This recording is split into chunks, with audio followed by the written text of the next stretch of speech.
recommended memory support brand. You can find Prevagen in the vitamin aisle in stores everywhere.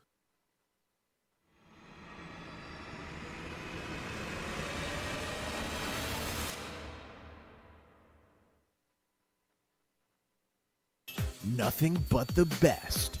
Wave 105 FM. At Wave 105 FM, we're more than just a station. We're your platform, your voice, your conversation. We're talking about what matters most to you today and in our future.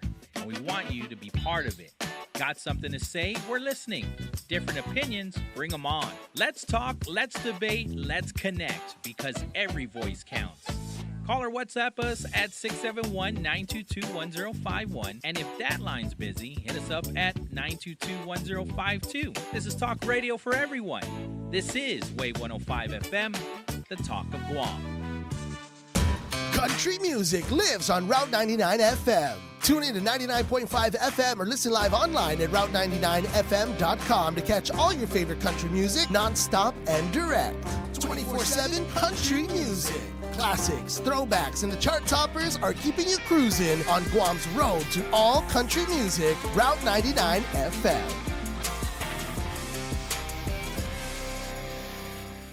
KGUM FM, Dedido. The Talk of Guam is Wave 105 FM.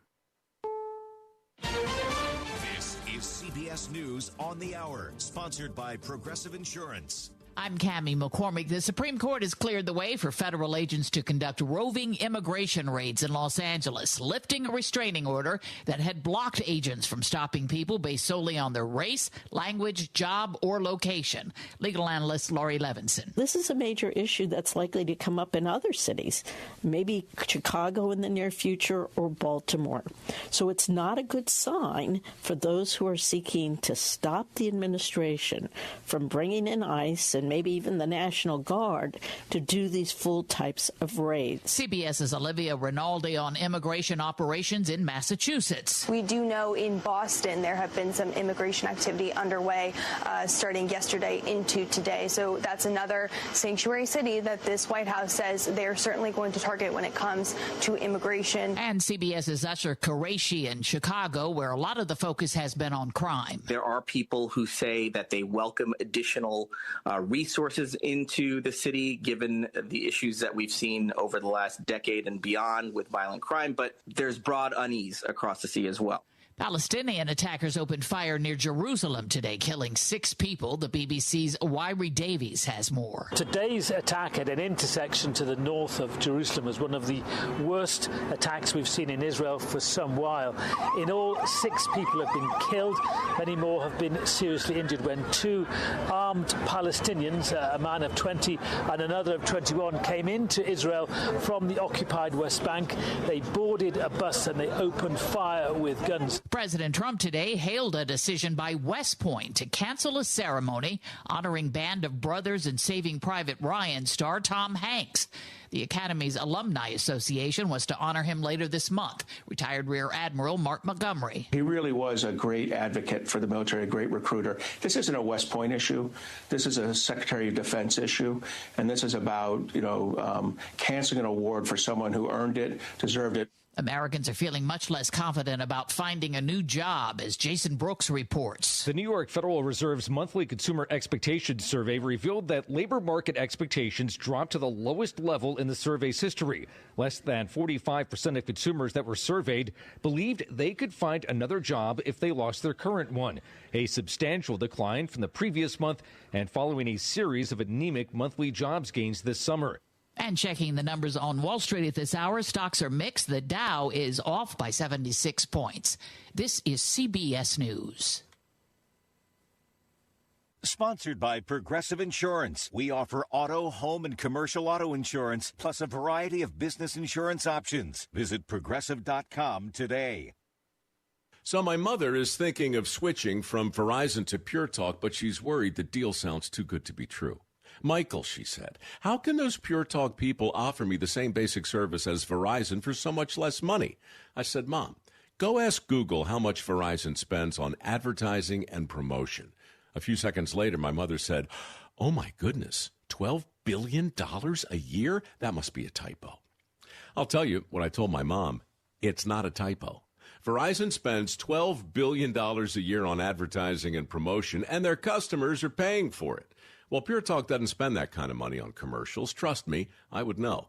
Consequently, they can offer you and my mother unlimited talk, text, and plenty of data on a blazing fast 5G network for just $25 a month. Dial pound 250 and say the words Mike Rowe, and you'll get an additional 50% off your first month. That's pound 250 Mike Rowe. Pure Talk. Everything you need and nothing you don't. There's some increased scrutiny of airport parking systems and what you're being charged. Christopher Cruz reports. Steve Connie flies out of Denver International. Recently, he parked in an area where the charge is $35 a day. 2 days later, he was back, and when he left the parking garage, he found he was charged $105 rather than $70 because he'd been parked there for 2 hours and 2 minutes. It's almost like getting a parking ticket. It's really the principle. I just think that it's not a fair policy. It's the same at airports in Detroit and Oklahoma City. Christopher Cruz, CBS News. A new mural by the elusive street artist Banksy has appeared outside a London court. It shows a judge beating unarmed protesters with a gavel.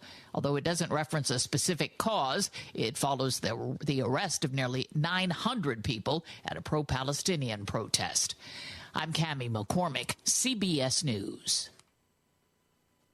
Political status impacts almost every aspect of our lives on Guam, but many are unaware of our right to self-determination and decolonization. What does it mean, and how can it improve our quality of life? Join the conversation, ask some questions, and learn more about your right to self-determination and the 3 legitimate political status options for Guam. Tune in to Challenge the Status Quo every Monday from 10 a.m. to noon on Wave 105.1 FM, presented in partnership with the Commission on Decolonization and Glimpses Media. Toy shortages this holiday shopping season are inevitable, say industry experts, mostly because of tariffs. I'm Jeff Colvin of Fortune magazine with the Fortune Business Update. The CEO of the U.S. Toy Industry Association says there will be toys on the shelves, but many shoppers may not find what they want. The difficulties go back to April when the U.S. announced a 145% tariff on Chinese imports.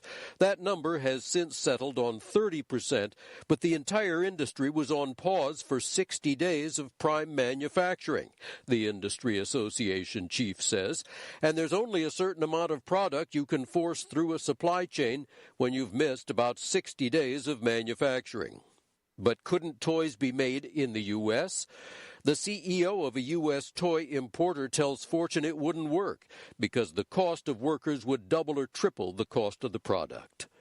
I'm Jeff Colvin. Hafa Adai, Guam. Engage in a conversation made for the veterans of Guam with Johnny and Miss Bobby. We want to hear concerns and comments. Tune in every Wednesday for our new time, 10 a.m. to 12 p.m. on Wave 105, The Talk of Guam. Stay ahead of the scammers. This is Soundbites, and I'm Alan Davidson. Even if you don't get emails from Nigerian princes anymore, phishing season certainly isn't over, that's for sure. Today's online scammers are more sophisticated, persistent, and a bigger risk, so you want tools to fight them. So consider checking out Phishing, that's spelled with a PH, or not. It's a web app that uses a custom-built AI to compare your email or text against known phishing scams and deliver quick advice on suspicious email or text. It only takes one wrong guess to land you and your bank account in deep trouble. They have a free trial offer, so try it and find out what Phishing or Not can do for you.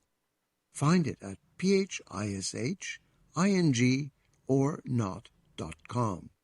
With Soundbites, I'm Alan Davidson for CBS News.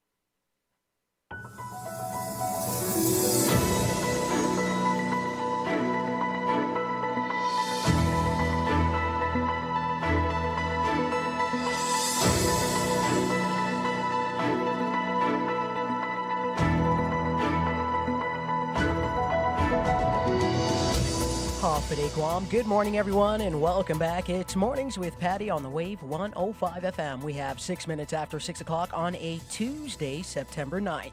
You can find us streaming live and online at thewave105.com, as well as our YouTube channel. That's Wave 105.1 FM Guam. And the show this morning is proudly brought to you by Chili's Grill and Bar, the medical city where patients are partners. Hilton Guam Resort and Spa, Take Care Insurance Company, Our Island, Your Health Plan, Subway, Eat Fresh, Wise Owl, the wise choice in animal care, Bank Pacific, where others place branches, we place roots, GTA, we start with you, Pat's Tinting and Detailing, and Sherwin-Williams Paints. We have your local headlines for you right now. It's Skylar Obispo from the Marianas Business Journal and the Guam Business Magazine, and Paul Stanko of the National Weather Service in Tejan, brought to you by McDonald's. Go ahead, Guam, and bring on the fall flavors at McDonald's Guam. Treat yourself to the pumpkin and cream pie, pumpkin spice latte, or pumpkin iced coffee. Hurry in for a limited time at McDonald's. I'm loving it. Buenas and Hafa Adai. Here's the latest from the Marianas Business Journal. Untillen Middle School went into lockdown yesterday morning after a bullet casing was found on campus. According to Guam Department of Education spokesman Damon Borja, the campus was placed on a modified shelter in place at 10:22 a.m. Borja told reporters that a student reported another student was seen with a firearm, where Guam Police Department reported to the school and conducted an investigation. The lockdown was lifted at 12:52 p.m., where officers confirmed that no possible firearms matching the description of the reported gun was found, but instead, a student was found with a gel blaster toy gun. For the remainder of the week, students will not be allowed to bring bags to school unless it is clear or mesh. In more news, 7 Guam-based businesses have returned from a trade mission hosted by the Guam Economic Development Authority and in partnership with the Western United States Agricultural Trade Association. According to GITA, the businesses were provided opportunities to secure potential retail and wholesale distribution agreements with the goal of increasing their export activities in Japan. Participating companies included Asiga, Denancy Guam, Everything Guam, Kingfisher's Noni, Local Jerk Guam, the Coconut Tree Company, and the Green Turtle Coffee. The trade mission culminated in Guam's participation in the 38th Tokyo Gourmet Show, which is part of the larger Tokyo Gift Show. The Tokyo Gourmet Show is a cross-industrial trade show where businesses showcase their products to both Japanese and overseas buyers in the food and beverage industry. Reporting for the Marianas Business Journal, the Wave 105, and Power 98, I'm Skylar Obispo. Hafa Adai. This is Paul Stanko from your National Weather Service on Tuesday, September 9th. Partly sunny skies and isolated showers are expected to continue through the end of the week. East winds of 5 to 15 miles per hour and a low risk of rip currents, plus combined seas of 3 to 5 feet are also expected all this week. The latest weather information can always be found at www.weather.gov/GUM. We're excited to announce that we're hiring for a variety of positions with some of Guam's most recognized and respected brands, including Coca-Cola, Foremost, Chili's, Glimpses of Guam, Subway, Good To Go, and Cinnabon. Whether you're just starting out or looking to take the next step in your career, there's something here for everyone. Explore current opportunities and apply today at applynowguam.com. Your next great opportunity is just a click away. Think you've got what it takes to win? Tune in every Friday on Wave 105 FM with Patti Arroyo for the Hilton Trivia Challenge. Test your knowledge and you can score dinner for two at the Hilton Guam Resort and Spa. It's brought to you by the Hilton Guam Resort and Spa only on Wave 105 FM. Have you tried all 19 Subway Series sandwiches? All crafted to crave, the Subway Series celebrates Subway's over 60 years of expertise in sandwich making. From flavorful cheesesteaks and chicken subs to delicious Italianos, mouth-watering clubs, and the high-protein deli heroes, the Subway Series delivers maximum crave factor with a perfect combination of choice meats, cheeses, fresh and hand-sliced veggies, freshly baked breads, and signature sauces. The Subway Series is curated from hundreds of chef-inspired recipes to earn a coveted spot on the Subway Series menu. Get what you're craving for today at Subway. You gotta refresh to be fresh. The views and opinions expressed in this show are that of the show host, guests, and callers. They do not necessarily reflect the views and opinions of the staff and management of Wave 105 FM, Glimpses Media, or any of our partners. As we strive to provide quality, respectful, and engaging content, we welcome you to participate in the conversation. Thank you for tuning in to Wave 105 FM, the sound of Guam. Enjoy the show. More of what you need. Wave 105 FM. Hello, strong. Good gracious. No, I love it. I love it. We got to get it strong this morning. Hafa Adai, everybody. Welcome to the party. This is Mornings with Patti. My name is Kyle Mandapet. I'll be sitting in for a little bit here as we continue our move towards the weekend. Good morning, Dicey. Hey, good morning, Cal. Good morning, Guam. Oh, my goodness. What a great little shot of Enoiji, as my daughter used to say. Enoiji. For the longest time, I thought my daughter knew different languages, and it was just her doing her own thing, which is horrible because I pick up on it. What? Now I use all of that now. I like it. I'm talking to senators, and I'm like, the Enoiji crisis we have. Isn't that the way of the world? Oh, my goodness. That's cute. We love the little ones. Definitely. We learn so much from them as much as they do from us. The question is, are you paying attention, right? That's the big one. It's a beautiful, beautiful Tuesday morning here on our beautiful island of Guam. We're so glad to have you. Of course, as we take through not just today, but everything that's occurred already this week. What a crazy yesterday, huh? Wild. It was wild. Crazy. A lot of stuff. I was listening when you and Patti were talking with all the, I called it the political tea. We're spilling it. Dude, it comes by the pictures over here. I was messaging everybody. I was like, oh, yeah. I wonder if they are running. It's real. That's a good one. But I also found myself through the day kind of just going up to people and going, hey, I heard you're running. And they were like, shh, who told you that?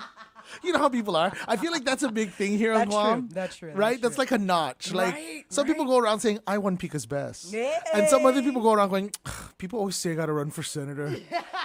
But I'm like, man, no, that's such a pay cut. I'm like, whoa, that's the ultimate flex, right? Whoa. When you go up to somebody, you're just like, hey, you should run. And they're like, man, I can't really do that. It goes against everything I am. Oh. And it's a pay cut. Hey, there we go. Okay, not for the people, for the salapi. Right? That's it. That's it. But it makes... It's love. Right? It's definitely. love. A lot of love out there. If you are running for senator, I encourage it. Why not? I like plenty menu items, even if I'm only going to order 15.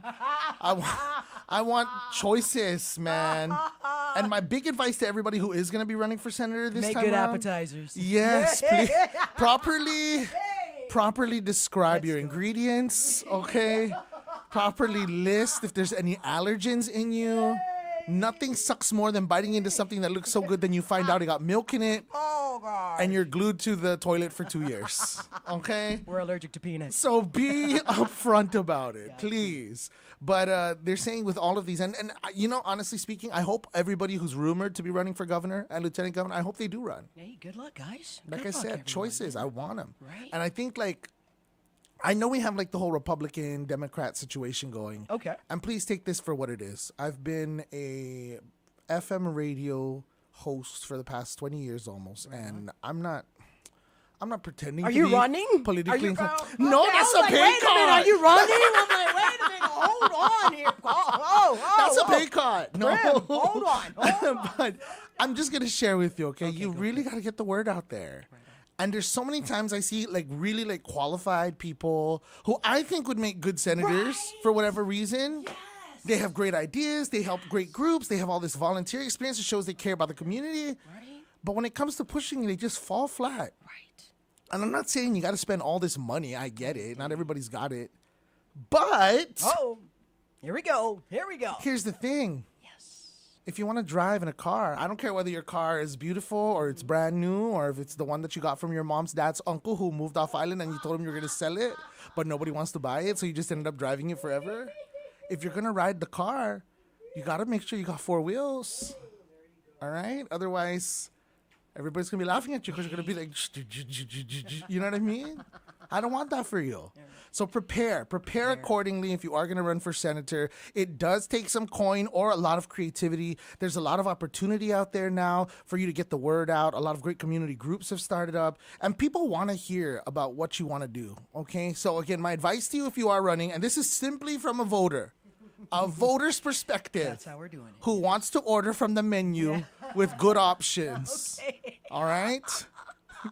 It's okay to tell us what you're going to do, but just make sure you're actually going to do it. Right. I know that's an age-old problem, but at the same time, what I've noticed over the past several elections... Low-key calling the private sector to the chat. Just invited. Invited. We are talking on WhatsApp. You should join us. Please. This is the one where you're searching for them inside your contacts, and you're like, how come this one's not showing up on my WhatsApp? Yeah, right? I got you. Because they want to be invited, okay? Okay. But as a person who's been trying and really trying to kind of piece together the pieces for all these people running for office all the time, you got to tell us what you're going to do. You got to stick to it. And at the same time, don't be shamed. This is not the 90s. It's not the 2000s where you have to like elbow, knock, knock, kiss my neck, whatever the case is. Like, you don't have to I want to know really what you're going to do. So don't meet up with me and just hooligan. That's my job. My job is to hooligan you, okay? When I see you, I'm supposed to go, hey, took my parking. You know, but it's okay for you to respond by, here's my ideas for the education system. And I'm going to go, okay, keep my parking. Okay. You know what I mean? Because we've been in those situations where I'm just like, oh, hey, you're running for senator, correct? And they're like, yeah. And I'm like, what are you going to do about this power situation? Well, you know, I'm not on a committee. And I'm like, par? Par? No, you're my par, but par, figure this out, right? So that's my advice. And that's just a great way to kick off thinking about yesterday. Like I said, I was really enthralled with all the conversation happening here on Wave 105. This is the Talk of Guam, and we're so glad to have you through. Remember, coming up a little bit later on, we'll check in with your first and second and third looks at Real Deal Traffic. We've got more news with Skylar Babispo coming up real soon. CBS is coming in strong. A lot of crazy things happening on the national front, and we'll get to all of that real soon as well. And of course, we're always open to you. You got something you want to hear, something you want to talk about, you feel free to send it on in. You can call us up. Our number is 671, in case you forgot, 922-1051. Okay, you leave 1052 alone unless you are trying to get in and it's busy. And then you can WhatsApp us anytime you like, okay, 922-1051. Feel free to get at us that way, and we will continue whatever kind of discussion that you want to get to. There's a lot to talk about today, a lot of good news out there, and that's kind of what I want to jump into next. You know, a lot of folks are moving through. I know we talked about the Guam Girl Scouts. They came through and discussed some things with me earlier this week, or was that last week? Okay. I think it was Friday, right? Mm-hmm. Friday, and they got yummy run. Yup, tough cookie fun run. Tough cookie. Pizza. They said this is the Guam Girl Scouts, but this is the Guam Girl Scouts. Tough cookies. Okay. So they're getting all the tough cookies. I want to know, and I talked with Sam from the Guam Girl Scouts. I think it's wonderful. 90 years. Hey, congratulations. Isn't that crazy? That's beautiful. 90 years. Some people, including myself and Britney Spears, couldn't stay married for a year. He said Britney Spears. But 90 years of Guam Girl Scouts. Right. I just want one badge. Just give me one. That's all I need. I don't even care what it's for. Just give me one. Is there a badge for proper pillow placement? Is there a badge for laundry? I'll do that one. A badge. All right. I wouldn't it be great to have those in real life? Yes, dude. Come on. I'm telling you, it might help us get through all the stuff we don't really want to do. Start passing out some badges. I'll Give me just badges. Iron it on. There you go. Hey, Oh, iron it on. Iron Trust. Iron it on. Not while you're wearing the shirt. But yeah, the Tough Cookie Fun Run is going to be going down this weekend, or next weekend, I'm sorry, what's today, the 9th? Yes, okay, this weekend. Okay, so we got 2 5Ks this weekend. Okay. We got the one on the 13th, which is happening Saturday. That's going to be over at the Leo Palace. They're both at the Leo Palace, actually, which is awesome. The Leo Palace on Saturday, that's going to be the run for Wishes, and they're going to be running to make money for the Make-A-Wish Foundation, which I love. Yes. Okay, if you haven't been through and seen the work that they do, remember they help kids here on Guam and through the CNMI. So I'm really, really excited about that. That's going to be happening on Saturday. And then Sunday, we have this Tough Cookie Fun Run. And you know what? I'm going to challenge you. If you think you're tough, you think you're a cookie, you think you want to make some wishes come true, do both. Do both. You don't have to win both. Not everybody's Derek Mandel. You don't have to come in first place all the time. Shout out to Derek, by the way. I found the secret to his success. And I've said this to him to his face. So shorts. Shorts. The aerodynamically treated shorts. The shorts. Okay. And you know, when I run, albeit once or twice a year. All right. And it's usually for food or for cover. But I'm wearing pretty long shorts, which probably drags me down. But these really fast runners, you can tell they're fast because their shorts are almost coochie cutters. I don't know if I'm allowed to say coochie cutters on the station. I'm not going to mad at myself. Gotta get that proper wind flow. Right? You know what I mean? It's lighter. It's a lot lighter. It really lighter. is. And it's really lighter. amazing. Because, again, you're talking to a guy that goes swimming at Malay Superior jeans sometimes. Okay? The undertow's going to undertow me. Okay? And a t-shirt. And all of that. I wear polo, boy. You know I wear polo when I'm swimming. I got to keep it classy. But it's a lot. And to see these guys out there running all the time, I'm like, you do this for fun? But you know what? That goes to show why they look like that and I don't. So, you know what? You keep doing what you do. I love it. There got to be Thors out there, but there also got to be Incredible Bulks. That's me, the Incredible Bulk. So, yeah, shout-outs, of course, to the Guam Girl Scouts and everybody for making good things happen for us this weekend for sure. If you've got a community event or anything like that, we'd love to hear more about it. You can send it to us again, 922-1051 on WhatsApp, or you can call us up there. We're all for it. A lot of great discussion, again, that I heard yesterday regarding the gubernatorial races, senatorial races. Not too much that I'm hearing on the mayoral front, and I think that's a good thing. That's okay. I think it's a great thing. I've been seeing a lot of mayors out there hustling and bustling. Shout-outs to all of the mayors. It is definitely not an easy job. A lot of people are like, that's the one you go to for money. And I tell them, that's the one you go to if you don't want to sleep, okay? Because remember, mayors, they got to deal with a lot of stuff. And I'm friends with a lot of mayors, thank goodness. Through the terms of my career, I've been able to make associations with some of the good ones and the great ones, including the late Mayor Paul McDonald, whom, of course, R.I.P., what a great person, doing all of that for the community for so many years. I remember Uncle Paul being a mayor when I was a kid. And then when I ran into him later, I was like, whoa, starstruck. You know what I mean? And so for him to be able to do all that and to continue that legacy up until this recently was phenomenal. Mayor's got a really tough one. And I do want to salute all the mayors out there. BJ Terlahi down there in Zotnya Town. He was out there doing some tree planting with us last week. Did he use a skirt with a skirt? No, skirt. not even. But he was wearing his runner shorts. I told him the same thing. There we go. I said, salute. And I can tell him before the wind picks you up, boy. But it was good. He was down there. And you know, that's the thing. I feel like a lot of people are back into that mode, right? Because for a while, mayoral, was so busy. Everybody was ton to ton. And they really are the true, like the pulse, making sure everything's running right. Nobody's going to go to the senators or governor and expect to get attention for the fact that the Sakati's overgrown and it's blocking the view at the intersection. But mayors, they're out there doing that in the middle of the typhoon. They're the first people you see out there with all of their raincoat. I don't know where they get those raincoat, but it's a good, powerful raincoat. That heavy duty, man. Heavy duty raincoat. That's not the hefty bag, boy. They got that from base. Military grade. Somebody got that from base.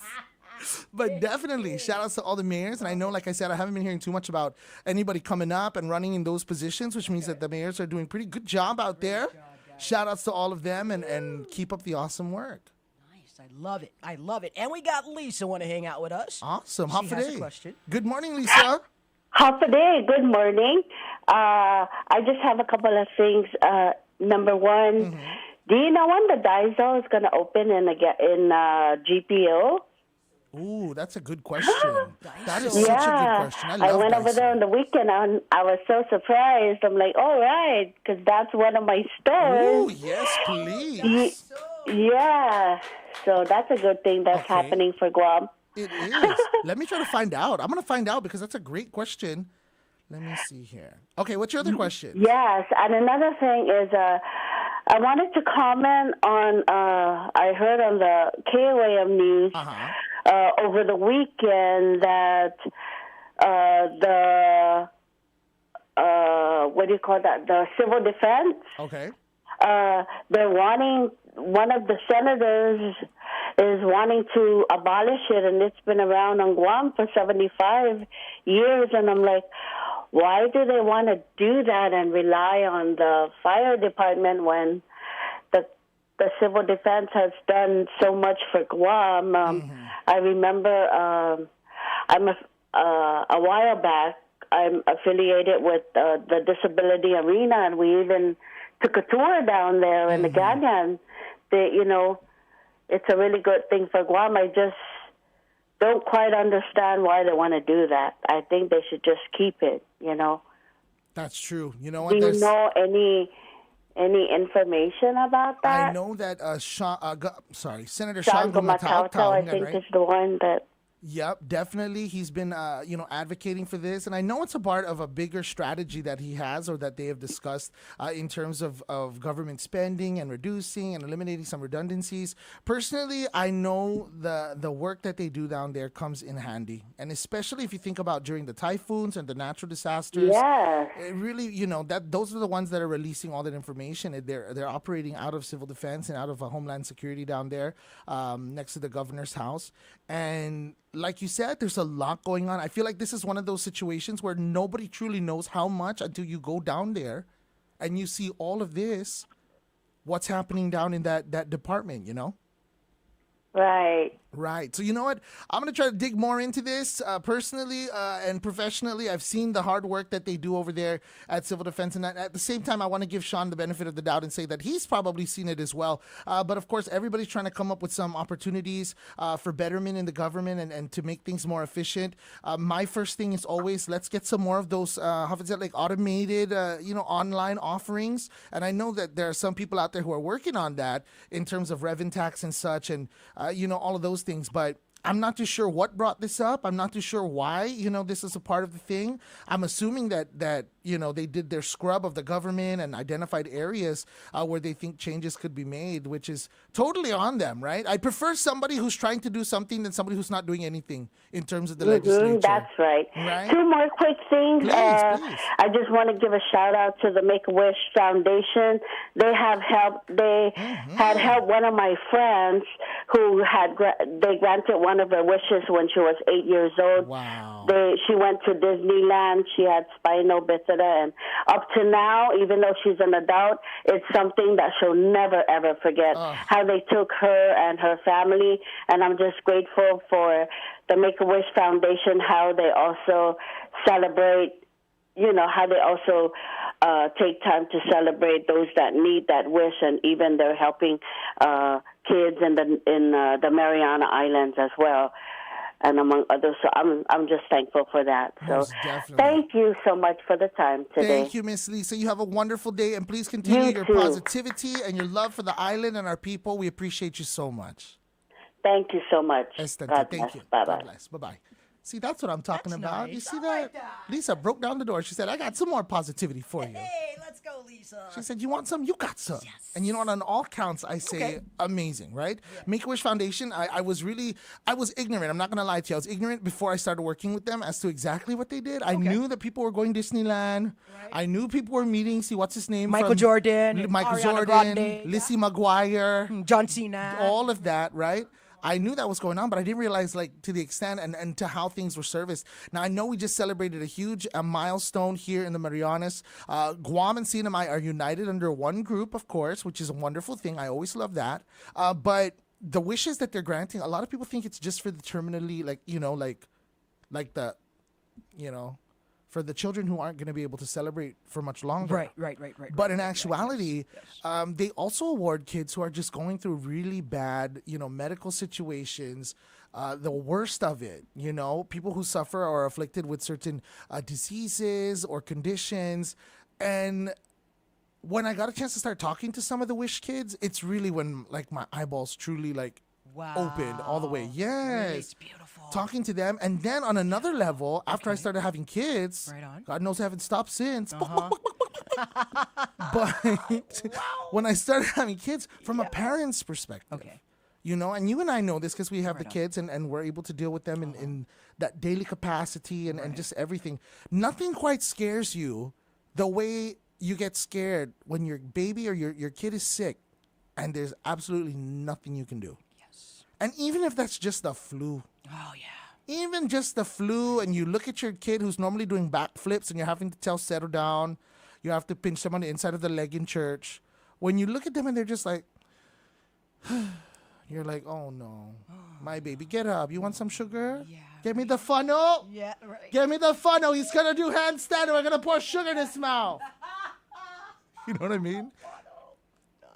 But nothing quite gets you in that way. And it's such a powerful emotion to feel.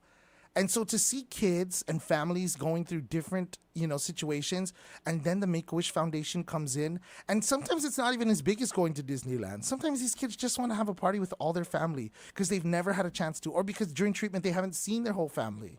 So I've seen them just arrange for that. Just arrange a party with their cousins to come over and have a nice meal. Nobody's stressing out. So the wishes, again, come in all shapes and sizes. And shout outs to Eric Taidinku, the executive director, the crazy board. Love them, Jason Miyashita, and the whole, because they're literally, and the beauty of it is, I always call Jason my favorite money man. Because, I'm sorry, Jason.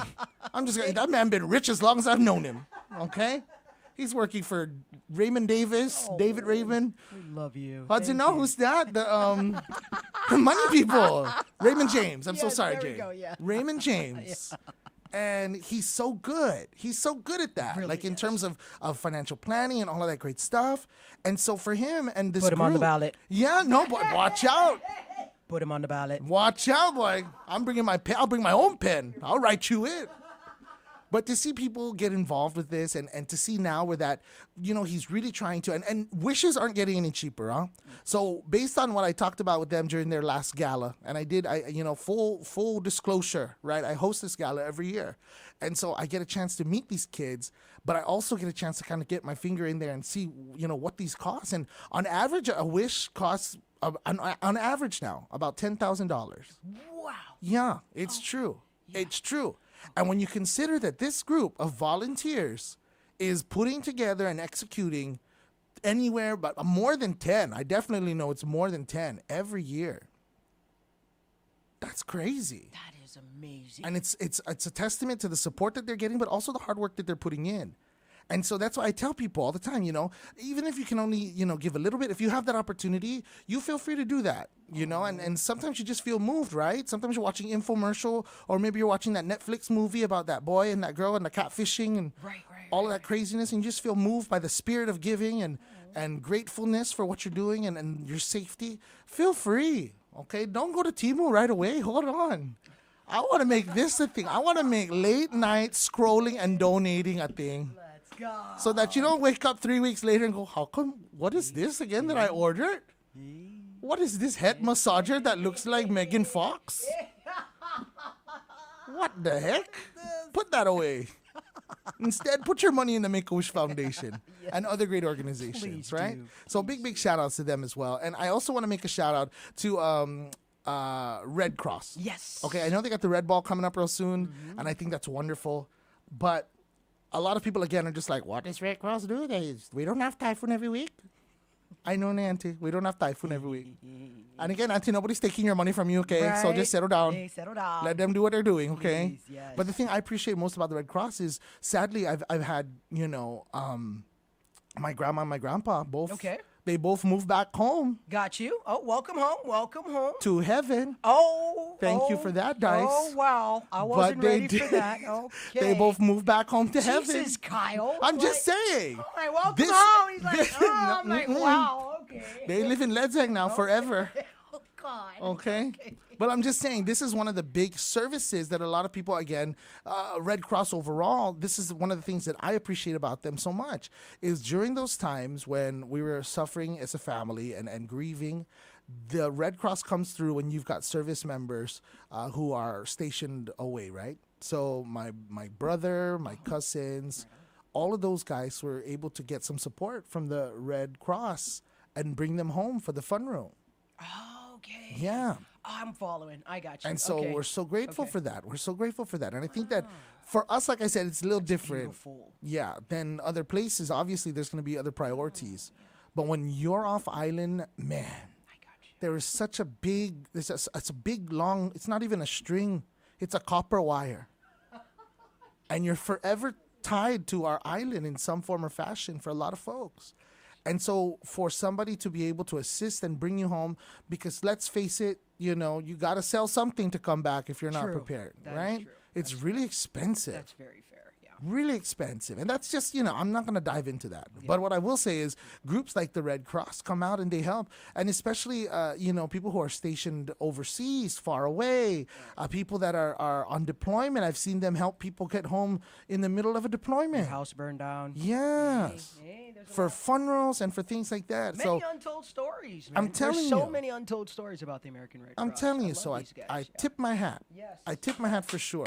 And I'm grateful for them. There's a lot of great groups and organizations, as I mentioned. If you want to share, feel free. You jump on in. I did send out a message to my Auntie Suzanne over there at GPO. I'm going to ask her, when a day is Daiso opening? That's the question. And you know what? Shout outs to the Daiso that they've got going. And I know that's just the beginning. They said they're going to be opening up more. When I was in Korea. All right. And my daughter she loves Korea. Okay. I'm going to tell you the truth right now. We love to go because I can get tickets for under $200. Okay, that's valid. Okay. I'll take it. I don't care where you're sending me. If it's under $200 and I can put that picture on my WhatsApp or my Instagram of my passport and my ticket saying, see you soon, Guam, then you got my attention. Okay. But I've gotten tickets for, like I said, less than 200 round trip. And I use this thing called PayPal Pay in 4. Yes. So I'm sharing all my secrets with you now, okay? All the airlines that I use, they accept PayPal. Okay. And if you haven't seen it, they do, right? So check up, including the big ones. Right on. And so what I do is I get the $200 tickets and then I pay in 4. So for me and my daughter, me and my kids, whatever the case is, sometimes I'm only paying like $50 each installment. $50, bruh. Dude, that's jackpot, bro. I know. Dude. And then you go back Are you there. sure you want to share this? No, I would Like, love everybody are you to sure experience you're it. sharing this? Look, man, Okay. I love everybody to experience this. This is real life. Unlock the levels. This yes. is real life, Guam to Guam. I don't want to leave, but sometimes I got to go somewhere. Yes. Okay. Man, Kyle, thanks. And especially with the kids, and this is something to save for too, because of course when you're out there, you can't PayPal that. But check it out. And this is always my suggestion, especially to younger parents who are trying to give their kids those experiences. Because, there's some kids that my friend Phil, I love Phil so much. Okay. His name is Phil Cruz. I'm going to out him right now. But he never saw like an elephant or a giraffe until just last year, the year before, when him and I went somewhere for work. And, I'm lucky enough to say that I've watched a lot of TV and I saw those creatures. I felt connected to them. But those are experiences that, for the love of everything, we can't give our kids here every day, right? Because we don't have an elephant. And those things look like they eat a lot. And I don't see them eating sakati, boy. If they ate sakati, maybe. Okay. Maybe. But that's also a lot of water to water them. So I'm a pass. Okay. But I'm saying these are all like opportunities and these little life hacks that we have and that we find. We got to share them. If you know how to save money, if you know how to give people experiences that they don't normally have, you got to share because we all want to do that, okay? Yes. I mean, no fair gatekeeping when it comes to stuff like that. We're all trying to tighten the belt a little bit. Yeah, Yes, definitely. everyone. So yes, that's my suggestion every time. Go find the cheapest flight on Google Flights because it'll go through everything. And then go to the airline that it says. And when you get to the payment, check if they got PayPal. Because PayPal doesn't just mean you can pull the money from your account and it's safer, which is one of the features. But PayPal has like Pay in 4. Yes. They got installment plans. They got Pay Later. Do that. Go for it. Do it. Pay it later. Okay, as long as you stay on top of it now. Now, when you start, that's the reason we can have layaway on Guam, okay? I always remember when Kmart first opened, they had layaway. And they put away the layaway real quick. Wow. They had a big old sign by the fishing poles that said layaway. And then I remember going past there one time and just seeing full carts packed up, lined up. Like, this is all for layaway. And I'm like, okay, cool. I was a kid, right? I was like, yeah, wow, ooh, someone's getting shopping. Someone got an A+ on their report card. Necklace. That's what I thought. Oh, look at the necklace. But they did away with it because apparently we forgot you got to pay that layaway. So just make sure you pay it on time. But either way, you take the Pay in 4 or the Pay Later, you split up those tickets like that, you do that. If you go through Kayak or you go through Booking.com or you go through Priceline, again, or Agoda even, and get your hotel through there, your Airbnb through there, PayPal too. Buck, buck, buck, buck, buck, buck, buck. Hey, there we go. So in actuality, and I only like to go on trips for short times, like 4 days tops. Quick, in and out, boom, boom. Quick, Thank get you. your experiences in. Yes. My kids know when we go, we're going to hit the ground running. Why? Because I work a lot, so I can't be gone for too long. But also because when it gets to the point when you're on vacation and you sit down and you go, man, what am I going to do? I'm just like, I may as well be home thinking, man, what am I going to do? Right. So 4 days is tops for me. I smash in as much as I can there. Just remember that. Use PayPal because they give you all of those things. And I'm not getting paid by PayPal to say this, huh? I didn't reach that Nettie C level yet. Okay. I love it. Our girl Nettie C over here telling me what to get on the team. Yeah, I love it. Nettie, I love you, girl, but I can scramble my own damn eggs. I'm good. I don't need a new pan just to scramble eggs. I'm with it. Okay. Darling, but yeah. girl. I like it and I'll put it. Okay? Yeah. But so I use this PayPal, and sometimes I do have multiple like PayPal things going on at the same time. But like I said, for tickets and for hotel, for me to only be paying maybe sometimes like $50, $60, you know, whatever the case is, over time, every installment for both, I think that's magnificent. And you can truly experience it, have a good time, plan ahead, know where you're going. I always suggest the cheapest places is like Korea. Japan sometimes is really expensive now. Like I know I looked recently and tickets were like over 300. Saipan I love, but Saipan is more expensive than Korea, and very true in terms of tickets. Very true. To the point where I even asked somebody just yesterday, like, how about I get a boat? And you know what they told me? Really? They told me the boat is really like, it's dangerous. Yes. They said there's a break or something in the water between Guam and Sinamai. And I Mhm. know when we're flying over it and we're looking Yeah. down in a 30-minute, 20-minute flight, you're like, oh, I could ride that. Yes. They're like, I could jet ski that. Apparently, no, you can't. Don't chance it. Yeah, they say it's really, really bad, especially in the middle when the water gets blue and you think there's plenty of whales. Yep. There's a lot of, breaks and waves and the currents and everything. Especially the rip currents. That's, Yeah. That's scary. It's So scary. yeah, I made that suggestion once and then I never made it again. But but yeah, take advantage of these things and try to experience it. And I'll always remember, and again, my grandma, my grandpa, they live in heaven. They reside in heaven via Ledzeng Bergada. Okay, they're in the same house in Ledzeng now. But my grandma always used to say, when it's gone, it's gone.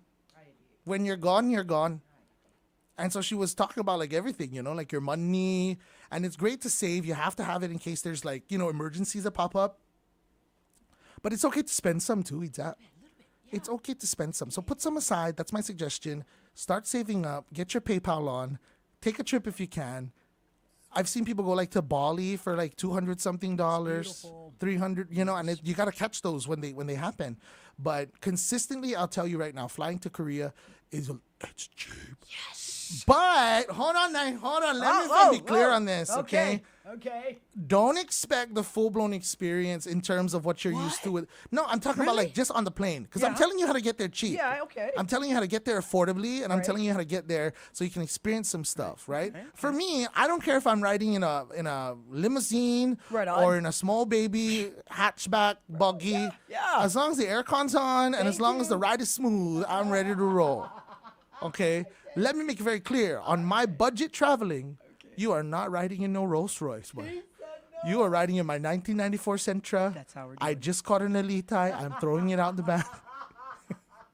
Okay, it's not that bad. But I'm just saying, like, I took my mom. Okay. I don't know if I told you this. That's cute. I took my mom.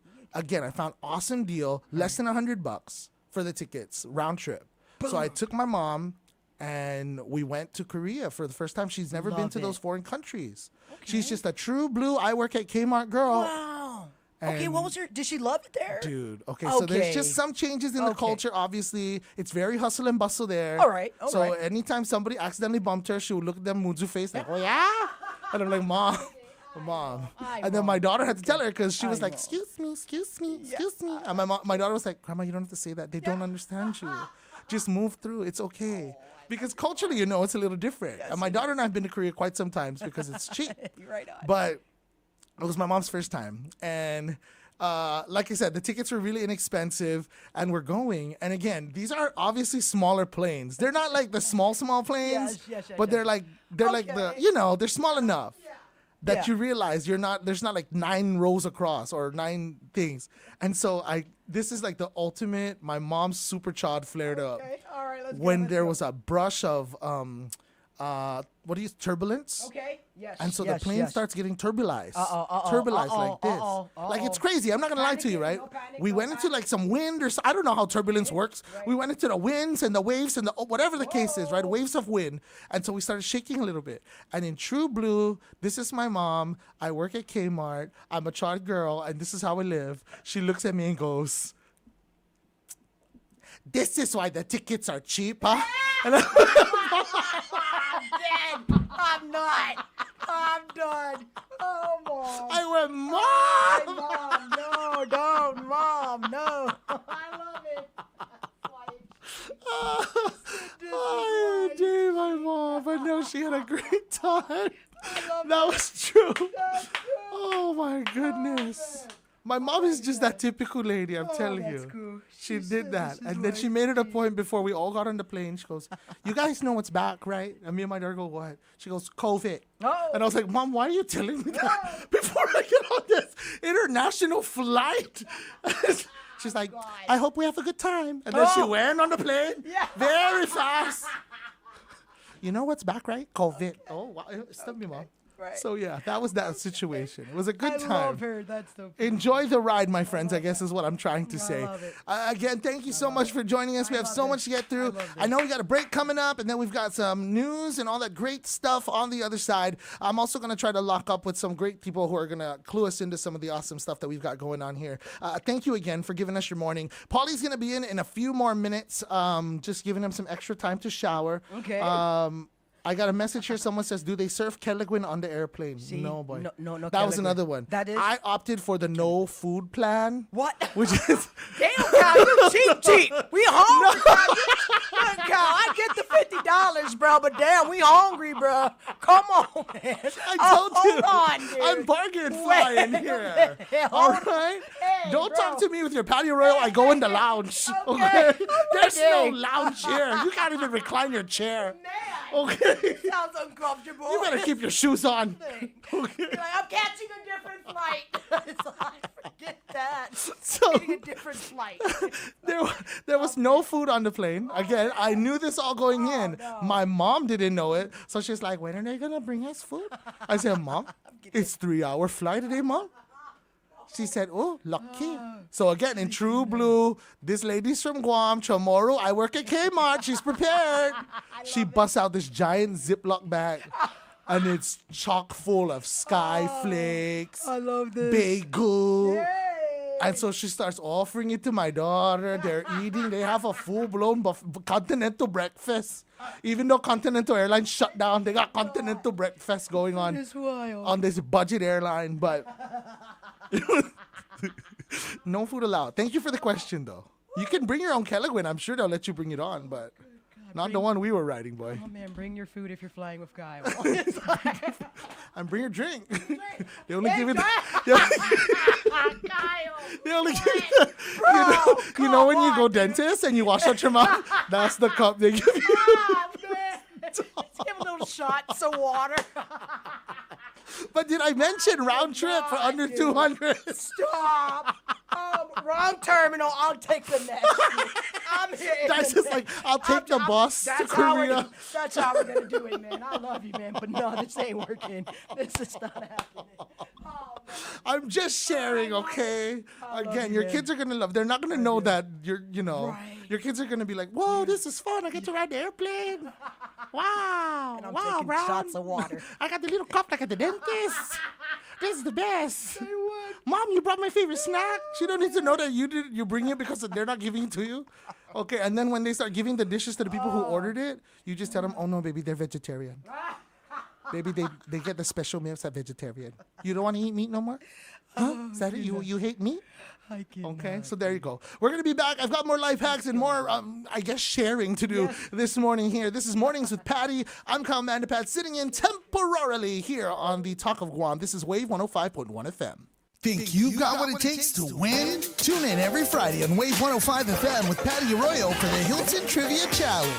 Test your knowledge and you can score dinner for two at the Hilton Guam Resort and Spa.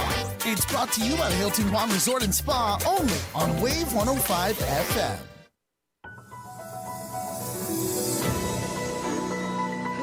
All right. right, guys, welcome back. I'm focused. Here we go. Thank you, Kyle Mandapad. 10 minutes in front of 7 o'clock. Your local headlines with Skylar Obispo from the Marianas Business Journal and the Guam Business Magazine, being brought to you by McDonald's. I'm loving it.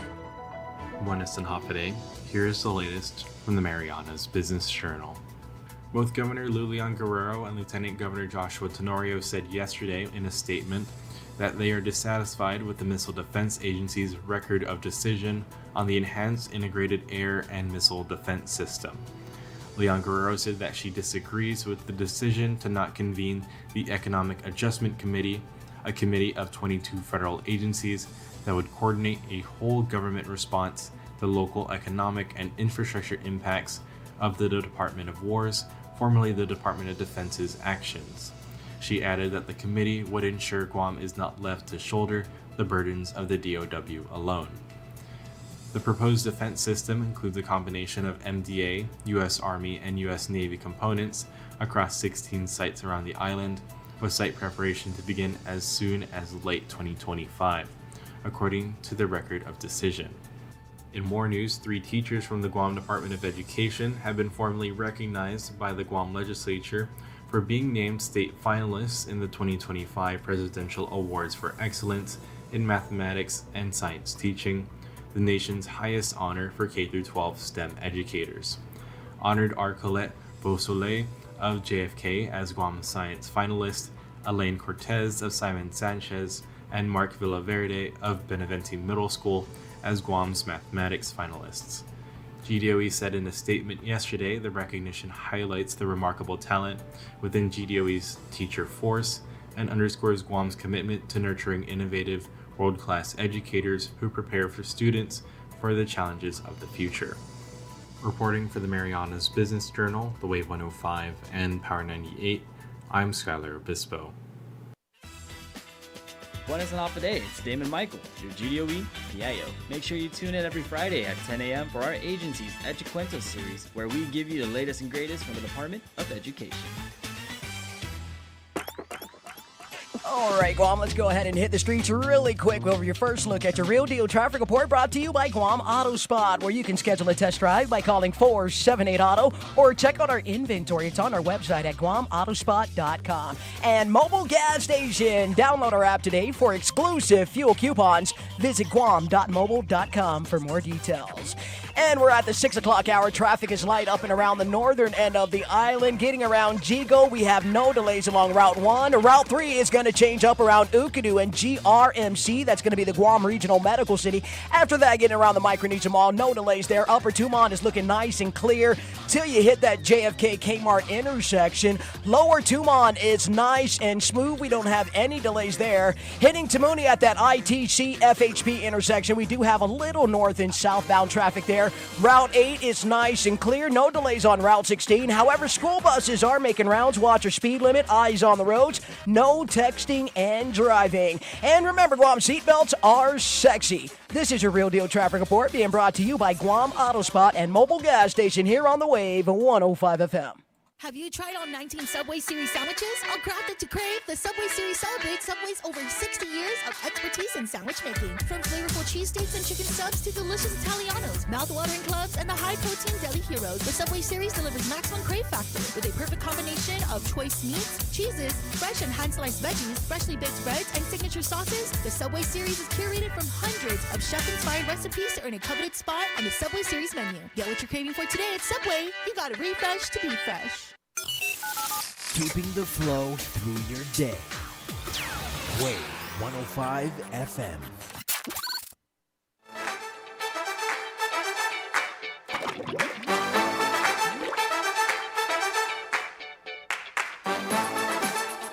Good morning, everybody. Hafa Adai, and welcome back. This is Mornings with Patti here on Wave 105.1 FM. My name is Kyle Mandapad, sitting in for just a little bit I'm so glad to be here. And shout out to everybody for the kind messages. I appreciate it. I'm having a lot of fun here. I always have a lot of fun over here, Dice. You're crazy. Right? It's a lot of fun here. I'm telling you. Good vibes. Good morning to Miss Laura. Thank you so much for the beautiful messages as well on our YouTube. Mornings, Patti, Dice, and Paulie, and Kyle, too. Thank you so much. Good morning and blessed morning, everyone. That's coming from Miss Gemma as well. Thank you so much. If you're not watching us on YouTube, you can get to it. You can see how skinny my eyes look today. Very. Okay, I've been working on them. See that? It's that Korean trip. Dude, this is great. I love you. You know, I put these cameras in here, and I know now what everybody's talking about. Okay, what are you seeing? I come in sometimes in the dark of the night. Okay. And I put in carpet, or I put on a new camera angle, yeah. and I always think, oh, this is good. Right, it is solid. But then I sit in front of this camera, I'm like, how come my face so big? Hey, what is going on here? I'm trying to suck in my chin, so all of them are... If you're watching on YouTube, you see me trying to get that angle that I always see on Instagram, but it's not conducive. All right, we'll put some filters. What filters? Please do. We are life hacking our way this morning through the rest of our Tuesday. Thank you so much for joining us. And again, if there's anything you want to talk about or something you want to contribute to the convo, we're down for it. You can always WhatsApp us 922-1051, or you can call us up 477. I'm sorry, wrong number. 922-1051. That's what okay. A lot of talk been happening about these power outages lately. No. And you know, the GPA has you know, they've sent out the releases and they've got us prepared for these potential power outages. I had a chance to talk with Auntie Joyce Sayama over at GPA this past weekend. I stopped by the Energy Expo that was over at GPO. Okay. It was awesome, by the way. Shout out to the Guam Energy office. Nice. Yes, Okay. Auntie Bex Respicio put it on. My girl Morgie Morg was down there. It was awesome. G, thank you so much, brother. Hey. But it was basically a whole bunch of people trying to help everybody save some money on their energy. Okay. They were talking about Energy Star appliances. Yes. They were talking about renewable energy. Okay. And GPA, I talked, like I said, with Auntie Joy. She was down there, and my girl Dan Lee. All right. And I know for a fact they sent out the release. I think it was the Friday before. Gotcha. And they were like, guys, we got to conserve energy during peak hours, or we're going to have to do this schedule of power outages.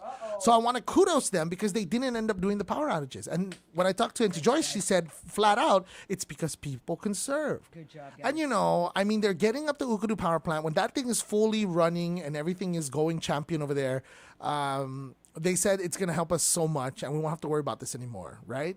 But for now, it's still in the stages. They're putting it up. It's already helped us drastically because I know everybody remembers a few months ago when those load shed blues, as they called them in the 90s, made their return.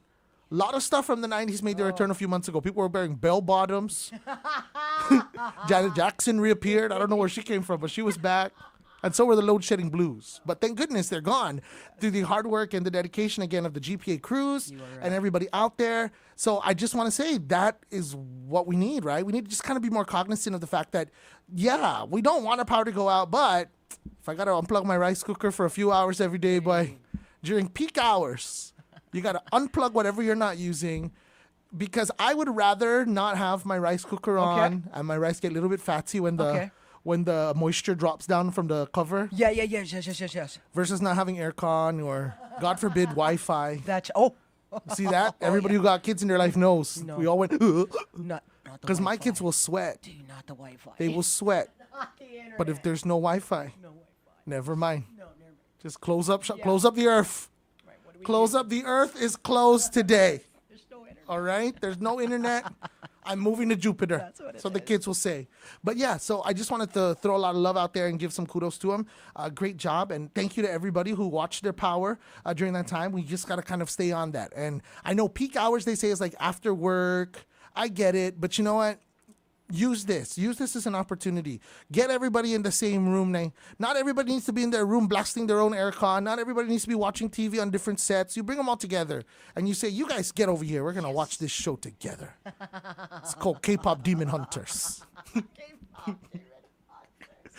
My kids are like, please stop. And I'm like, why? They're like, stop now. And I'm like, what do you mean stop now? It's a good movie. You guys like it, right? And they're like, no more now. I said, we have to save the honeymoon. Who's going to save the honeymoon if we don't save the honeymoon? Okay? So, yeah. Definitely. So be on the lookout for that. Shout outs again to our friends over at GPA for it. I know we've got CBS News coming up in just a bit. Thank you so much. We are going to be stepping in and talking more throughout the world. Thank you to Evangeline Lujan. She just sent me a message. I appreciate you so much. And shout out to everybody else up and awake with us. This is a good morning for sure. It's Mornings with Patti. I'm Kyle Mandapet. That's Dicey Dice here on Wave 105 FM. This is CBS News on the Hour, sponsored by O'Reilly Auto Parts. I'm Cammie McCormick. There has been a flurry of legal rulings today involving the Trump administration, the latest over whether states can sue the administration over the firings of federal workers. Matt Piper reports. In a 2-1 ruling, the appeals court says states do not have the standing to sue the Trump administration's mass termination of probationary employees. It says they only have standing to challenge the process by which the government has engaged in mass firings. In March, 19 states and Washington, D.C. sued federal agencies alleging the terminations were unlawful and never gave 30 to 60 days advance notice. The court also notes the harm was done to people, not states, none of whom are parties in the suit. The Chief Justice will allow the president to remove Rebecca Slaughter, a member of the Federal Trade Commission. Lower courts had ordered her reinstatement. Legal analyst Lori Levinson. This order by Chief Justice Roberts is a real signal that the court continues to empower President Trump to have full control over his agencies and those who are in them. CBS's Camilo Montoya Galvez reports the Supreme Court cleared the way for federal agents to conduct sweeping immigration operations in Los Angeles. The High Court, through this ruling, is suspending a lower court order from July that had prohibited federal immigration officials from conducting what advocates called roving immigration arrests that relied on certain factors such as somebody's race or ethnicity, the fact that they were speaking Spanish or English with an accent. There was a deadly attack on a bus stop near Jerusalem today, and the Israeli offensive into Gaza City is ramping up, as Linda Gradstein reports. Speaking at the Air Force Command Center in Tel Aviv, Israeli Prime Minister Benjamin Netanyahu warned the residents of Gaza City to, quote, leave now, hours after Israel said it would ramp up airstrikes on Gaza.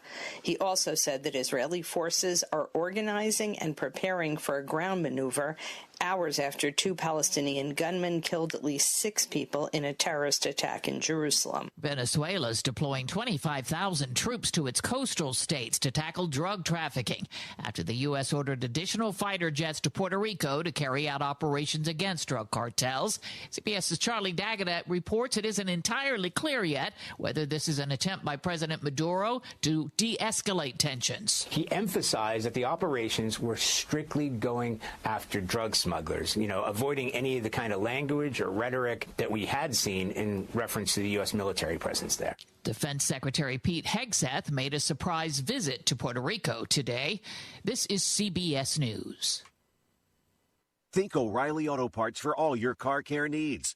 Get the parts and service you need fast from the professional parts people at O'Reilly Auto Parts. Mint is still $15 a month for premium wireless. And if you haven't made the switch yet, here are 15 reasons why you should. 1, it's $15 a month. 2, seriously, it's $15 a month. 3, no big contrast. 4, I use it. 5, my mom uses it. Are you playing me off? That's what's happening, right? Okay. Visit mintmobile.com/radio. Upfront payment of $45 for 3-month plan. $15 per month equivalent required. New customer offer first 3 months only. Then full price plan options available. Taxes and fees extra. See mintmobile.com. You need parts? O'Reilly has parts. Get 1 free set of brake pads when you buy 2 brake rotors. Upgrade to Brake Best Select pads for just $10. Or upgrade to Brake Best Select Pro or Import Direct pads for just $20. Product availability. Just one part that makes O'Reilly stand apart. Restrictions apply. See store for details. O'Reilly Auto Parts.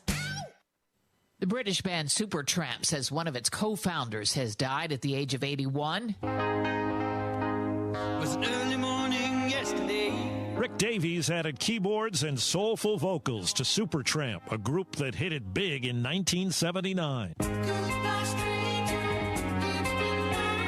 Goodbye Stranger was one of several hits on the album Breakfast in America that soared to number 1 in the U.S., won 2 Grammys, and sold more than 18 million copies. Davies had been treated for multiple myeloma, a type of blood cancer, for more than a decade. Steve Kathan, CBS News.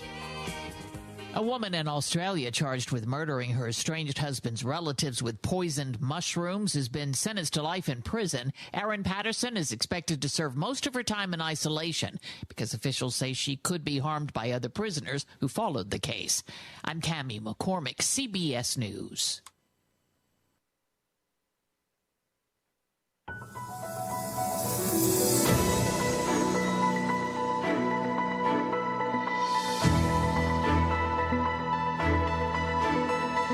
Hafa Adai, Guam. Good morning, everyone. It's Mornings with Patti on the Wave 105 FM, and the studio lines are at 922-1051, streaming live at thewave105.com, as well as our YouTube channel. That's Wave 105.1 FM Guam.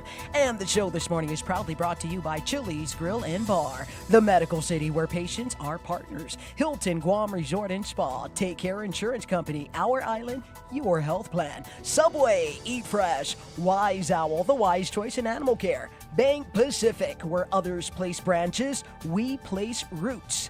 GTA, we start with you.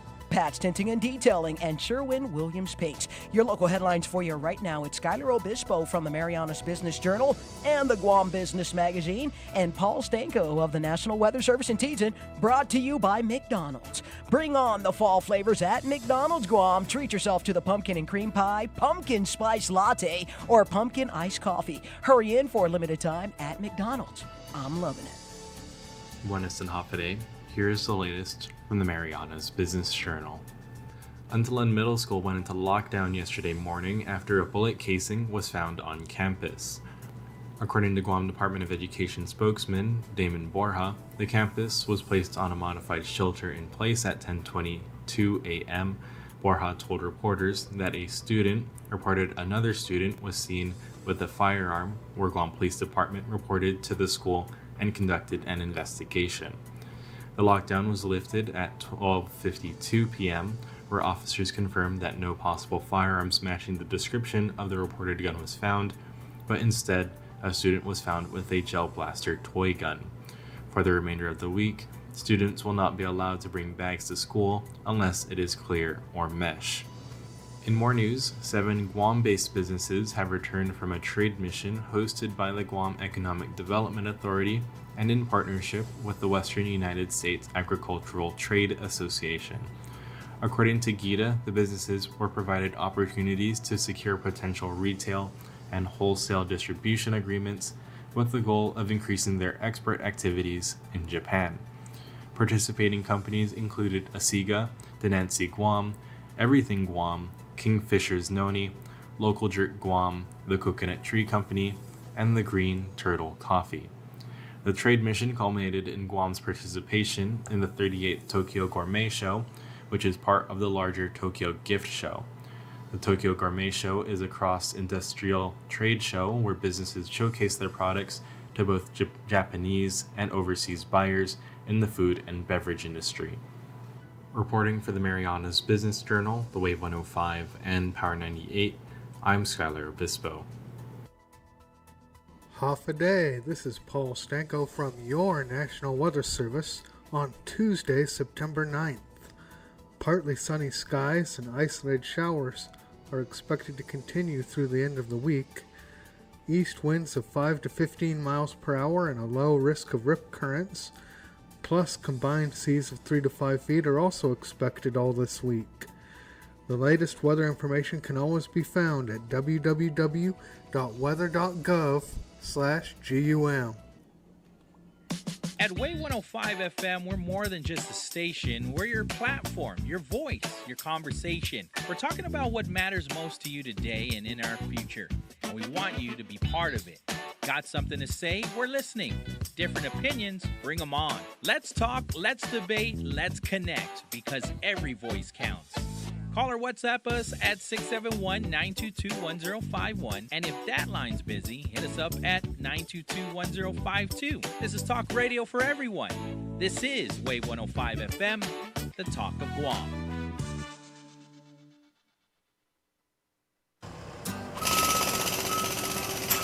Every company needs money for investments to help grow or working capital to take on today's economy. That's why Bank Pacific's commercial loan officers stand ready to help you. We offer several programs tailored to assist companies to get to the next step, or perhaps for a startup, including working with SBA and GITA. Bank Pacific. And we want to be your partner. Equal opportunity lender. Credit conditions apply. Okay, guys, let's go ahead and do this. A real deal traffic report for you right now is being brought to you by Guam Auto Spot, where you can schedule a test drive by calling 478-AUTO or look at our inventory. It's on our website at guamautospot.com. And our friends at Mobile Gas Station. Download our app today for exclusive fuel coupons. You can visit guam.mobile.com for more details. We do have a few traffic advisories. Just a heads up, Guam, for those of you getting around Dedito this morning at around 9 a.m., you will find some grass cutting along Route 27. That's going to be in Harmon, as well as Route 25. That's going to be on Alligator Street.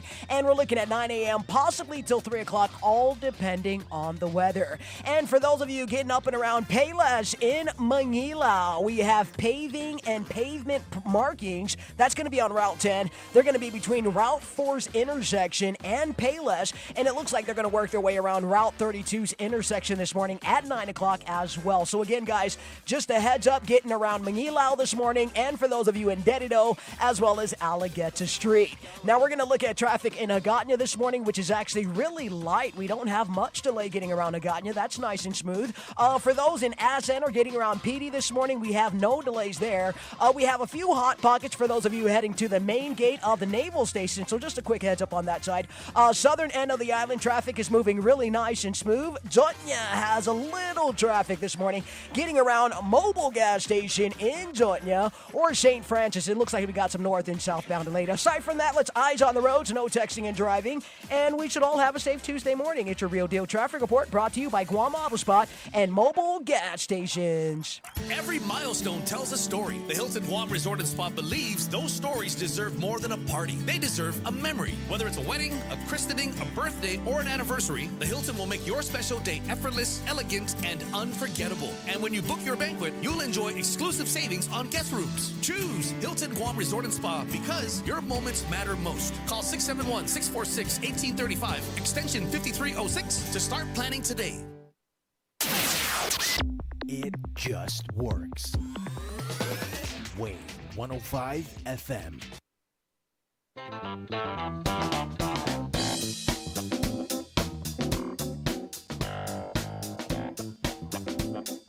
Hey, wow.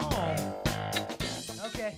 We're really going into the bed music this morning, are we? huh? Yeah. Like I haven't been listening and hearing all the cool stuff you're playing for Patti these days. Well, she's on Redbone. All right. I was gonna go with like some K-pop for you, right? I wasn't sure, and then I was really honestly, I was gonna hit the WWE intro. Yeah. I was really looking heavy on that. I was like, why I keep getting these notifications Right? from YouTube? What's going on here?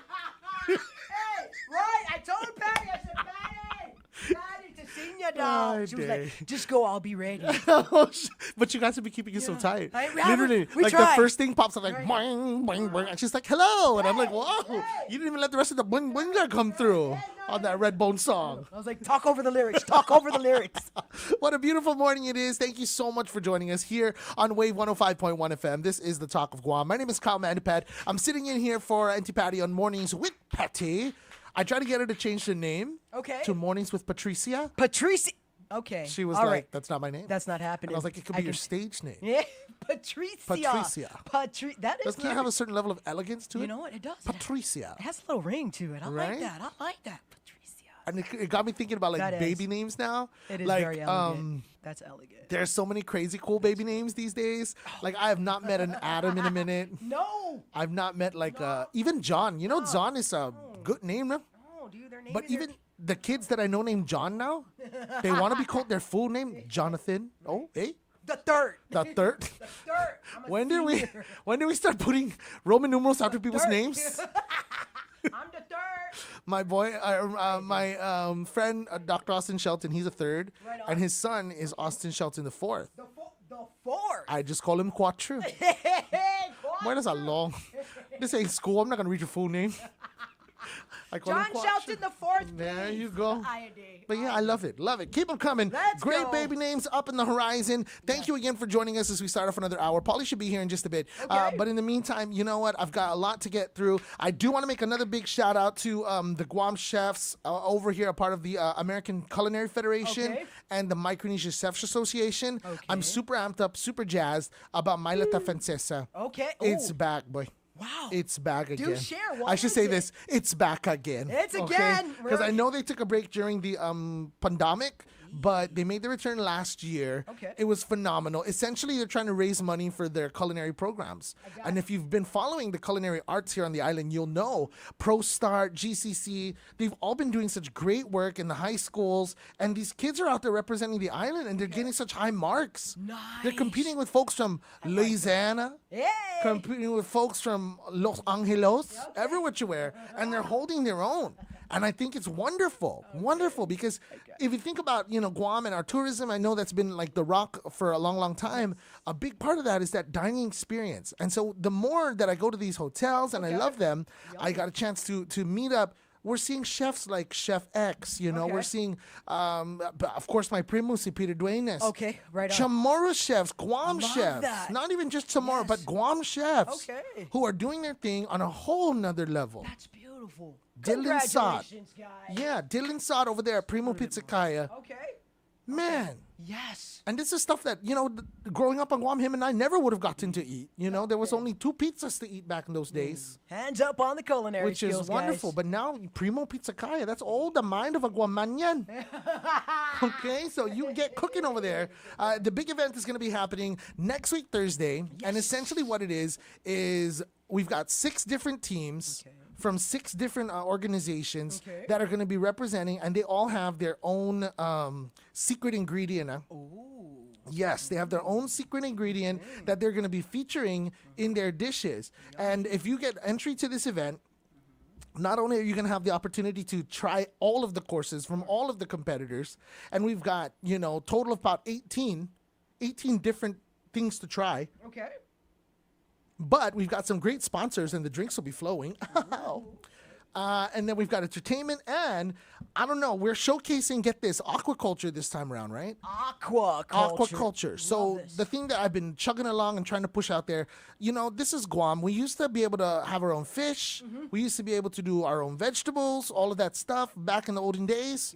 Why aren't we doing that now? So one of the big things we're pushing for over at the University of Guam Center for Island Sustainability and Sea Grant is aquaculture. So Uncle Dave Crisostomo has this aquaculture backyard system valued at over $3,000.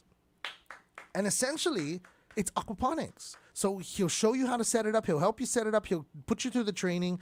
People are growing their own fish in their own backyard for them and their community. And then the nutrients from the water are helping to grow lettuce. Yeah. This is real. This is real. That's wow. And people are sharing it with their community, sharing it with their family, which is the whole intention, right? Food security. So we're going to be showcasing that over at the Mailata Francesa next week, Thursday. Mark your calendar, September 17th, 6 till 9 p.m. It's going to be happening over the Hyatt. Now, like I said, this is a fundraiser, okay? So don't anybody come here and try to tell me my mom works in the back. You got to buy a ticket, okay? You got to help us help the kids. And tickets are going for $85. Oh, that's a good It's deal. a beautiful experience, like I said. And they're available at Mezcla, at IDI, Tools of the Trade, and through all MCA members. So if you know any of the Chefs Association members, you can head over there too. But let me let you know, like I said, these are like top of the line chefs and teams here. We've got the team from Mezcla, of course, led by Chef Peter Duenes. Chef Darwin Ariola is going to be on that. Chef Darren Duenes is also on the team. We've got the team from Subaki Tower. Chef Marvin over there is going to be working with Chef Marjolin and Chef James. We've got the team from Hyatt. Right? So Chef X is going to be leading the way. My other primo, Chef Phil's going to be there. And Chef Mina is going to be there as well. Primo Pizzacaya, Chef Dylan's going to be there. Chef Kelly and Chef Rob. Chef Kevin is going to lead the way for Team Dusatani. Right? And then, as I said, the kids are involved too. GCC ProStart team is going to be in the house with representatives from Simon Sanchez and from JFK. Chefs Dylan, Ashley, Zion, Ricamo, Jasmine, and Rika. So these are all going to be bringing their A game. They're all going to be making 3 different things. And again, the servings are beautiful. They're huge. They really are going to set you on. And some of the locally farmed, get this, these are locally farmed special ingredients. So each of them is going to get one of these, and then they're all going to try to intertwine them. One of the special ingredients this year is lemay. Okay. Grown local by farmer Bill McDonald up there in Agutnya Heights. Okay. Okay. Another one is going to be the Talafofu Doni, courtesy of Glenn Takai. Also from Talafofu, we're going to have the Aga, which is the banana, right? Ken Ogun, the amazing farmer who's bringing that to us. From all the way down there in Alahan, farmer Joseph Palino is bringing up some of that Nidzuk, right? And then from Otdit Salampago, we've got Limon Samoru, which of course is the Chamorro lemon. Frank Santos Jr. is bringing that over to us as well. And then get this is the one that got me, because I haven't had this in a million years. From farmer Roland Santos, from Farm to Table, from the beautiful village of Mangi Town, they're going to be showcasing manzanita. Dude, when was the last time you ate manzanita? That's like the local cherry. Oh, yeah. Yes. Yeah, I'm good. And it doesn't have the stuff. Me and my cousins used to chew it all the time. And just eat it. Bloop, bloop, bloop. Okay. No, I'm good. But I haven't had that in a minute. So yeah, those are all the special ingredients. I'm really, really interested to see how they're going to weave this all together. And again, it's $85 per person. It's going towards helping the Micronesia Chefs Association continue their programming for the kids and for the future culinary students. It's going toward an amazing cause. Need not deny that or even question that, okay? But what I'm saying is, when else are you going to get a chance to see 6 amazing chefs leading 6 amazing teams of chefs from 6 great establishments? Again, Team Mescla, Subaki, Team Hyatt, Team Primo Pizza Kaya. We've also got the Dusatani, and then Team GCC Pro Start. It's going to be nuts, okay? So again, get your tickets now. They're available at Mescla, in Agutnya, IDI, Tools of the Trade, and through all MCA members, the Micronesian Chefs Association, American Culinary Federation, and UOG Center for Island Sustainability and Sea Grant present Maila Tafentesa. Oh, it's back. So we're really excited about that. Earlier on, we were talking a little bit more about community engagement and the way that people are out there trying to help. One of the great teams that is out there trying to help, I did talk a little bit about them, but I wanted to save the rest for my fam to talk more about. I've got Miss Michelle Apiak. She's from the South today, and that's why she's chugging along down at the beautiful Leo Palace Resort in the hills. Hafa Adai and good morning, fam. Good morning, Guam. Good morning, Kyle. All right. Now, Shell, we've been talking about this for a minute. This is a big deal. You guys down at Leo Palace are opening up the gates, literally, Jurassic Park style, to some excellent opportunity for some community group members. I did mention last time I was on about the Guam Girl Scouts and the Tough Cookie Fun Run that's happening this Sunday. But this Saturday, it all begins with your Run for Wishes.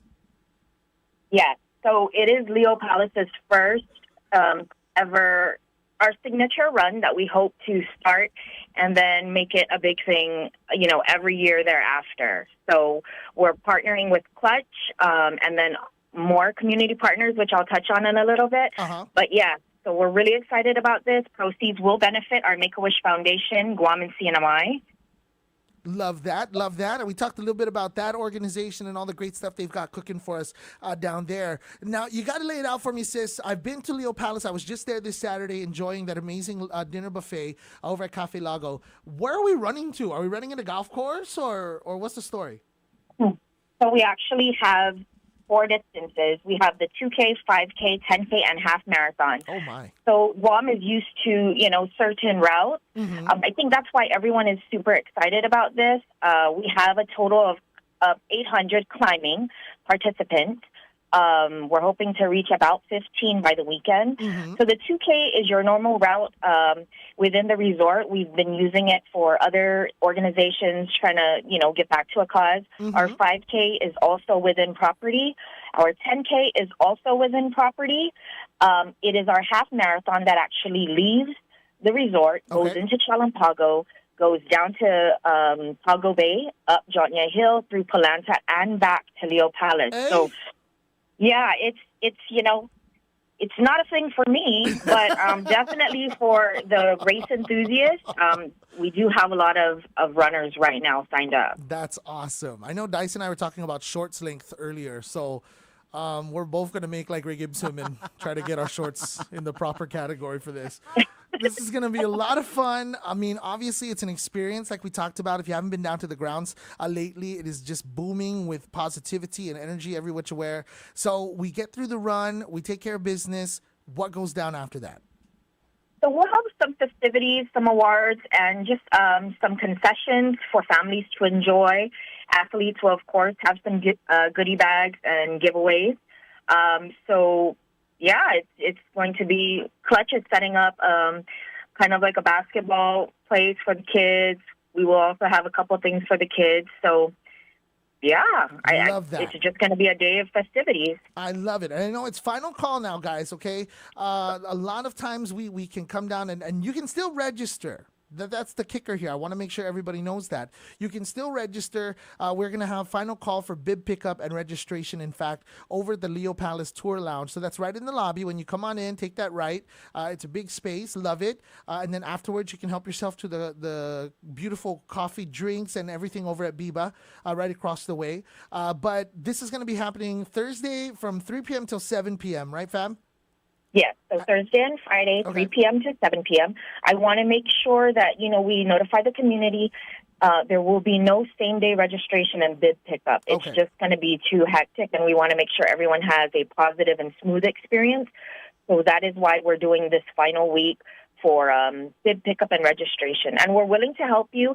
Everything as far as registration is online. Mm-hmm. You can come to the tour lounge. We can assist you through the process, and then you can also pick up your bid. I love that. I love that. And you know what? The race bibs are one thing for sure, but I don't know if everybody's seen that race package. Good gracious. I know. I know. You guys are setting the tone here. Definitely. Tell me what's in it. So we have finisher tees, we have socks, we have a visor, and we have a cinch pack. So, it's a pretty extensive package. Definitely. If you don't want to shower before you go to work, they've got everything you need right here. Though we recommend showering before you go to work, though. Especially if you work at Leo Palace. It's been a reason she's been married for all these years and I haven't, okay? So thank you so much. Now, this is going to be an excellent opportunity. Again, we got to stress this now. You got to get registered beforehand. Thursday and Friday, 3 p.m. till 7 p.m. over at the Leo Palace Tour Lounge. That's your final chance. And, sis, if we come down and register during those times, we'll just get everything while we're down there, no?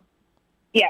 The bid pickup will be available for you. Okay, perfect. So again, mark your calendars. The Run for Wishes, that's a 2K, 5K, 10K, and half marathon is going down this Saturday over at the Leo Palace Resort, Guam. Shout outs, of course, to Clutch for coming on through. I know we've got some other great partners there we want to shout out as well, fam. Yes, please.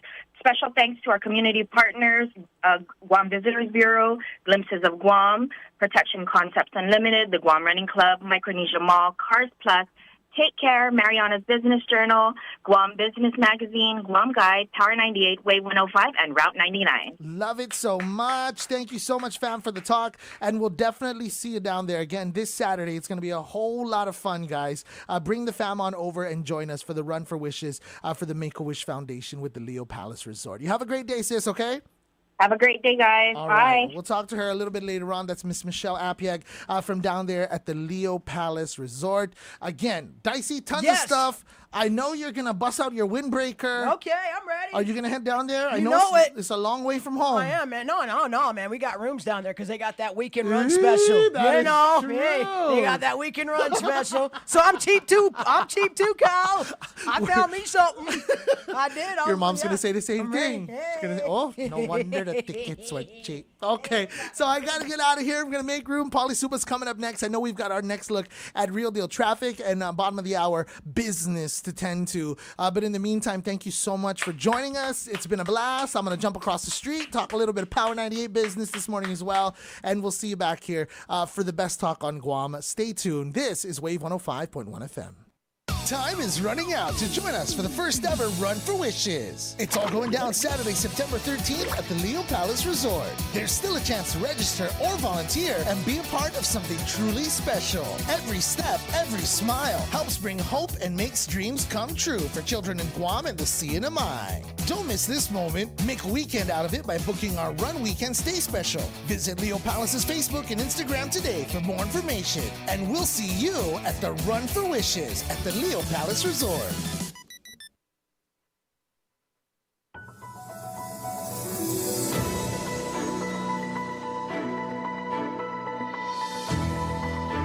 Hafa Adai, Guam. Good morning, everyone, and welcome back. 30 minutes after 7 o'clock on a Tuesday morning, streaming live and online at thewave105.com, as well as our YouTube channel. That's Wave 105.1 FM Guam. And the show this morning is being brought to you by Chili's Grill and Bar, the medical city where patients are partners. Hilton Guam Resort and Spa. Take Care Insurance Company, Our Island, Your Health Plan. Subway, Eat Fresh, Wise Owl, the wise choice in animal care. Bank Pacific, where others place branches, we place roots. GTA, we start with you. Pat's Tinting and Detailing, and Sherwin-Williams Pate. Your local headlines for you right now. It's Skylar Obispo from the Marianas Business Journal and the Guam Business Magazine, brought to you by McDonald's. I'm loving it. Buenas and Hafa Adai. Here's the latest from the Marianas Business Journal.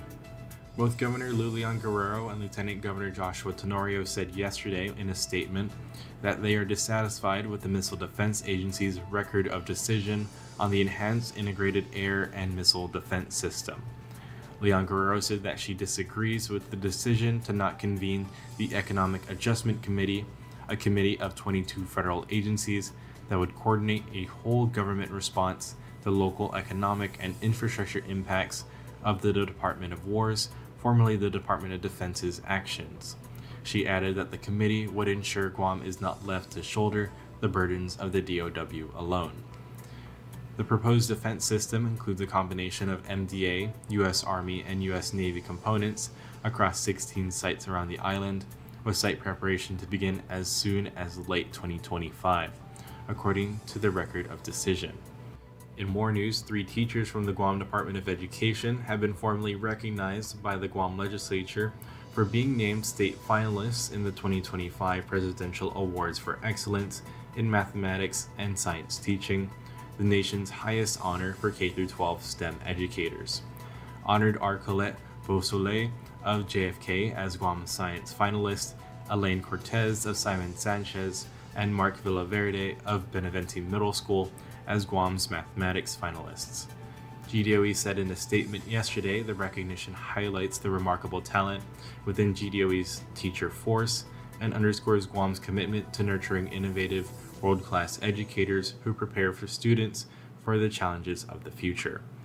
Reporting for the Marianas Business Journal, the Wave 105, and Power 98, I'm Skylar Obispo.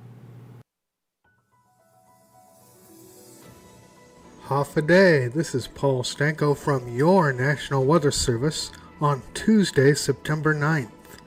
Partly sunny skies and isolated showers are expected to continue through the end of the week.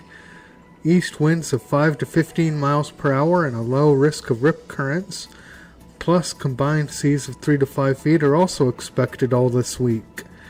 The latest weather information can always be found at www.weather.gov/GUM.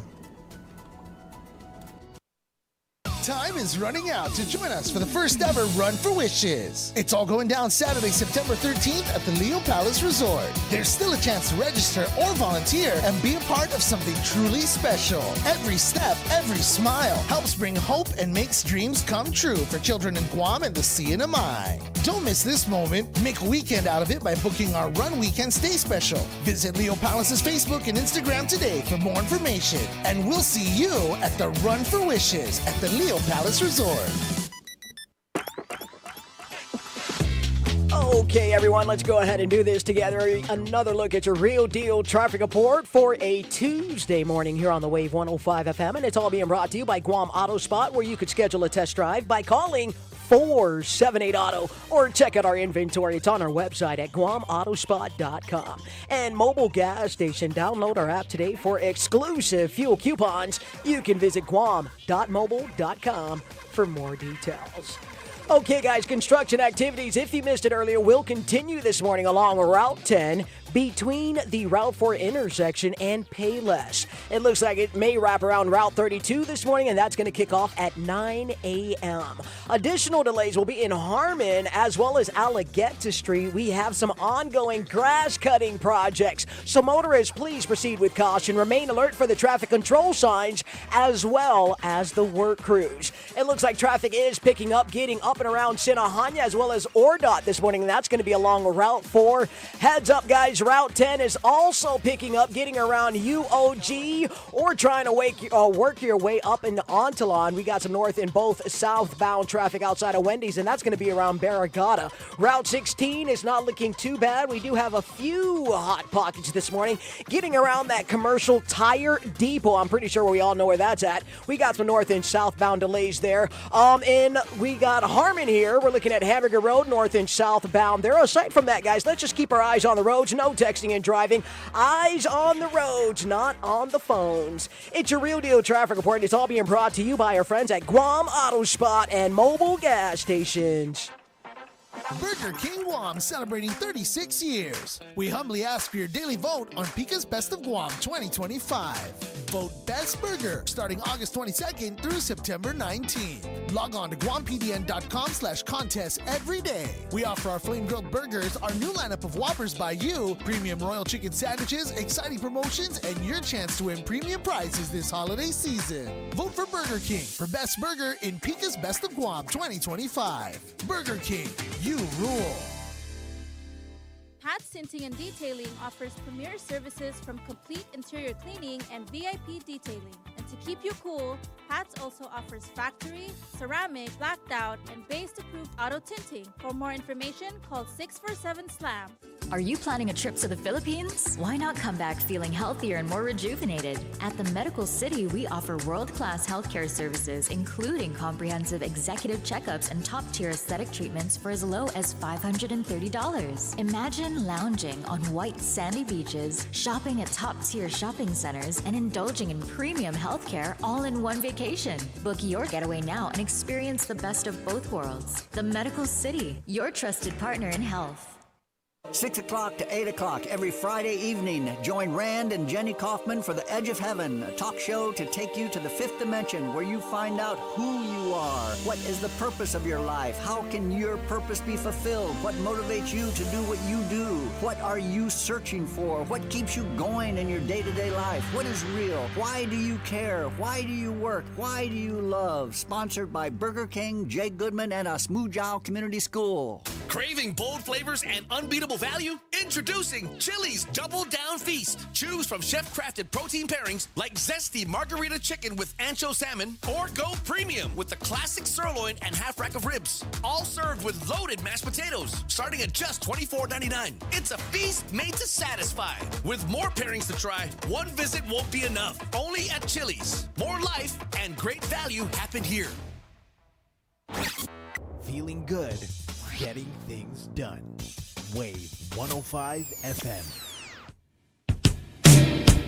21 tugi presu tisina humutu aisa kwa hali natihu tatisina mareglali natihu sagwa hatu mogi alandia sempre. We can just let this ride. Oh, you're right. YouTube is not going to do nothing to us here. They don't know tomorrow. They love JD Crush. Right? They're not going to shut us down. They're not, man. But we're playing on that Google Translation, and yeah, it's super wrong, bro. Google Translation? Yeah, man. Their tomorrow's not really good on Google Translation, man. I gave up on it. Right? Yeah. So somebody turned me on to it, and then I was messing with it, and you're correct. Yeah. I was like, man, here math I am. is not mathing. Here I am making it look like I know tomorrow, and then everybody else is, when I'm sending it to like Senor Teria, he's probably laughing. What are you talking about? Dude, what is this? Yeah, that's real. That's very real. Yeah, so we're not there yet, right? But we're close. Yeah. What show am I on? Right? Oh, man. Mornings with welcome, Patti. It's been a combination. We had a little bit of everything this Mornings with Patti. Let's go. Rolling with dice. Good morning, guys. 7:39 in the morning. I saw some two releases came in from Washington, D.C. Okay. Yeah, Congressman Jim Moylan sent one early this morning, and so I was able to look at it right before I got in, when I was still like clearing the mugu out of my eyes. I was like, what is this that we got from the congressman? So it's an update on our mail disruptions, right? So the release says, after sustained efforts and high-level engagement, Congressman James Moylan announces a significant breakthrough in resolving the shipping disruption. I think I got it. Okay, there. My ears work now. That's how you know you're getting old, when you had to. You're not there, Paulie. You still trying to get in that unk category. I'm done, dude. No, I'm I done, am, bro. Yeah? because Okay, here we go. since I came back to talk radio, I remember where the gauge is for my ears. Okay. And I have had to, in Adjust the it? last year and a half, I've had to adjust it up. Yeah. Yes, noticeably. Yeah. So. Well, maybe it's just I our need to get- career. I need to get my ears checked. No, dude, because we wear headphones all day. Maybe that's what it is. Oh, yeah, definitely it is. But, you know. You're not old, Paulie. Stop trying to park in the blue. I know you want that VIP Oh, service already. so my kids, Okay, go, my go, go, go. kids, they noticed before I noticed. What happened? They noticed that when I was on my phone one day, Okay. Immediately called me out on it. When I got on my phone, I took my glasses off and put it on my head. Okay. And they're like, "Whoa, you need to check your eyes." Yeah. And I thought about it, I'm like, I think that was the first time ever that I had to do that. Yeah, I gotta get new. I think I have to start wearing bifocals. No, I don't think so. You know the line? No. Yes, I think so. No, dude, just do a flush. Just do an eye flush. Eye flush and you're good. Because we're on devices. You got them blue eyes, the blue screen eyes. You're good. Yeah. You're No, good. I'm just gonna embrace it. No, we're not old. You're good. If only they lowered the threshold for Social Security, then I'll really embrace it. Tried that already. Yeah, we tried that already. All right, so Congressman Jim Moylan's letter, right? As of today, all mail and packages from Guam and the CNMI distributed through Guam have successfully arrived in Honolulu. Okay. So that's some good news, right? Indicating that federal agencies are taking meaningful action. And so there was some misunderstanding, too, that not just it wasn't just the packages leaving, but it was the packages coming in. And that scares the heck out of me, right? Some of the things, necessities at this point, I'm getting online. Okay. And that's just the reality of my life. I'm so True, sorry. true. And I'm not the only one. So that part is pretty scary because, again, this all comes down to, trying to save. I'm trying to do this no spend, no buy No spend, no buy. 2025. That's And it hasn't worked. No spend, no buy 2025. Okay. Yeah, try not to buy anything. Anything unnecessary. Unnecessary. Got you. Okay. So in that part, unnecessary for sure. But no, not even try to really be a minimalist. Okay. Like hairspray. Don't even buy hairspray. What? Okay. Hold Just use on. water. No, I'm good. I can't do it. All you. Just I use pass. So I failed on that part too. gonna fail. I'm still buying hairspray, but even to that part, what else can I cut out of my life? What else can I put aside? What else can I invest in? Because it's not just don't spend and just hold on to your money, but invest in that money. And so I've been able to do a little bit of it, but not as much as I had hoped. But every little bit does count. Okay, so that was the misinformation, or not. I wouldn't say misinformation. That was some of the concern from me too. Are these packages that are also coming to us that have been stalled? And I can confirm in my own life that no, the packages are still coming. I had a box come in yesterday. So the progress results from Congressman Moylan's persistent advocacy for transparency and swift resolution. He has maintained ongoing communication with the U.S. Postal Service leadership, Customs and Border Protection, and White House officials, urging for clear guidance and operational solutions. He said, "Our message has been clear. Guam cannot be treated as an afterthought.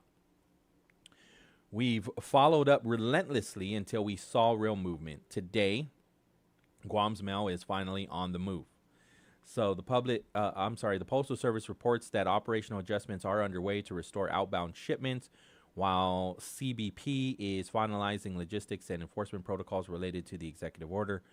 Moylan continues to stay in close contact with both agencies to ensure reliable long-term service. Existing incoming mail, including air shipments and pharmaceuticals, which remains unaffected, and as do outgoing letters and flats.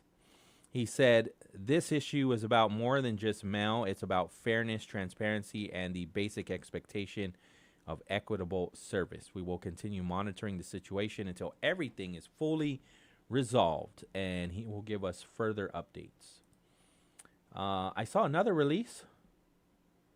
So his office sent another one 2 hours later. So an hour and a half. So one at 6 a.m. and one right before we got on the show at 7:35.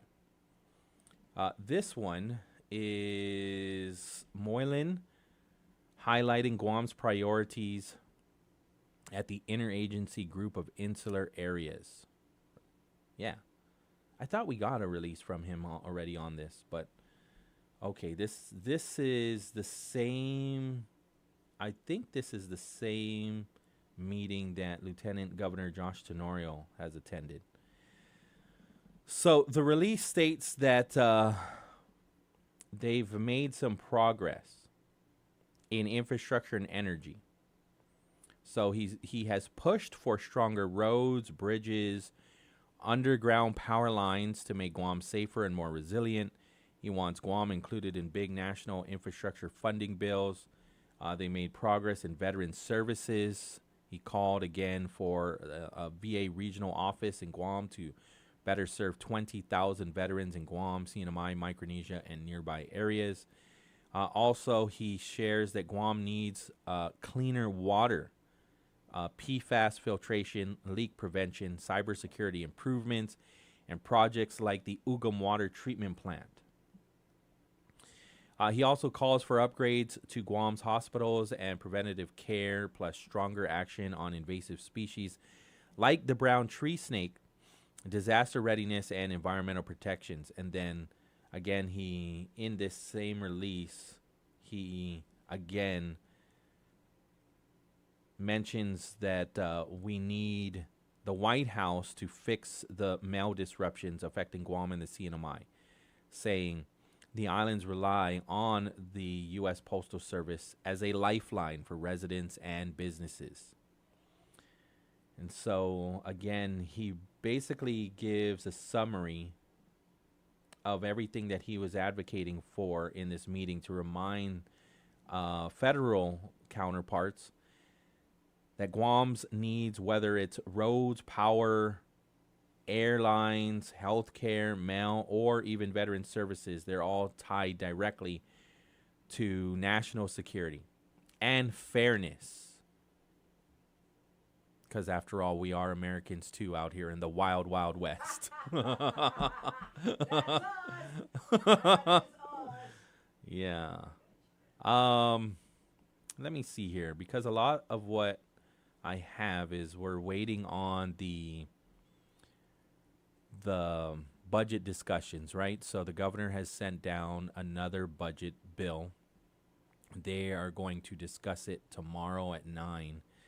So I'm really waiting for a lot of what happens tomorrow. But yesterday, I didn't get to touch on this yesterday. So I guess we can talk about it here on this show. Do you like digital signs? Yes. You do? I do. So what would you like more of them? Digital signs? I think they're Yeah. pretty cool. Do you think if Tumon looked like Times Square? Yeah. Yes. Like all these giant signs, bro. and then even like coming out and like grabbing you. Yeah. Yeah. Yes, Like please. like Underwater World having a digital 3D sign and a well jumping out and yeah. Yes. Some innovation. Yeah. I love that. Apparently, some people don't want that. Okay. Oh, okay. So I don't there- know now. So the Okay. understanding. Okay. The understanding is obviously we are. Why do people come here? Because it does relate to tourism, or at least the conversation did go there when Senator Tello Taitagui was talking about it again yesterday on Bill 175, right? But more because she says we need to focus on its natural beauty, and I agree. I think we just need to zone areas. Yeah. We just need to zone, like, not everywhere, not the whole island should have these, because then it needs to be, I think it needs to be uniform. I think there needs to be regulations on it, because what we don't want are just everything and anything going up, you know, and it just looks messy. Yeah. We don't want it too busy. Yeah. Not too busy. Right? Okay. No cluttered. All right. And so we need to really focus on Guam's natural beauty. What is this? Responding 3-car crash on Route 4. That's this morning, right? Yes, sir. Sinahanya Hill before McDonald's. Yeah, that's rough, man. That is a very dangerous area. It's a major route, too. So they're responding to a 3-car crash on Route 4, Sinahanya Hill before McDonald's in Hagåtña. Please expect traffic delays. More details will be provided. This is from the Guam Police Department at 7:40 in the morning. So if you're in Sinahanya, I would drive through the village and pop out over by the court, down the hill, down Hagåtña Heights, and then either go left towards the Hagåtña lockup, or go right towards the Guam Library, and then you can reroute yourself to get on Route 1 if that's what you need to do. Yeah, it's pretty bad. Because I imagine if it's a 3-car crash, you're gonna have some wait time. You're gonna have some wait time. Do you see it already on your? I am. It looks like it's backed up all the way southern, and it looks like it's flowing all the way into Ordot right now. Okay. Yeah, so it's gonna. You got some wait time, unfortunately. I mean, if you haven't even made it into Sinahanya, I would say go take 10. Yes. 10, and then the intersection. Yeah, use 10. Use 10. And if you're stuck on that side, hop on 15 and go around. Yeah. So at this time, this is not a good time. No. It's an unfortunate time for it to happen, because everybody needs to be at work by 8, and usually this is when most people are out on the road, right? So yeah. Yes. All right. Is anybody on the line? We got Tin Joe. Oh yeah, Here Joe we go. Maulik. Hafa Adai, senor. I was waiting for you. I'm over here, the Tapu. Waiting for me? Yeah, I'm over here. I'm down with the Tapu. Yeah. Are you waiting to get in? No. You finished. Yeah, you finished there's before one guy- 8 a.m. There's one guy who's cutting at the back of the Tapu. Okay. So I'm finished with the Tapu, and there's only one guy who's cutting at the back. Does he work there? Did you have a conversation with him? I don't know. I didn't go over and ask him, but I saw him bush cutting at the creek. Mm-hmm. Yeah. So did you do any bush cutting there at the chapel, or you didn't because of that other bush cutter? No, I was here first. So you were there first. So you Yeah. finished. Everything looks good. Take pictures. Can you send it to me? No. I cannot, not on this phone. Oh, okay. Not on this phone. I thought you were going to come down and supervise me. Did I say that? I'm sorry. I don't think I did say that, because I. No, I don't think. No. Yeah. But I was assuming You're putting me on the spot, like. I'm like. I don't even want to do my own yard. So I even got some pictures. Okay, so maybe we'll meet up and I'll take those pictures from you. so we can show that. No, my army pictures and. Oh, your army, your arm. Oh, got it. Yeah. Yeah. I have some wheels. Right. Yeah. Second to none. Yeah, I was actually surprised when there's an actual street called Hell's on Wheels, and I looked it up. I'm like, you're correct. But now I'm not so surprised. I mean, because the entire department is called the Department of War now, so I'm not surprised at all. Well,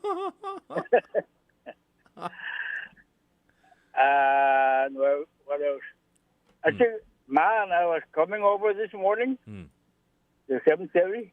Okay. The traffic going into a naval station is huge. I mean, it's slow. Oh, yeah. Yeah, really busy. Plus that construction. Right. So what's your drive time? So if you're leaving at what, 6 in the morning to get over to the chapel at the Veteran Cemetery? Well, coming over is about 15. Only 15 minutes. Wow, from Inalahan? Yeah. Yeah. So but, that's a really nice drive then. The traffic, because the school bus, that's the delay. The school bus. So that's a nice 15-minute drive from Inalahan, taking Cross Island, getting over to Santa Rita Sumai, making a right down to Sumai, and then that straight shot from Naval Base Guam to the Veterans Cemetery. That all of that is 15 minutes? Are you? I mean, it depends on the traffic. You're driving the pretty school fast bus then. is the one that's delaying, my travel time. Yeah. But usually I'll just drive 15 minutes, or sometimes it's less. Wow. If you're traveling with 40 miles an hour, but if you're doing 60 miles an hour, you only take 10 minutes. Okay. Got it. If you were, not that you were though. No, yeah. No, I don't go over 40. Yeah. Wow, so 40 will get you there in 15 minutes. 15 minutes. Wow. Yeah. I'm thinking 15 minutes just from Zotnya to Santa Rita Sumai. That's 15 minutes. That entire Cross Island strip for me takes at least 15. I was going to take row 1. Row 4. Then up to Nimichil. Right. Okay. Yeah, but I got to pass through by the Naval Hospital. Sinana. So that's where you're headed to next. To Windward Hill, and then down to the cemetery. So that's where you're headed to Nimitz Hill next? I mean, no, I'm going Agania Heights? I'm just going to take row 1. Back home? Naval Station. Back home? Yeah, back home. Okay. Same route. Yeah, I wouldn't go up the other way because of that route crash. 4 up to Sinana, right? Don't do it. Over to Sinana to don't do it today, though. Government House. Don't do it today, though, because of the crash. Yes. It's going to take me longer, plus the traffic. Yes. The school bus. Especially today because of the 3-car crash that's happening. It's going to cause many a longer delay, for sure. If that thing happens right by the Adai funeral, that place is always heavy traffic all the way back to Ordut. Traffic light. Well, thanks, Senor. Thank you for everything you do. I mean, I'm not even sure if the Guam Veterans Affairs Office even knows you're out there doing their work, but I'm sure they appreciate it. Yeah. That's okay. Yeah. I'm getting ready because I need to go down to the ranch. Okay. Take the ranch. Okay, Senor. Thank you for calling. Hasta adios. Yeah. All right, 7:58 in the morning, and so like I said, yesterday there was a public hearing on Bill 175, and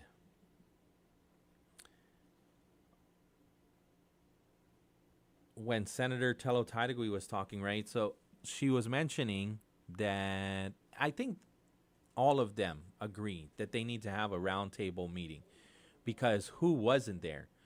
DPW wasn't there, GVB wasn't there, and the Mayor's Council of Guam, they weren't there. Do their residents want these digital signs in their village too? I know that there is a digital sign in Inalahan as you are coming up into Malolo, right? So there's that digital sign that's there, but we do need regulations, because what will happen is what could happen are just more of these digital signs popping up everywhere, and so now it's just messy. And does that help our natural beauty? And does it help preserve it? I don't know. That's again a conversation that needs to happen with all stakeholders. They're in a roundtable, more than just a public hearing, I think, because then I feel like you get to have these more fluid conversations back and forth without the formalities and whatnot, discussing how they can how they can present better regulations that support both those that want these signs and those that want to also protect our natural beauty of the island. Somebody's on the line? Well, okay, we'll take the break then. 8 o'clock on the dot, KGUM FM in Dededo, Guam. This is CBS News on the Hour, sponsored by O'Reilly Auto Parts. I'm Cammie McCormick. There has been a flurry of legal rulings today involving the Trump administration, the latest over whether states can sue the administration over the firings of federal workers. Matt Piper reports. In a 2-1 ruling, the appeals court says states do not have the standing to sue the Trump administration's mass termination of probationary employees. It says they only have standing to challenge the process by which the government has engaged in mass firings. In March, 19 states and Washington, D.C. sued federal agencies alleging the terminations were unlawful and never gave 30 to 60 days advance notice. The court also notes the harm was done to people, not states, none of whom are parties in the suit. The Chief Justice will allow the president to remove Rebecca Slaughter, a member of the Federal Trade Commission. Lower courts had ordered her reinstatement. Legal analyst Lori Levinson. This order by Chief Justice Roberts is a real signal that the court continues to empower President Trump to have full control over his agencies and those who are in them. CBS's Camilo Montoya Galvez reports the Supreme Court cleared the way for federal agents to conduct sweeping immigration operations in Los Angeles. The High Court, through this ruling, is suspending a lower court order from July that had prohibited federal immigration officials from conducting what advocates called roving immigration arrests that relied on certain factors such as somebody's race or ethnicity, the fact that they were speaking Spanish or English with an accent. There was a deadly attack on a bus stop near Jerusalem today, and the Israeli offensive into Gaza City is ramping up, as Linda Gradstein reports. Speaking at the Air Force Command Center in Tel Aviv, Israeli Prime Minister Benjamin Netanyahu warned the residents of Gaza City to, quote, leave now, hours after Israel said it would ramp up airstrikes on Gaza. He also said that Israeli forces are organizing and preparing for a ground maneuver hours after 2 Palestinian gunmen killed at least 6 people in a terrorist attack in Jerusalem. Venezuela's deploying 25,000 troops to its coastal states to tackle drug trafficking after the U.S. ordered additional fighter jets to Puerto Rico to carry out operations against drug cartels.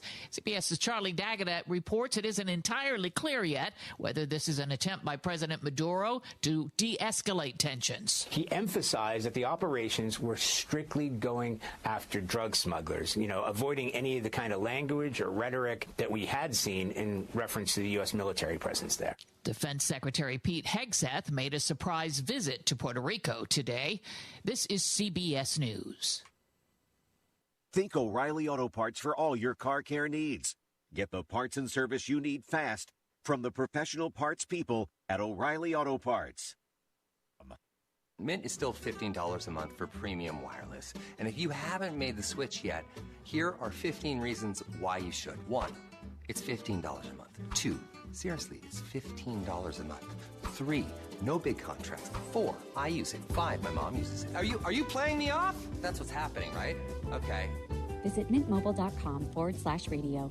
Upfront payment of $45 for 3-month plan. $15 per month equivalent required. New customer offer first 3 months only. Then full price plan options available. Taxes and fees extra. See mintmobile.com.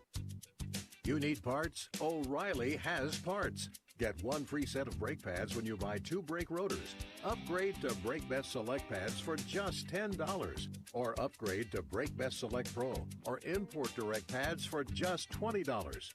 Product availability. Just one part that makes O'Reilly stand apart. Restrictions apply. See store for details. O'Reilly Auto Parts. The British band Supertramp says one of its co-founders has died at the age of 81. Was an early morning yesterday. Rick Davies added keyboards and soulful vocals to Supertramp, a group that hit it big in 1979.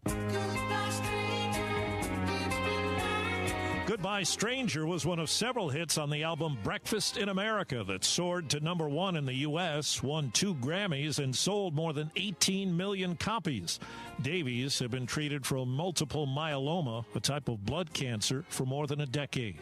Steve Kathan, CBS News. A woman in Australia charged with murdering her estranged husband's relatives with poisoned mushrooms has been sentenced to life in prison. Erin Patterson is expected to serve most of her time in isolation because officials say she could be harmed by other prisoners who followed the case.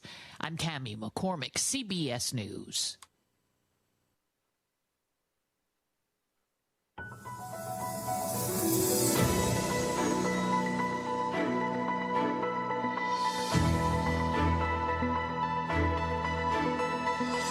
Hafa Adai, Guam. Good morning and welcome back. It's Mornings with Patti on the Wave 105 FM, hosted by Paulie Suba for a Tuesday, September 9th. 5 minutes after 8 o'clock right now, and the show is brought to you by Chili's Grill and Bar, the Medical City, where patients are partners. Hilton Guam Resort and Spa, Take Care Insurance Company, Our Island, Your Health Plan. Subway, Eat Fresh, Wise Owl, the wise choice in animal care. Bank Pacific, where others place branches, we place roots. GTA, we start with you. Patch Tinting and Detailing, and Sherwin-Williams Paints. Your local headlines for you right now. It's Skylar Obispo from the Marianas Business Journal and the Guam Business Magazine, and Paul Stanko of the National Weather Service in Tejan. It's all being brought to you by McDonald's. Bring on the fall flavors at McDonald's Guam and treat yourself to the pumpkin and cream pie, pumpkin spice latte, or pumpkin iced coffee. Hurried in for a limited time at McDonald's.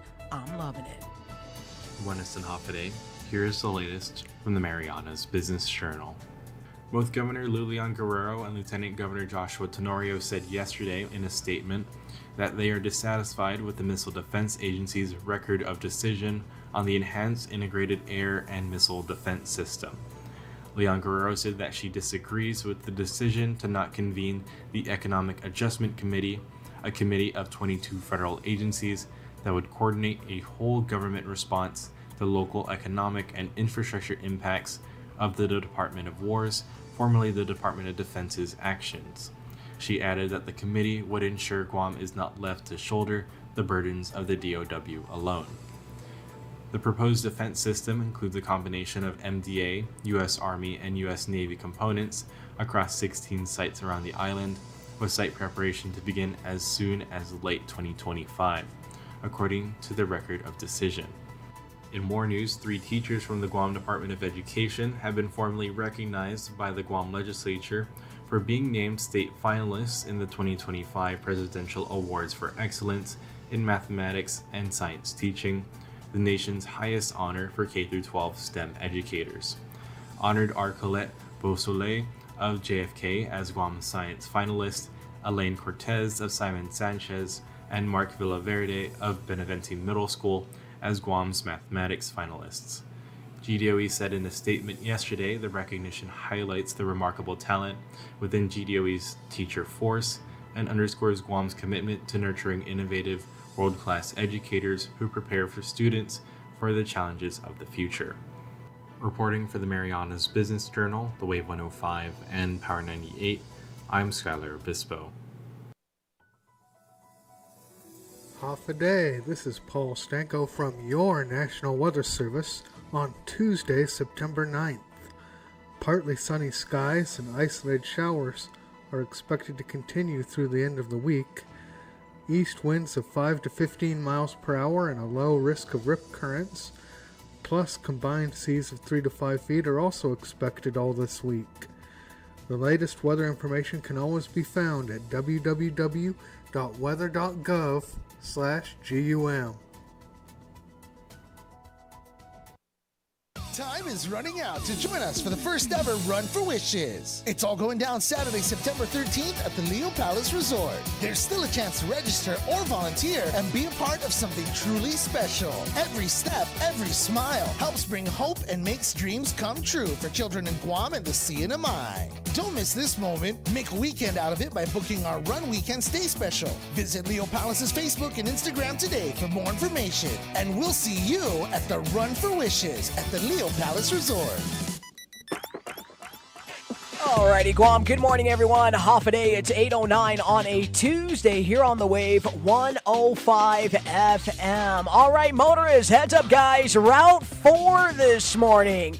We would try our best to avoid getting up and around Ordot. We get around Sinahanya this morning. If those are routes that you absolutely have to take, I'd highly recommend that you hop on to Route 10 this morning and maybe take that Manilao route, or you can use My Road. That's going to be Route 15. Now, if you are stuck in the Sinahanya area, you can try to merge around Payless. Maybe you can get around that Sinahanya ballpark this morning, but I do want to advise the public that we do have our friends at the Guam Police Department responding to a 3-car crash. It's going to be on Route 4, Sinahanya Hill, right before you reach McDonald's in Hagåtña. You can expect traffic delays, and more details will be provided as they become available. So again, guys, Route 4 this morning, we have got ourselves a 3-car collision right before McDonald's in Hagåtña. You're going to find it on that Sinahanya Hill. Aside from that area, we got additional delays already beginning to pick up on Route 10 this morning. It looks like that's a route that a lot of folks are beginning to use.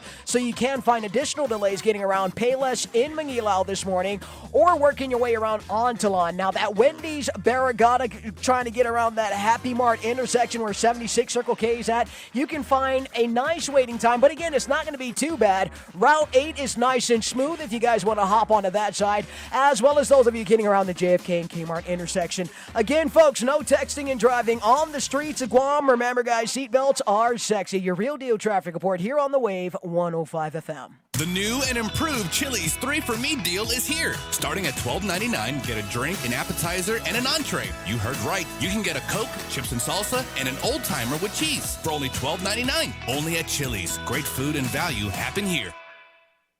Think you've got what it takes to win? Tune in every Friday on Wave 105 FM with Patti Arroyo for the Hilton Trivia Challenge. Test your knowledge and you can score dinner for 2 at the Hilton Guam Resort and Spa. It's brought to you by the Hilton Guam Resort and Spa, only on Wave 105 FM. The views and opinions expressed in this show are that of the show hosts, guests, and callers. They do not necessarily reflect the views and opinions of the staff and management of Wave 105 FM, Glimpses Media, or any of our partners. As we strive to provide quality, respectful, and engaging content, we welcome you to participate in the conversation. Thank you for tuning in to Wave 105 FM, the sound of Guam. Enjoy the show.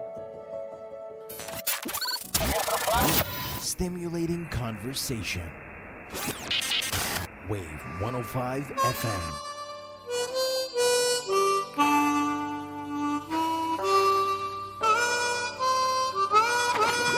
Won't you come stay with me for a while?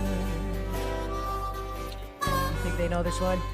Oh, heck yeah. Heck yeah. All right. This is the ultimate wake up in the morning song that just puts a smile on my face. Does it really? This song right here will always put a smile on my face. No matter what challenges I'm facing, or, you know, anybody want to call me out on the radio today, this song will put a smile on my face. It's a hate blocker. Pow, pow, pow. It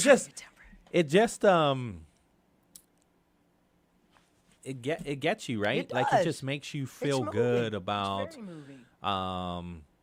moving. about where we are, where I'm at today, or where we are as a people, regardless of, there's always, we're all human. Yes. We all make mistakes. For sure. But I count my blessings for sure. Just be grateful. Right? And then, of course, when you combine that with a 49ers win. Hey! Barely. Thank goodness for a defense. Thank goodness. So right? Why do we still have Jake Moody? I thought we got rid of him. Why do we? I mean, this dude was missing field goals in the preseason.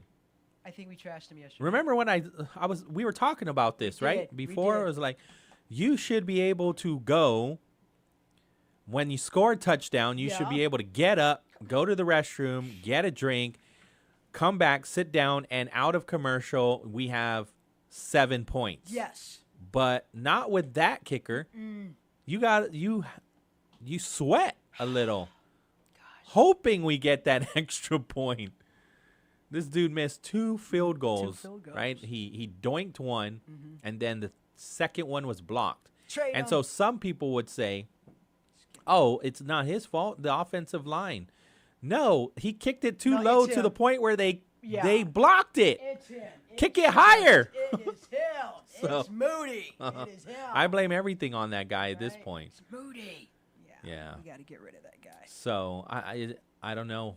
I don't know where we're gonna go with how we keep him, but it still feels good to know that we won, that we pulled that one out, right? Yeah. Because it wasn't looking good. I think things started to turn around in the fourth quarter, and again, the defense were able to make some big plays, a couple fumbles. I think that really helped us, right? And then Christian McCaffrey was able to make some decent plays. Most of them were like just little tosses to Christian, and then he was able to make like 7 or 8 yards that made the difference, right? And then, to be honest with you, Brock Purdy, when he threw that one touchdown, I feel like he just prayed. He did. He prayed really hard. I was praying, Paulie. I don't even think that he meant to throw it to that one dude. I think he's like a tight end that hardly ever plays, because he got more play yesterday because what's his name? The tight end. Yeah, I was watching him, and I was looking. He got injured. That's the problem. The starting tight end. That's where I'm at. He got injured with a hamstring injury after scoring a touchdown. Man, I can't believe I forgot his name. We got a tomorrow tight end. We do? UCLA. Yeah. What's his name? Flores. Right? Okay. Yeah, right. We got a tomorrow. I mean, could be tight from end. Guam, could also be from Mexico. Could be from Texas with a name like Flores. No, could be from the Philippines. Could be from Canada. It could be. You could. Well, this one here is actually he's got for real. He's got the Guam seal tattoo on his arm. Yeah, he's actually a Fajaran kid. So this okay, is really nice. there you go. Yeah, right. Nice. Yeah, I was like, good job, guys. Good job. I like seeing this. I like them. I like seeing this. And we're Heck trying yeah. to get we had I forgot his name too. Pittsburgh Steeler. Oh, Dewey. Big dude. Steelers. I think he was like an offensive tackle or something. He even came to Guam. Did he? Yeah, he was hanging out. I missed out. Did he? I missed out. This was like maybe 2018, 2019. And I really want these guys to come and look at our players, man. I really do, especially these Friars, because FD, man, these guys are some bulldozers. You know, I really want these. Oh, just trucking people like Debo? Yeah. Like Debo Samuels? Man, that dude was a beast yesterday. I'm seeing these guys, man. See that? God, they just bulldozer folks, and I'm like, the team formerly known as the Washington Redskins. They, how did they do? They picked up Debo. That's where he went. Yeah. Okay. And they threw it to him like 10 times. All right, it's okay. And Debo he's a playmaker. This guy is fun to watch. He's a lot of fun to watch, and we lost him.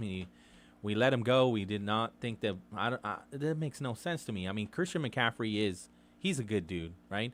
But he's getting older. He is. And he's injury prone. That's what we And watched so, yesterday. I mean, Debo is a guy that I think that is a franchise player. Yes. That he should retire as a Niner, but he's gone now, and he's playing for the team formerly known as the Washington Redskins. Which is fine. And so they were fun to watch yesterday. You watched it? You saw Well, it? I didn't see from it. now on, I think I'm going to watch You're the gonna team watch it? formerly known as the Washington Redskins Okay. all season long. For sure. Yeah. Okay. And you'll be hearing a lot about the team formerly known All right. as the Washington Redskins. You know what? They can take Moody too. Redskins, come and get Moody. You guys come and get this guy. Because he was fun to watch. Come and get this. It was a lot of fun to watch. How we give up Debo and then we left us with Moody, man? It's like, come on, man. You know If how Moody frustrating ends that up is? retiring You know as what a I mean? 49er, Bro, oh my gosh. frustrating this is. Like, come on, man. Yeah, I got you. I got you. Okay. It was a great game. It was Yeah. nail biting, but It was. It was Not as so. Well, I'm always going to cheer for the 49ers, Okay. but the Bills versus the Ravens was crazy. Yes. Yes. That was a crazy game. That was wild. Yeah. Lamar Jackson, I think, is still going to – he's think got so? a really good chance of being the MVP. They might Yeah. not win the Super Bowl, But Lamar Jackson is so talented. And I he tell people he the is a Ravens are truck, that. too. Yeah, He will truck everybody. He will knock you down. He is super intimidating. his way. Defenders are just begging, please don't go my way. Yes. Please don't go my way. Yes, right. But they were up He was. 25 points, I think, in the fourth quarter. I think there was only like 3.5 minutes left in the game, and they were up by that much. It's been crazy. It's been And wild. so the Bills figured it out. Jared Allen is a really good quarterback, too. Oh, you're watching him too? Yeah. Got you. Okay. And so they squeaked by and won 41-40. So like 25 points in a matter of 3.5, 3 minutes and 40 seconds. The game was over. Yeah. And he's still Yeah. standing there. That's all right. That's okay. And then, there's some spitting going on. There's all kinds That's of right. ways First game, to- right? Yeah. The very man. first game, there was a Some spit in the spitting face. They got some spitting competitions, throwing out the helmets. It was, just The not- Chiefs lost? The Chiefs lost. Taylor makes a phone call. Hey, that's my man there. All right, Taylor, I love All of a sudden, the All of wedding a has been sudden. pushed back. you. Did they? I don't know. Did they? Oh, okay. I don't okay, know. okay. I don't All right, care. All right, yeah, we're not even. We ain't looking at that. We ain't looking at it. But yes, it is. It has been really tense lately. I'm like, okay. It's been a fun week. It has been. And there's one more game today. It's Do we off to a care? great The start. Bears versus the Vikings? Is that even? Are they even contenders? Maybe the Vikings? They haven't been on my radar since they lost Adrian not Peterson. really. I haven't really been. Yeah. No, I guess. So that's tonight. Otherwise, it has been a very fun week. It has been a very fun first week, and I'm in a good mood. I don't. The fact that the Niners won, regardless, it's not. You can win by an inch or win by a mile, right? won. Winning like is Vin winning. Diesel says, right? Winning is winning, and so I'll be happy for the next week. And I think who do we have? we have a week schedule, right? Mm-hmm. So next week, who do we got? The Saints, and the Saints are the Aints. These guys haven't been very good since Drew Brees, right? So yeah, they lost to the Cardinals 20-13. And so we have them next week. It's an early game, like 3 a.m, I believe, is when we're gonna play them in week 2. So we should be looking good. I expect to be up 2-0 by next week. But yeah, I was watching a couple games that are now a couple teams that are on my radar. At least the highlights. I did not watch the full game between the Bills and the Ravens, but when I started looking at that score, I'm like, let me check the highlights out of this, and it was a lot of fun. Right. It was a lot of fun to watch. Some good games. It was back and forth for sure. All right, 8:23 in the morning. So let's go back to Bill 175. So this is Vice Speaker Tony Addis' bill, and I'm not sure if it's his. I think he's worked with some people that are in the digital sign making company. I think so. And so the Guam uses different terms for the same thing, like flashing signs, electronic signs, or lighted signs. The bill replaces those with one consistent term, digital signs. this avoids confusion in the law. And so they're trying to change some of the definitions in the law to move forward. But they called out, some of the people that were there called out, well, it removes the part that says digital signs shall be regulated, shall not be just like anywhere and everywhere. It removes that. So in essence, I think somebody even used the term, it allows for more of that wild, wild west mindset or wild west mindset to just put these digital signs everywhere and anywhere. And that's something that needs to be regulated. Somebody else is on the line now? Mike is on the line. Mike is here. Mike. Hafa Adai, Wave 105. Hey, Paulie, good morning, buddy. How's it going? Mike, the sports guy. We were just talking about sports. Yeah, I know. I heard it while I was on hold. Yeah. What's up, friend? One thing I was going to add to that, Bills, and I don't know if you saw this story, but so apparently the Bills Ravens game, but when Lamar Jackson and one of the other guys when a couple of the guys were just walking around their area and all that stuff, a Bills fan pushed him and pushed one of Jackson's head bounced back, and he got a little confrontational with the player, but he did not get aggressive with him. Didn't he push a fan? Yeah, he did. Yes. He did, but that's because he was backing up one of the guys who got pushed first before Lamar did. Right. And he just happened to catch it, and he's even quoted, because I have the story on my my email account, but he is quoted as saying, "I shouldn't have done anything. I should have just let security handle it," and it's a lesson learned.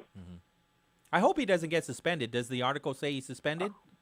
No, because I think it's still in the early stages, and they do show that because they were just minding their own business. I think they had just scored. And they were just walking around their bench area, and a fan happened to investigate it. Right. So I don't think any suspension should come out of it unless the commissioner is going to be political on it and all that stuff. At the same time, what was I going to say? Besides that, that fan who did that to the two Raven players, that guy's banned for life from Bills Stadium.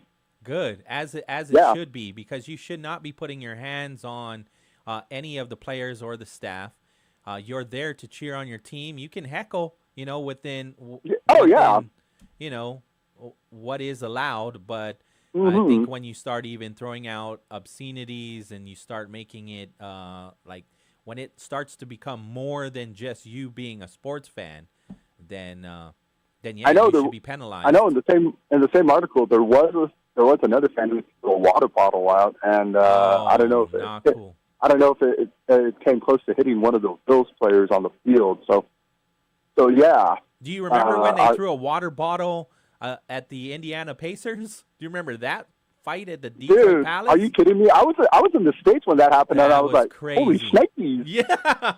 The whole Ron Artest incident? Right, yes. Yep. Yeah, man. It was between Detroit and Indiana. Yes. And the thing that was so funny was Artest got fouled. It was either Artest got fouled or he caused the foul, but then he was, when the other guys were going at it amongst each other, I mean, just seeing to see who was tough and all that stuff. I don't know if you recall, but he was laying down on a table, and he's like, "I'm just going to let this play out and all that stuff." And then next thing you know, a water bottle decided to, I'm going to get our test here, and that's what started the whole melee in Detroit. Yep, it's infamous to the day, and any time that we talk about fans getting involved in sports events, it always goes back to that incident. Well, of course, man, because before that you had when and this is something where we're going to show our age to a certain extent, but back in the late 70s when Reggie Jackson hit those home runs against the Dodgers, there were some fans that didn't like Reggie doing that against the Dodgers. Oh, really? I don't remember that. Yeah. My mom was the one telling me about that. Wow. And I recall later on, reading something about that, in which Reggie was a little worried about himself too. Wow. At the time. Yeah. I can only imagine. Oh yeah, man. But yeah, at the same time, real quickly, locally, Obispo's beat the Dominican team last night, and tonight they've got a back-to-back game against Harvest Christian. Okay. So what do you so mean that's going to be back? They play Harvest 2 times in one night? No, they played last night, so they've got another game today that makes it back-to-back game. Okay, yes. Because it was a scheduling thing, and so they had to resolve it before anything else and all that stuff. Or it was us, hey, can we do this? And we'll figure something out later and all that stuff. From what I was just told this morning. Do you know why But they continue to separate the private school and the public schools and middle school? Oh, it all goes back to when, and this is something I just recall when they decided to have that sports association and all that stuff, and there was issues with like paying refs and all that stuff. Because I recall reading about that before when I came back and so forth, and that was the reason why the public DOE decided, you know what, we're not going to do it anymore and all that stuff to a certain extent. Understood. Do they do what high school does, where they take the champion of the public school high school champion and the private school public champion, and those two challenge in one big match? Like, I think Clutch is the one that sponsors that match. Do they do that for middle school too? That I'm not too sure, but I can find out for you, and I'll report back to you tomorrow morning on that for you. Please do so. I appreciate that, Mike. Anytime, my friend, anytime. Right. Take care. Anyways, I'll let you get back to it, and you guys have a great day, okay? You too. All right, there you go. See that? I appreciate Mike, the sports guy, because he is tracking all of the sports nationally, internationally, locally.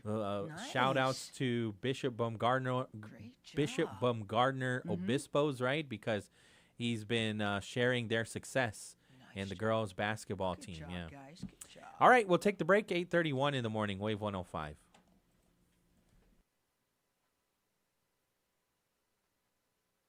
Time is running out to join us for the first ever Run for Wishes. It's all going down Saturday, September 13th at the Leo Palace Resort. There's still a chance to register or volunteer and be a part of something truly special. Every step, every smile helps bring hope and makes dreams come true for children in Guam and the CNMI. Don't miss this moment. Make a weekend out of it by booking our Run Weekend Stay Special. Visit Leo Palace's Facebook and Instagram today for more information. And we'll see you at the Run for Wishes at the Leo Palace Resort.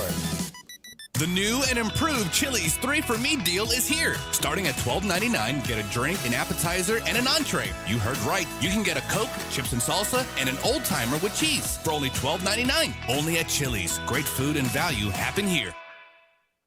Think you've got what it takes to win? Tune in every Friday on Wave 105 FM with Patti Arroyo for the Hilton Trivia Challenge. Test your knowledge and you can score dinner for two at the Hilton Guam Resort and Spa.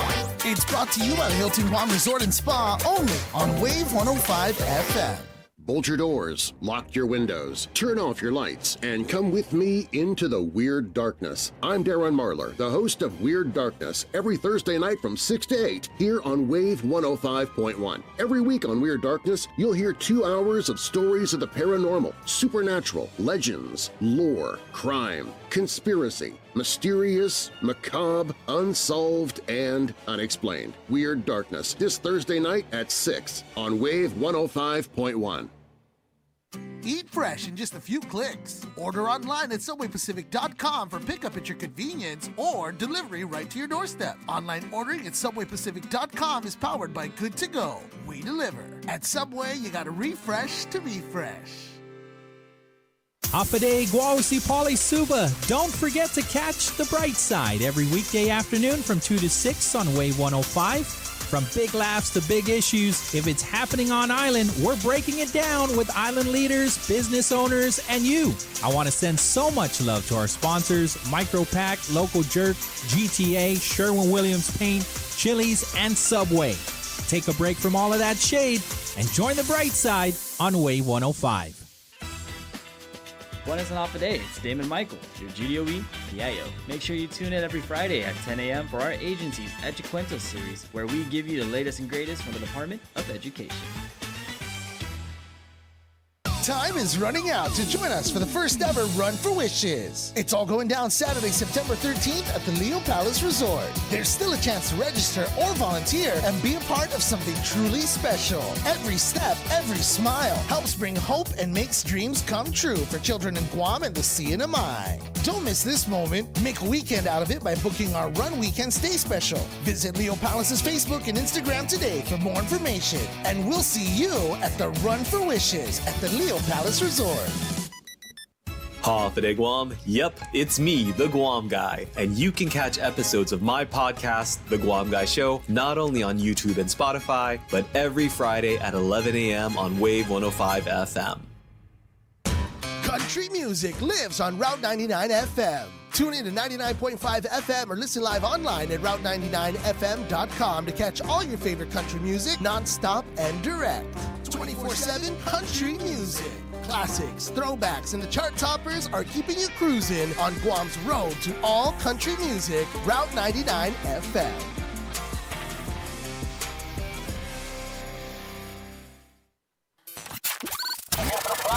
Stimulating conversation. Wave 105 FM.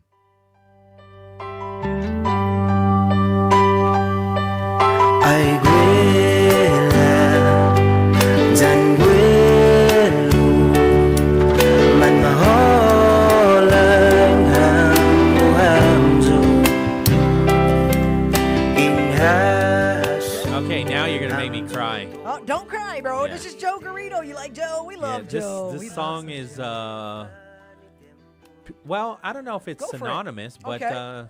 All right. I've heard it at a couple matais. You have. Yeah. Yes, you have. Yeah. You've heard it a few times. I love his voice, man. Absolutely. I love his voice. We got a great singers here. He's- we got some talent, man. I'm not sure if he's still a tomorrow teacher. I think he's a firefighter. He's a lot of things, right? And he's an awesome singer for Jack sure, right? of all trades. We love that.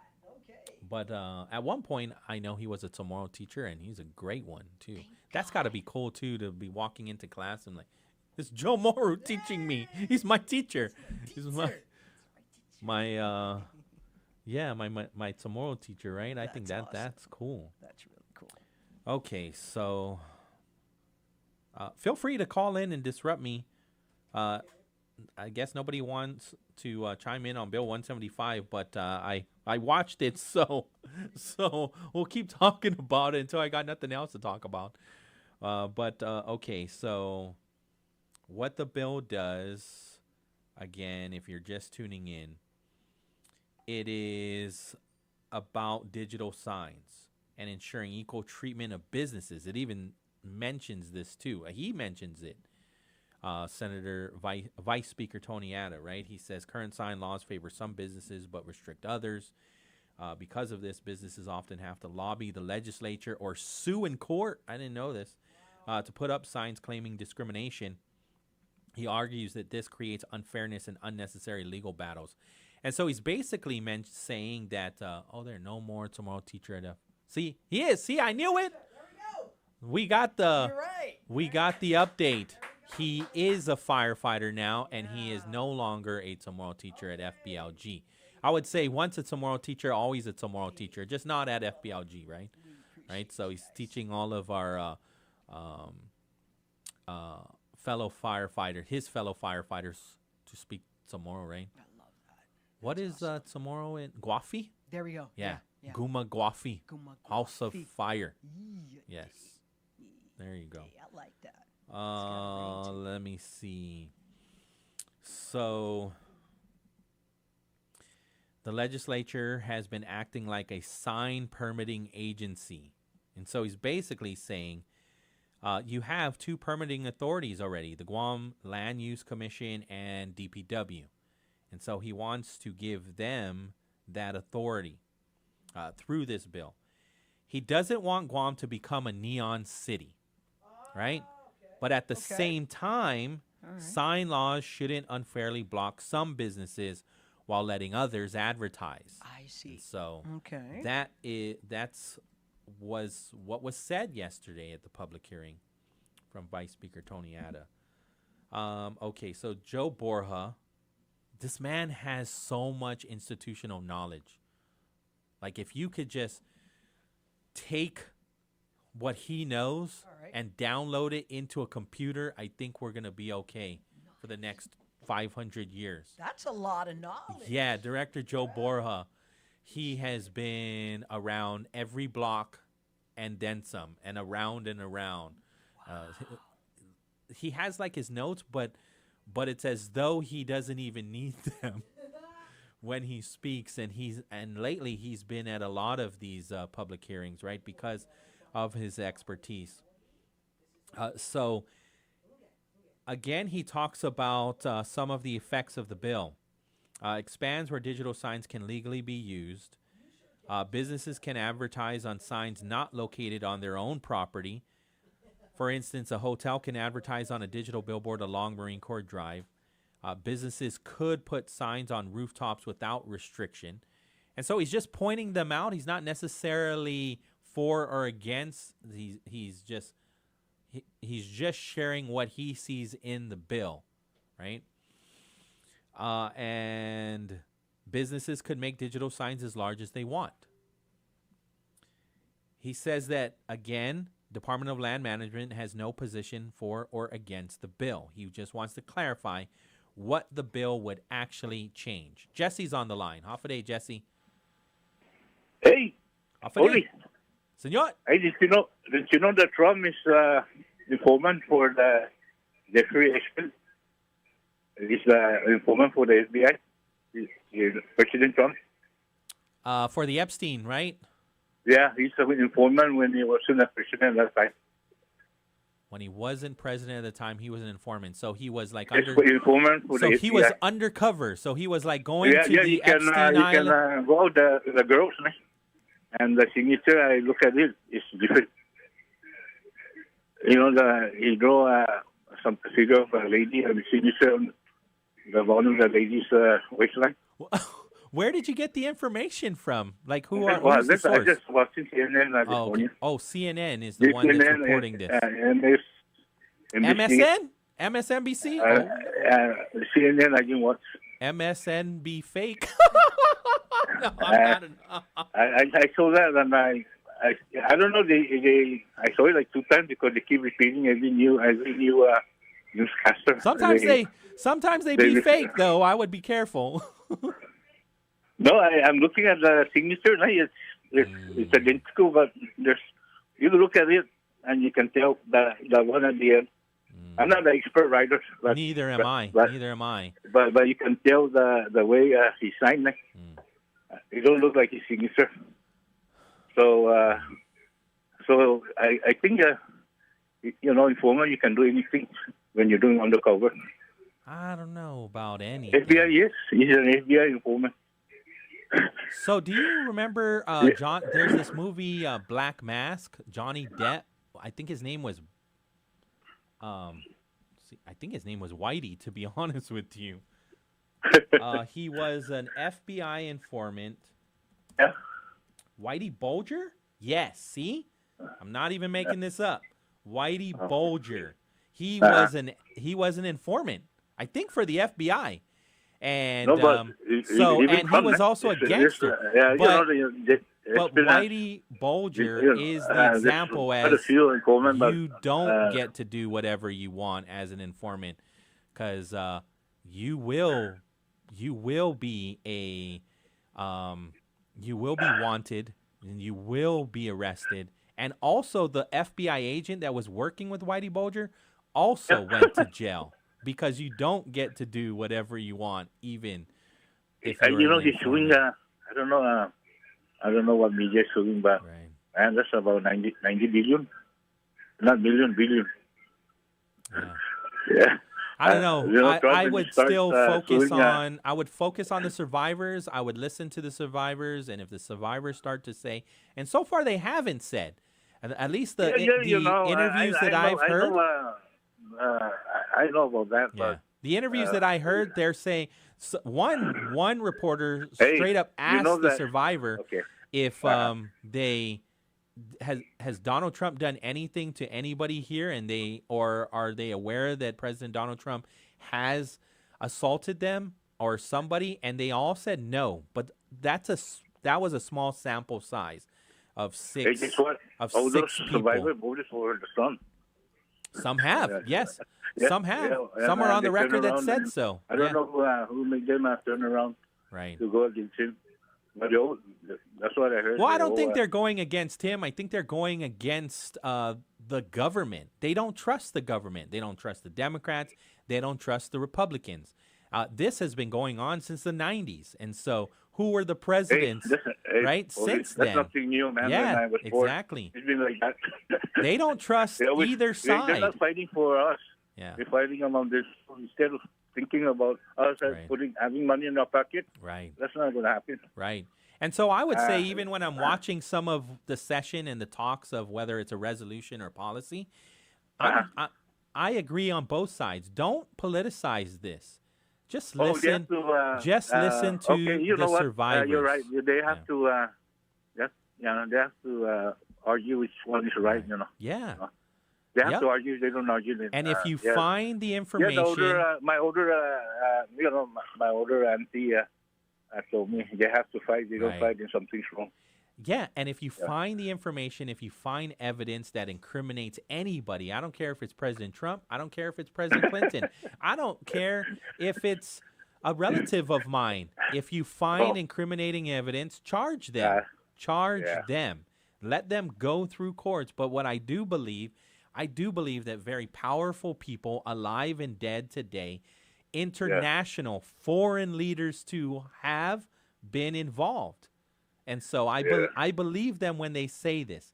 And I believe the survivors when they say they are scared for their life, for their financial stability. And people are ready to sue them as soon as they say some names. But names like Bill Gates gets brought up too. Oh, yeah. Puff Daddy, he gets brought up. President Donald Trump is in the Epstein files. No doubt he is. What? So is Bill Clinton. But that's still, even with the names on the files, doesn't incriminate them. At least not yet. Not yet. Right. It's a long ways. Right. Long ways. It's not going to be because Donald Trump's has a ton of lawyers and he's powerful in the Supreme Court because he fights for. Well, some of them are his nominees. 63 guys. Some of them are his. 63 guys. Yes. Donald, President Trump is, I don't know, he's going to be president for a while. Oh, I don't know what they accuse him for, but it'll take time. They already tried the first round. Right. But he's a sitting president. He's fortunate that he was a sitting president. Well, he is a felon too, and he still was president. Rather than wants to be president, but he's the only one. There was a lot against him, and I will give him that. Right? I mean, before he became a second-term president, he was convicted. He is a convicted felon. That's true. Whether I like the man or not, the fact is he is a convicted felon. And he is also the president of the United States. Those two things are true. Sometimes I'm bored and I watch later. Yeah. But I keep reading the words when you go to court. When you went to court, they keep showing that words, and they don't show him on the TV. Right. Well, thanks for paying attention. Just be careful with some of that MSNB fake stuff, though. I don't know. He was just mentioning it. I'm just saying what they say. Yes, absolutely. I might say it's probably not true. Right. Okay. Okay, senor. All right. Adios. I appreciate you always. Okay, so let me see here. Where was I at? Okay. Mr. Benson Young was talking about, he is also a billboard business operator, right? He's been in the billboard industry for almost 10 years. He's seen many sign bills, sign laws come and go, or bills introduced. Some passed, some vetoed. He supports including both non-digital and digital signs in legislation. He wants sign laws that balance industry growth with safety and public benefit. He's concerned about Bill 175 as it relates to off-premises advertising. The bill removes the ban on displaying ads for businesses not located at the sign sites. This means any blank wall could be turned into a digital ad space for hire. The problem is this undermines existing on-premises sign laws where businesses are supposed to only advertise their own location.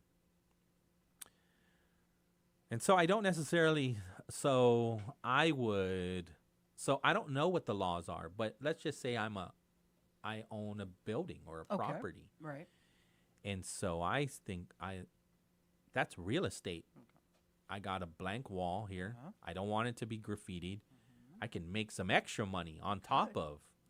And just as long as I go and get a business permit stating that I am in the billboard advertising industry, and then I'll go out and I'll start selling my space on my wall. I don't see anything wrong with that because it is my wall. It's my building. And here's another way for me to make some money because that's what we need to do, right? I mean, you're always trying to figure out the goal only for myself is to be financially independent, right? And so what other ways? I would say you're being innovative by thinking like that. Sometimes laws get in the way of that. So I don't necessarily think that is a problem. I would like the legislature to look at this on-premises sign law. But with that said, I understand the regulations that need to be in place. What do we want to do? Because I think there will still be people that say government is still overreaching. There needs to be a balance. These players need to be at the same table, and those things need to be discussed. Where do we want to go? I think today's very exciting to be living, to just be alive. And it is very scary, and it is very overwhelming. But if I were to drop myself anywhere in time, I think it is the same. There are different challenges, but I think I would feel just as excited, but also just as scared. In the 20s, in the 30s, go back. Every era has its own challenges and its own obstacles and its own insecurities. And so I would say today, what is it that we want?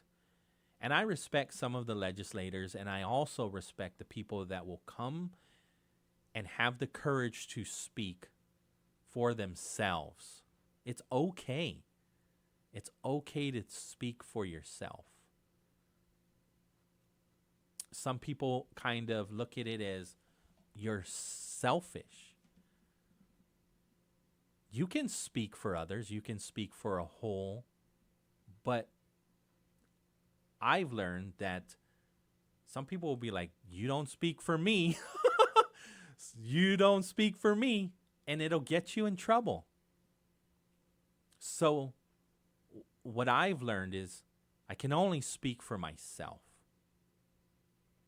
And when it comes to some of these regulations, whether it's sign laws or public-private partnership of the hospital, if I am one of these stakeholders, going to the legislature, advocating one way or another, I can only speak for myself. And from somebody on the outside looking in at that person that is speaking for themselves, you have my respect. Because some people will call you out and be like, you selfish person, you're only in it for the money. You're only in it for yourself. Well, they have a good idea, and you can come along with them. Or you don't need to, and you can respectfully disagree with them because you are also advocating for yourself and your needs and your quality of life. And that's discourse. That's where it should happen. It should happen there in our legislature. Different perspectives, different opinions, different mindsets, all of that should be on display. And sometimes it gets passionate. Sometimes voices get louder. They get projected, kind of like what I'm doing in a sense, but not with a smile on my face. And I enjoy that because I see that that's how it's supposed to properly go down. No, not everybody is going to agree with you. Not everybody is going to share the same views as you. But what I worry about sometimes, I worry that there might be some people that are saying, we need to do this because we don't want something bad to happen 30, 50 years from now. And what I worry about is I'm like, sorry, sir or ma'am, you were elected by the people today, not 30 or 50 years ago. So if you're creating a law or a policy that affects the people 30 or 50 years ago, I'm sorry, that's before your time. Let's talk about how it affects us right now, today, for the next 2 years, because that's what you got. You got 2 years. And then the next 2 years, if you get in, and then the next 2 years, if you get in. Because people's ideas, people's mindsets, culture, it changes with the times. And so sometimes when we look at outdated policies, it takes so much longer to unravel it all. And look at today. Look at what is happening today when you have these conversations with people or you're just a fly on the wall listening at forums when they're talking about procurement and policy. They're saying these procurement policies are outdated. We need to do something about it. But sometimes we'll get in the way of ourselves and say, you're just trying to change this law to make more money for yourself. And then we make no changes. And then we just stay stagnant and we get left behind. And then we're sitting here 30 or 50 years from now saying, man, these procurement policies, these permitting policies are outdated. Why haven't we changed it? Why haven't we changed it yet? So again, I mean, I don't disagree with anybody going in and advocating for how it could help them or not help them. They've put in the time. They've done the research as well, specifically on Bill 175. How can it assist? I respect the dialogue. I respect the discourse. And I think we're going to see a lot of that tomorrow at the budget, what the governor has sent down to the legislature. And I would say there are things that I'm probably going to be passionate about and be like, man, that is disastrous for GDOE. That is disastrous for the hospital. And the only reason why I would think that is because I've had these conversations with those people that are in it, that are in the trenches. And so I believe them when they say this. But at the same time, when these senators, if they go in a different direction, then they're going in a different direction. And I believe when Speaker Frank Blas Jr. says that they're going to get through this. I believe also if the governor doesn't get her way, that it will get figured out.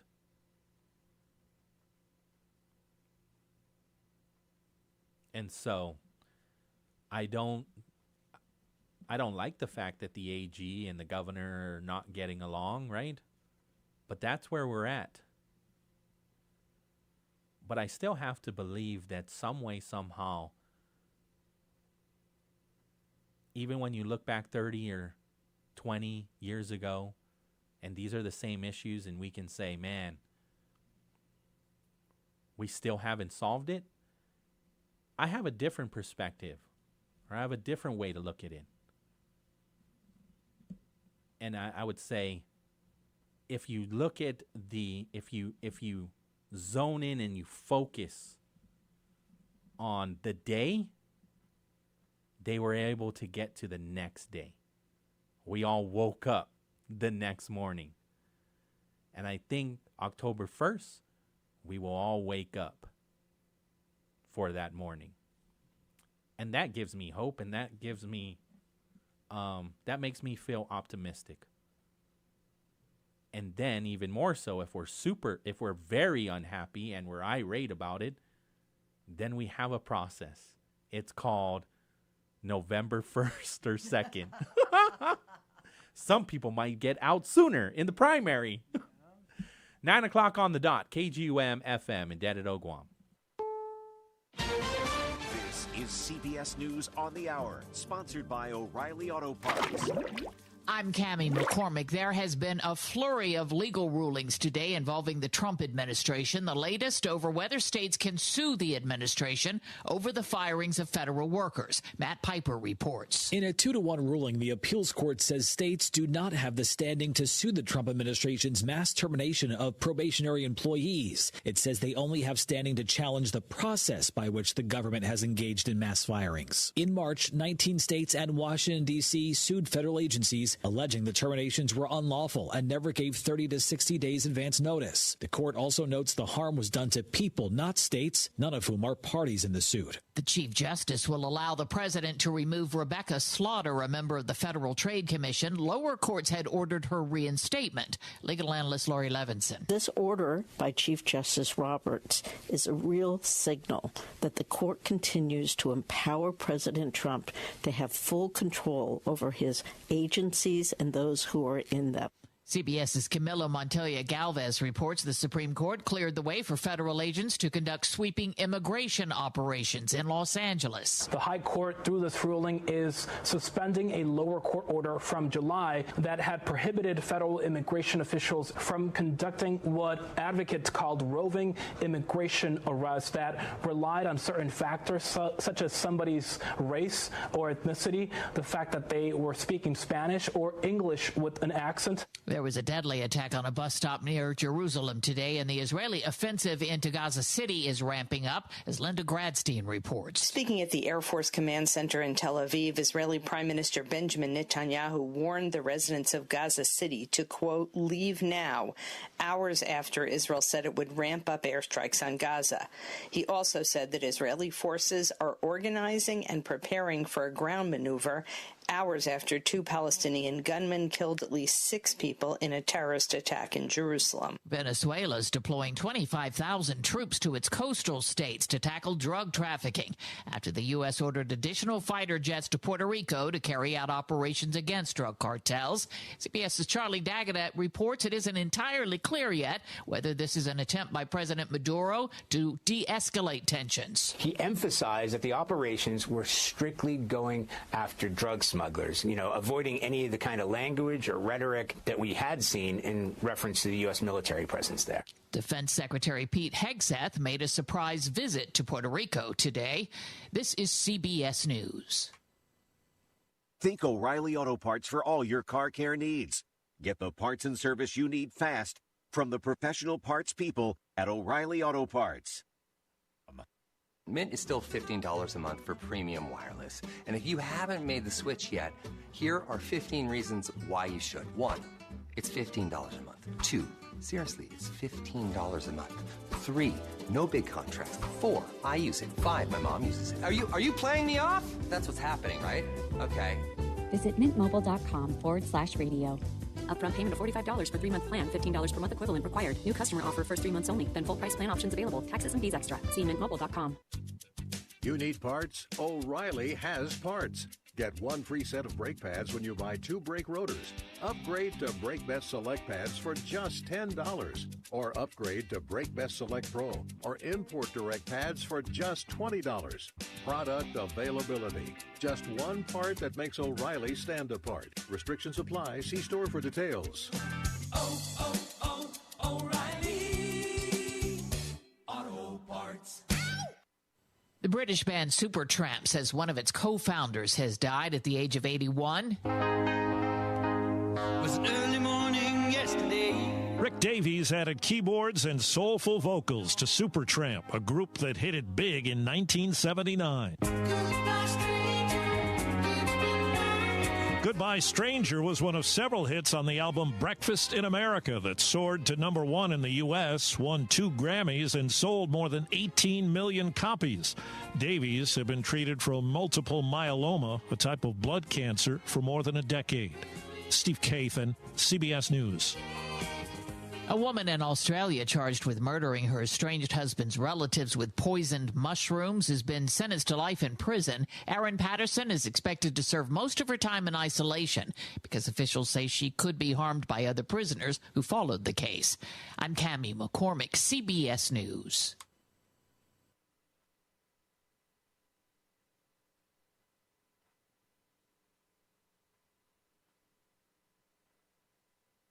At Way 105 FM, we're more than just a station. We're your platform, your voice, your conversation. We're talking about what matters most to you today and in our future. And we want you to be part of it. Got something to say? We're listening. Different opinions? Bring them on. Let's talk, let's debate, let's connect, because every voice counts. Call or WhatsApp us at 671-922-1051. And if that line's busy, hit us up at 922-1052. This is Talk Radio for everyone. This is Wave 105 FM, the Talk of Guam.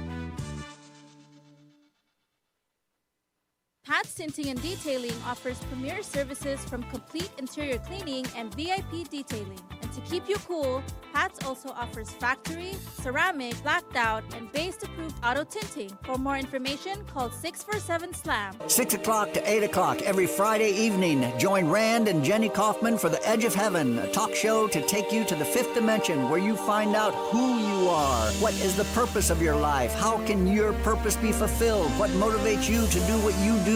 What are you searching for? What keeps you going in your day-to-day life? What is real? Why do you care? Why do you work? Why do you love? Sponsored by Burger King, Jay Goodman, and Asmujao Community School. The new and improved Chili's 3 for Me deal is here. Starting at $12.99, get a drink, an appetizer, and an entree. You heard right. You can get a Coke, chips and salsa, and an old timer with cheese for only $12.99. Only at Chili's. Great food and value happen here. The talk you want to hear. Wave 105 FM.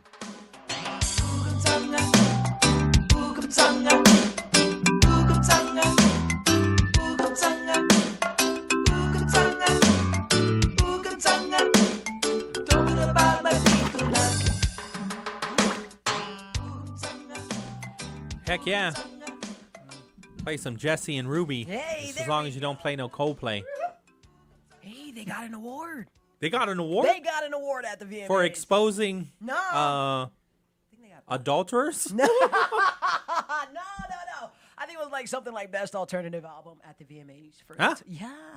You're still doing the VMAs? They still are. Apata.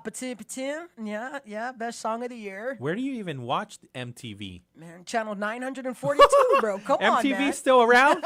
942, yes. You don't have cable. This is the Music Awards, right? Yeah.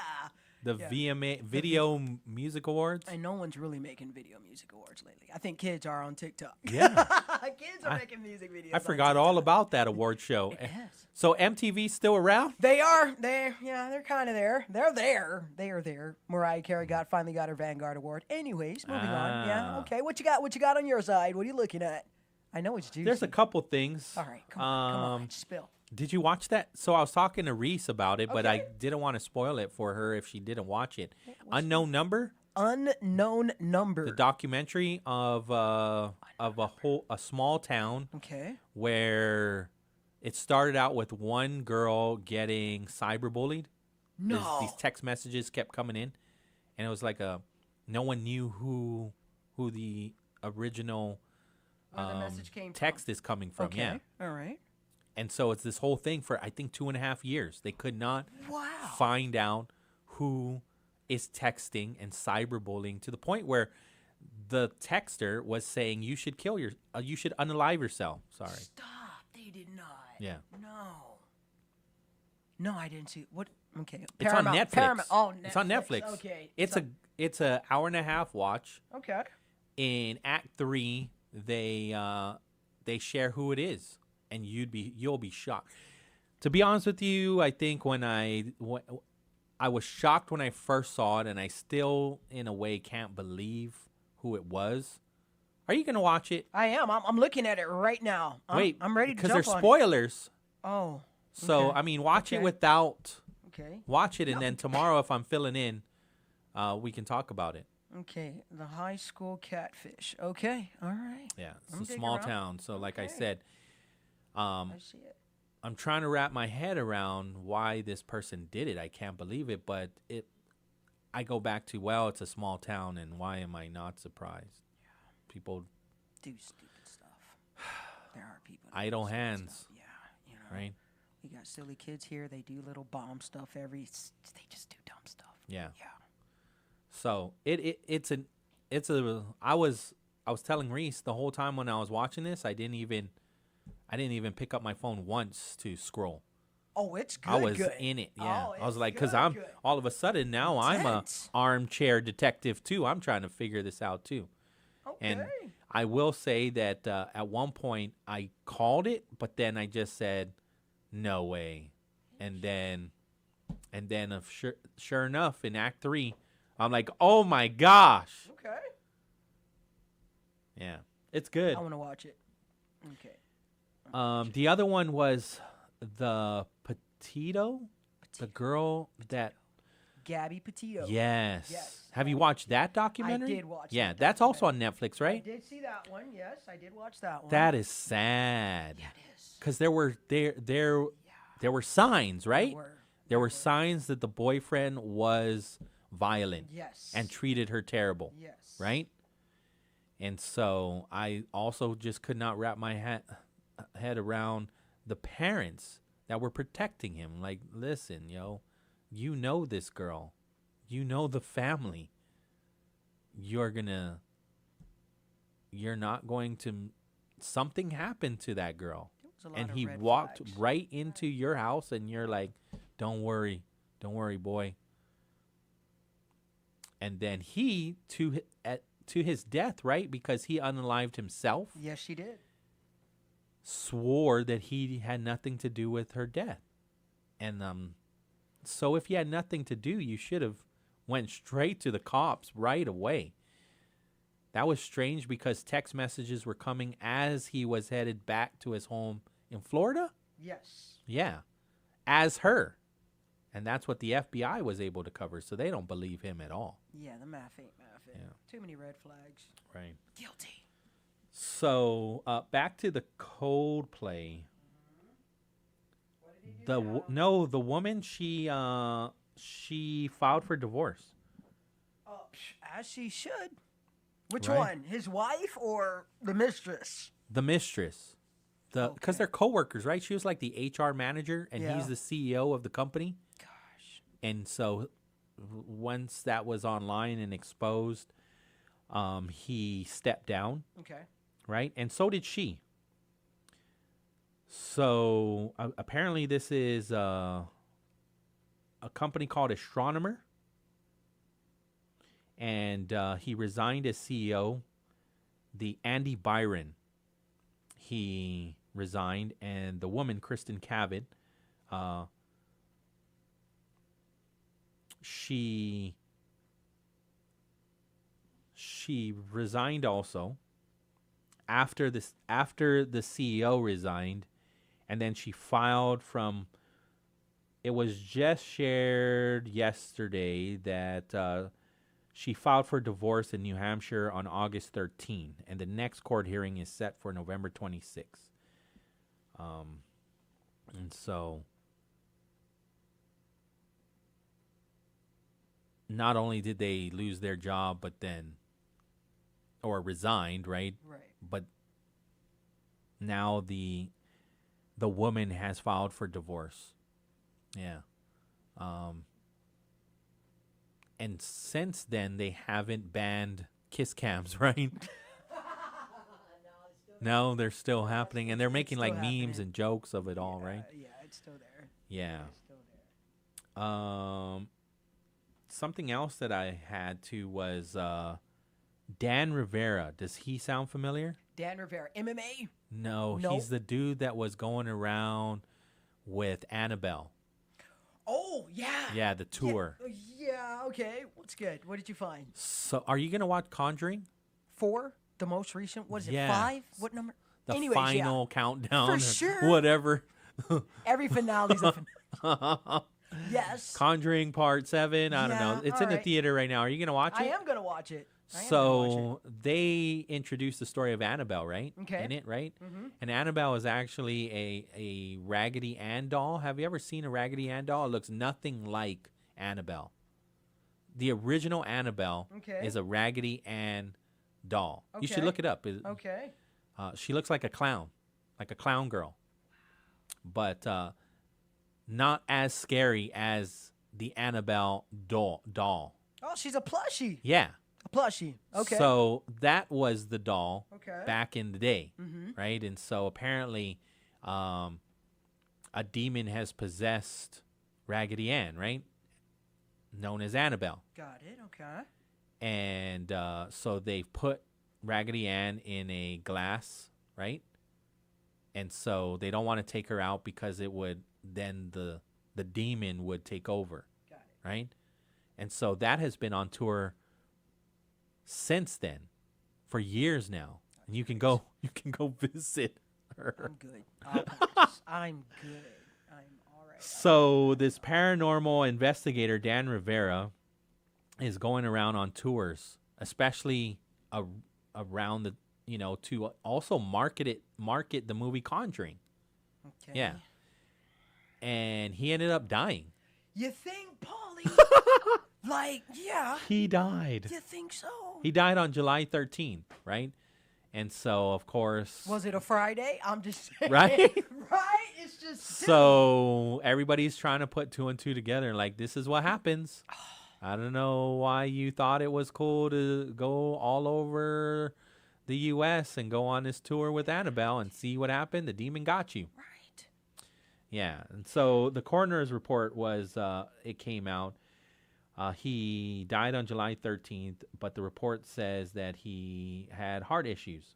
Oh, okay. He had a known history of cardiac problems. And so he died of natural causes. No, that ghost knew it. And Annabelle was not present in the room when it happened. So. No, I'm good. I don't believe it. Yeah, it was Annabelle did it. She did that. That's what people were saying. They were making those connections. Right. Annabelle totally did that. Yeah. No, I'm good. Something else that was trending too is the secret U.S. Navy SEAL mission in North Korea back in 2019. Who was the president then? President Trump. Okay. Yeah. U.S. Navy SEAL So mission. they unsealed this mission. Yeah. U.S. Navy SEALs back in 2019 when Donald Trump was meeting with Kim Jong-un with the nuclear talks, right? Okay. And he's denying that he approved this top secret SEAL Team 6 mission, but there are records that show that he did green light this mission. They wanted to plant a listening device on North Korea's shore to spy on Kim Jong-un's conversations. they used a nuclear submarine and mini subs to get ashore. So they swam ashore. They didn't use any drones or any communication, so they could avoid detection. When they got ashore, they noticed that a small boat was in the vicinity of where they left their mini subs, right? Underwater. Right. And so they're like, oh no, we're going to get caught.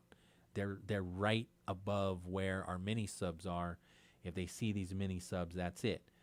So because they believed they were discovered, they made the call in the moment with no comms out. Right.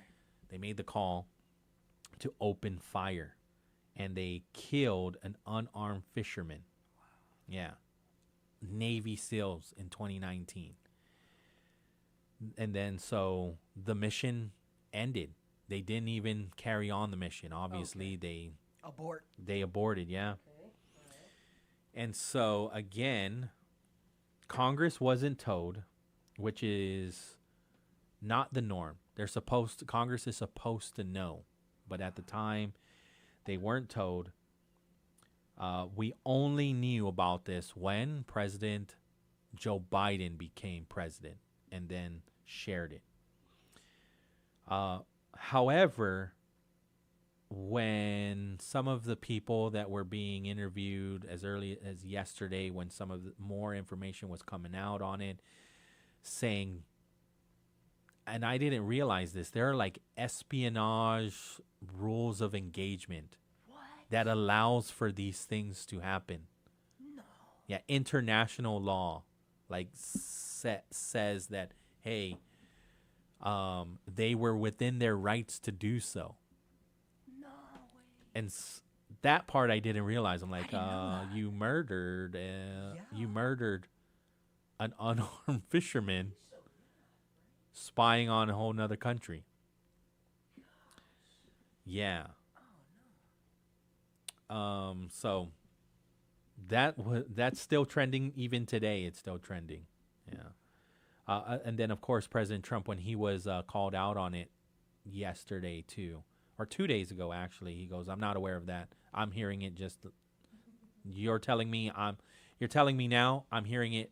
I watched it in the news too, just as you're reporting it." I'm like, but you're president at the time.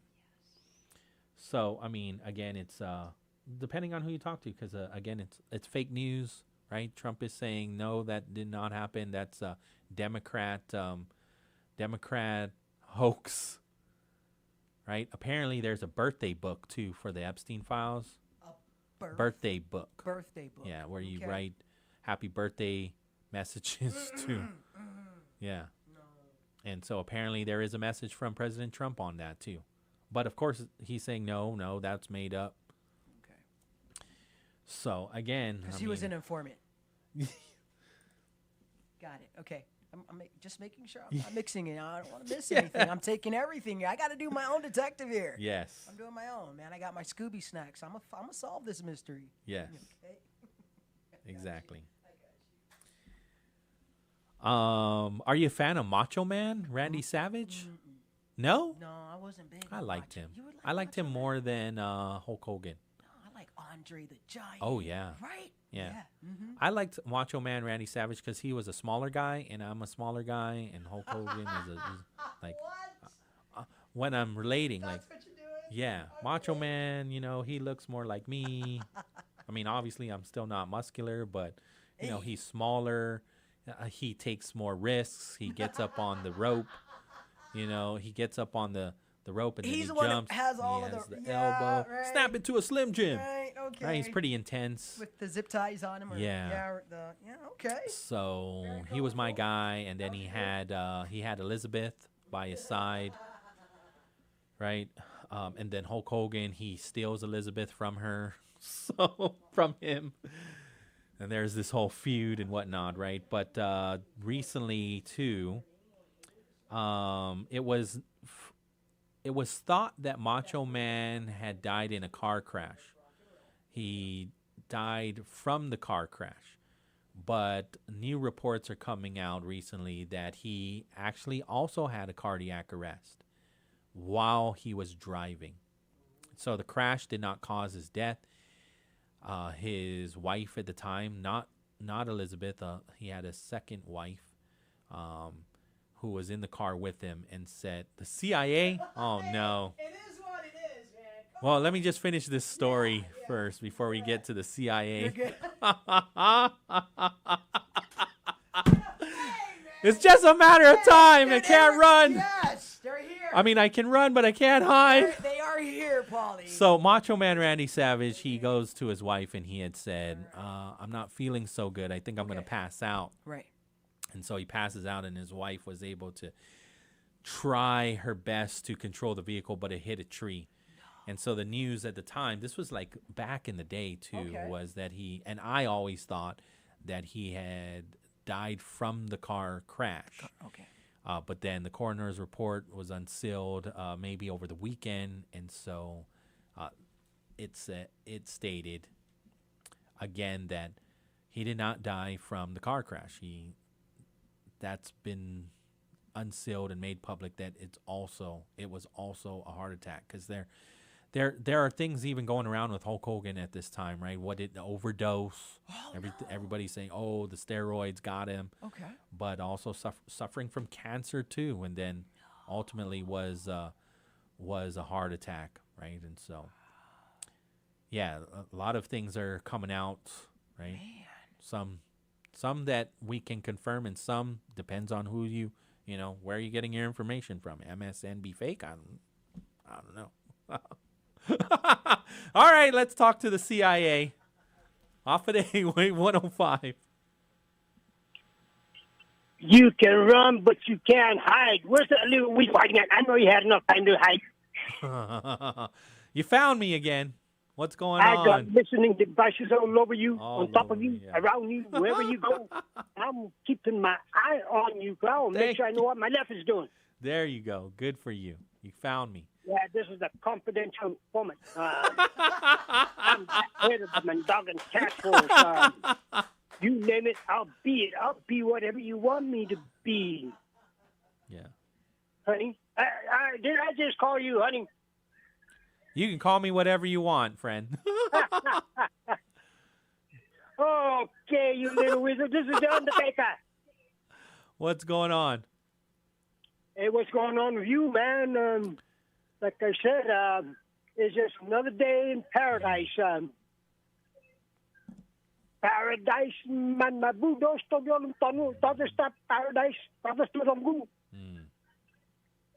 and they're going to take all that property down in Malaysia for a training camp. And then when it rains hard like it was doing for the past couple months, guess where all the runoff is going? It's going down into the waters, and they're going to be mad because toda nilulok, toda shedun, toda kitsu, toda buyan. It's going to turn red down there. Come on, man. That's just another ploy to keep more land, take more land for training. Them guys must be on steroids. I mean, I know they got to train, but nowadays you don't need to train no more. Just send a missile, son. See if you can hit that coconut tree over there. Nuclear downwinders, Madru, they call them nuclear nomads because they can't go back home to this very day, Paulie. Right. That place is contaminated, and all that places where they capped off with concrete, they're starting to crack as we speak back into the ocean. And then we eat all the fish. Someone told me they saw an island floating out there that looked like an island, but it was all the debris from the tsunami that hit Sunday, Japan. Where are we going with this, man? Every time we try to fix something, other things are breaking. It's never going to end. It's not going to end till Armageddon kicks into place, and that's when Benjamin Netanyahu... Did you read that book yet, Paulie, the homework I gave you? The Bible Code? I haven't found it. Is it online? Can I read it for free? Man, read it, man. You too. Dice. What's his name? I forgot it. I'm getting too old for this. Dice. Your anchorman there. Dice, yes. Dice, there you go. Dice. Every time I roll that dice, I think of you. Thank you, sir. But yeah, read that book, man. Benjamin Netanyahu, Prime Minister of Israel. Right now, they're doing each other, and someone's going to take him out. Read that book. Then they're going to use that first nuclear warhead. I don't know. Read the book, man, and just Okay. tell me what you think about it. And because you're a smart guy, Paulie, you like to read. You read that in 1 hour. I don't read books, but I never put it down until I was done. I'll read it. I think I was able to come up with it without even having to pay for it. There's only 2 books I read in my life, Paulie. Okay, so the Bible Code is written by Michael Drosnin. He's an American journalist, author of best known as The Bible Code, published in 1997. Explores the concept of hidden messages encoded within the Hebrew text of the Bible. Is this what you're talking about? It's a good book, Yeah? man. Yeah. Is it hidden within the ancient text of Hebrew Bible? One of the stone tablets that came down from Mount Sinai, and they're saying that that's homeboy's computer upstairs. Coded messages that predict present and significant future, events in human and history. a mathematician from Is back this? in the Arab lands, I think learned this how is to it. tap into it just a little bit. Including the assassination of world leaders and the fate of nations? Yeah? Yeah, that's Okay. a good book. While you read it, and then you two dice, and just it might change your idea of what's going on in this world and why things are happening the way they're going to happen, and when they're supposed to happen, and that they will happen. Because if you go to church, man, the good man upstairs wrote that book, and that's his computer right there. All computers today that are put together can't even keep up with that one. But when they do learn how to tap into it, they'll tell you about the past, present, and the future. Because without the past, present, it wouldn't be here. And without the present, the future might not be tomorrow. It will come like a thief in the night. Answer that, Polly. I see him at all those, you know what I'm talking about? Yes. But yeah, Polly, it's a good book. And SEAL Team 6, the guy that took out bin Laden. Read that book. You're going to love that book. He's the guy that invented the SEAL team, the most messed up, corrupt, crazy, no good for nothing, and he rose to the top, became the baddest of the baddest of the baddest uncle. Read that book. That's true life story. But hey, anyway, man, you can run, but you can't hide, and this is the CIADEADODOA. There you go. But hey, man, I'll take up your time, bro. But read the book, and you guys have a nice day. And Will do. It's going to rain again. Just when I thought it was not going to rain no more, there it comes. Can you imagine if it rained for 7 months and 7 nights? Hard as Mother Nature, she's pretty strong when she wants to be, and the islands will be no more. Ooh. But read the book, Paulie. Okay. You love. All Hey, right. Thank you, man. Take care. Our friendly CIA agent. Hey, I like it. There we go. Thank you. All right. Appreciate it. I don't think I have the book yet. I thought I was going to be able to.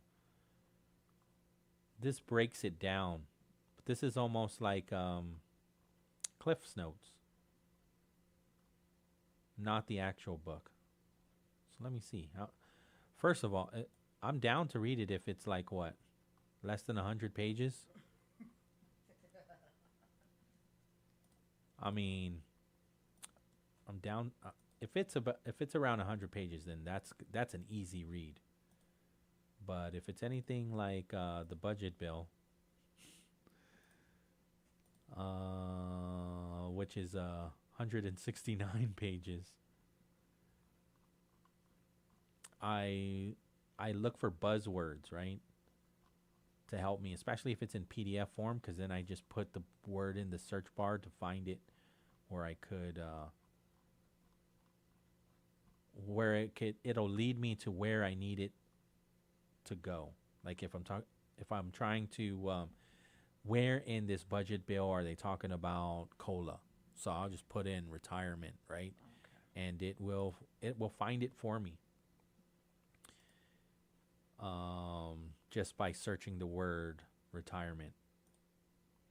And then it'll come up and talk about, what is in this budget when it comes to COLA, right? That's That's something that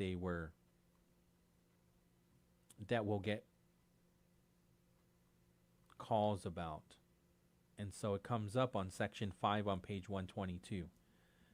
So Imagahagan provide by single lump sum payment of $2,300 to each retiree of the Government of Guam Retirement Fund who is retired as of September 30 or his or her survivor no later than November 1st of 2025.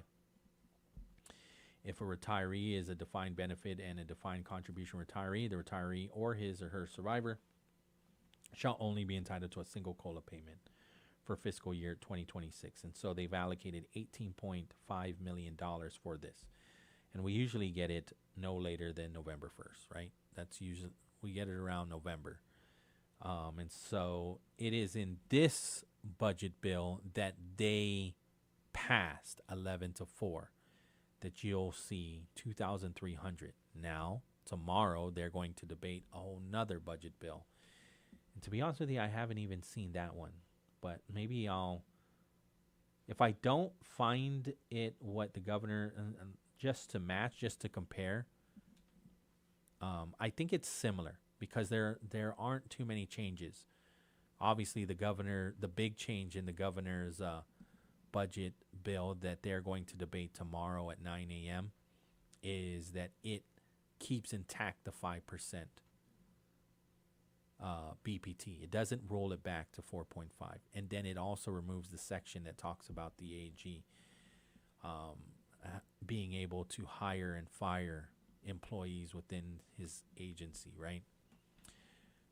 To continue to hire even more, to allow the AG to hire the unclassified employees, like the OPA does, like the senators do with their staff, and like the executive branch in Adelup does within those unclassified employees.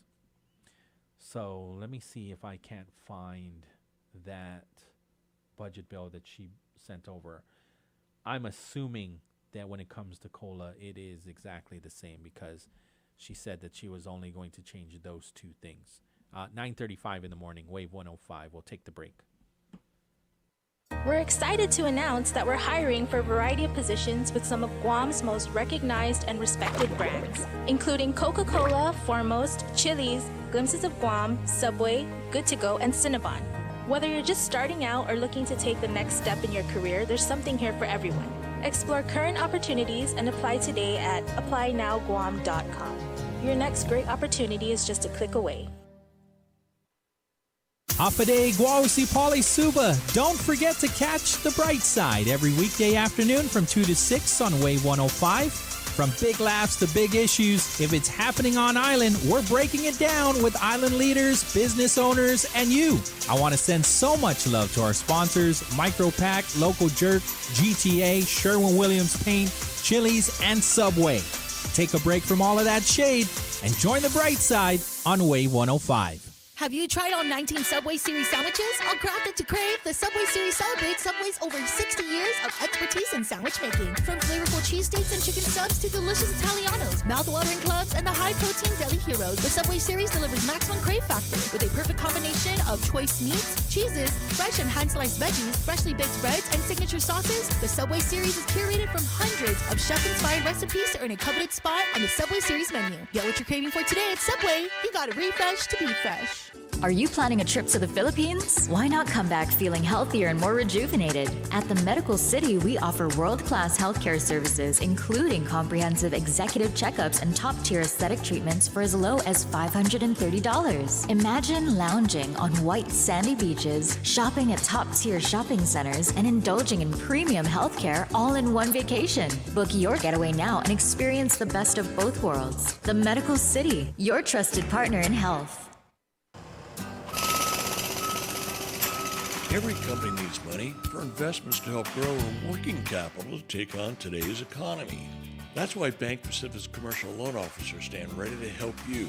We offer several programs tailored to assist companies to get to the next step, or perhaps for a startup, including working with SBA and GITA. Bank Pacific. want to be your partner. Equal opportunity lender. Credit conditions apply. More of what you need. Wave 105 FM.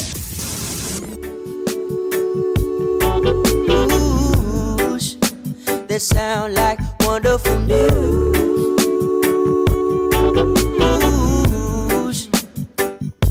Got nothing to do, but loving on you feels better than painting these indigo blues. Colorful hues, baby, that's a wonderful news.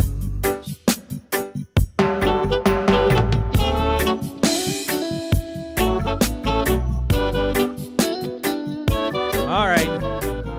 I'm a little confused here now, so I did find it. What did you say, 2,000? 2,500 to each retiree of the Government of Guam Retirement Fund. 2.5. Okay, so it's in Section 5, page 125 from the governor's office. Well, this is what the governor has sent down for them to debate on tomorrow. So 2,500, and then when I look at what they've been debating, it says 2,300. So it's $200 more for every retiree. But when I look at what is appropriated from the general fund, $18,498,285. And then when I compare it to the governor's, it's the same.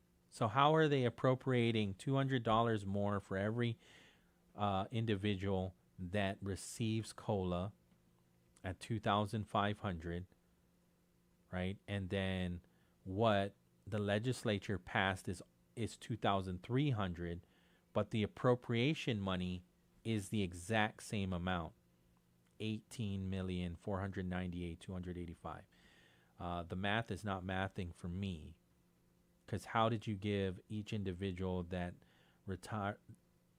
that can receive this benefit $200 more,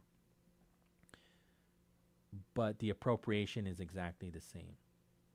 18,498,285, 18,498,285. Yeah. So that's something. I'll send an email out. I'll send something out to the governor's office and ask for clarification, because this is also coming from the general fund to DOA, 18,498, 2,500. The only other thing that I can think of is this budget bill that I'm looking at from the legislature is not updated. Because again, I'm looking at it. It says 2,300. Okay, so that's something that I definitely want to look into more and see where we are with that, right? So when we look at the budget bill, a number of people have chimed in, right? Senator Sean Gumatautal, looking at the fact that the governor vetoed the bill.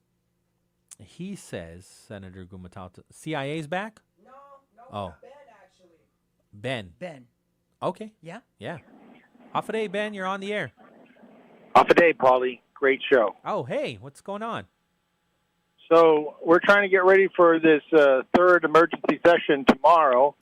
As a medical community, I mean, this is paralyzing everyone, because I guess, the governor and the legislature are fighting over, I guess, millions of dollars, or maybe not millions of dollars. It sounds like you're trying to do the math. Yeah. At any rate, on COLA. They're talking about funding the government after September 30th into the new fiscal year in October. Is that correct? This is all a big discussion about the future. Right. I just want to remind the senators and the governor that there was a fire at GMH. Actually, there were two fires at GMH 3 weeks ago, and it almost killed people. And fortunately, there were heroes that prevented it from happening. But let's not make a mistake. This fire evacuated the entire pediatric ward of sick children, and it threatened the lives and safety of everyone in that building because that building is dangerous, and it has been identified as dangerous by the Army Corps of Engineers since 2019. So we have no idea what safety rehabilitation has been done because the GMH administration seems to be very distracted with trying to build a new hospital in Manila for the governor. So this whole debate about the future ignores the problem of the moment, which is the fires at GMH. And I appreciate you trying to help them out with math, but let me help them out with real life. Okay. All three hospitals on Guam are full. All three hospitals on Guam are bursting at the seams with sick people because our island is sick. And this is not something that we can, debate about. The reality is we have to take care of them right now. And so I'm taking time out of my busy day because if I send a patient to the hospital right now, there are no beds. And I'll just be clear. I always tell my patients, do not go to GMH because I love them and I don't want them to go to a place that's unsafe. And so unfortunately, GMH is unsafe.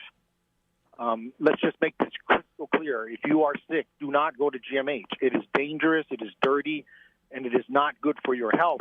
But that's why I'm calling the legislatures, the senators need to focus. They act like they have something more important to do than to take care of the immediate needs of GMH.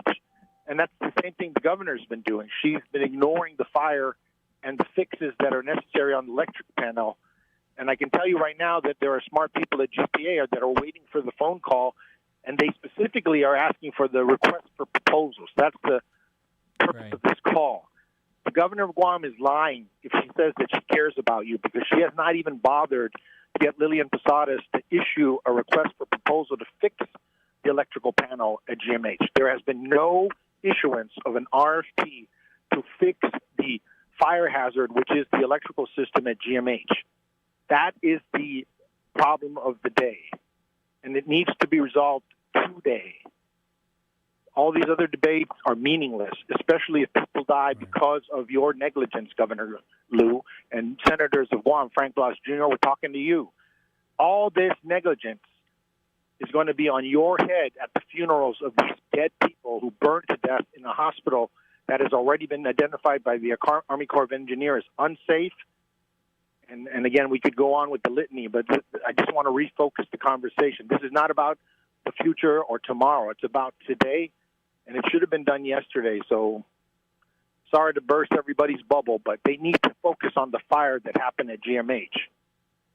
Understood. I think also when they're talking about some of the bills that the governor sent over as emergency tolls, they're not going to be discussing that until Friday.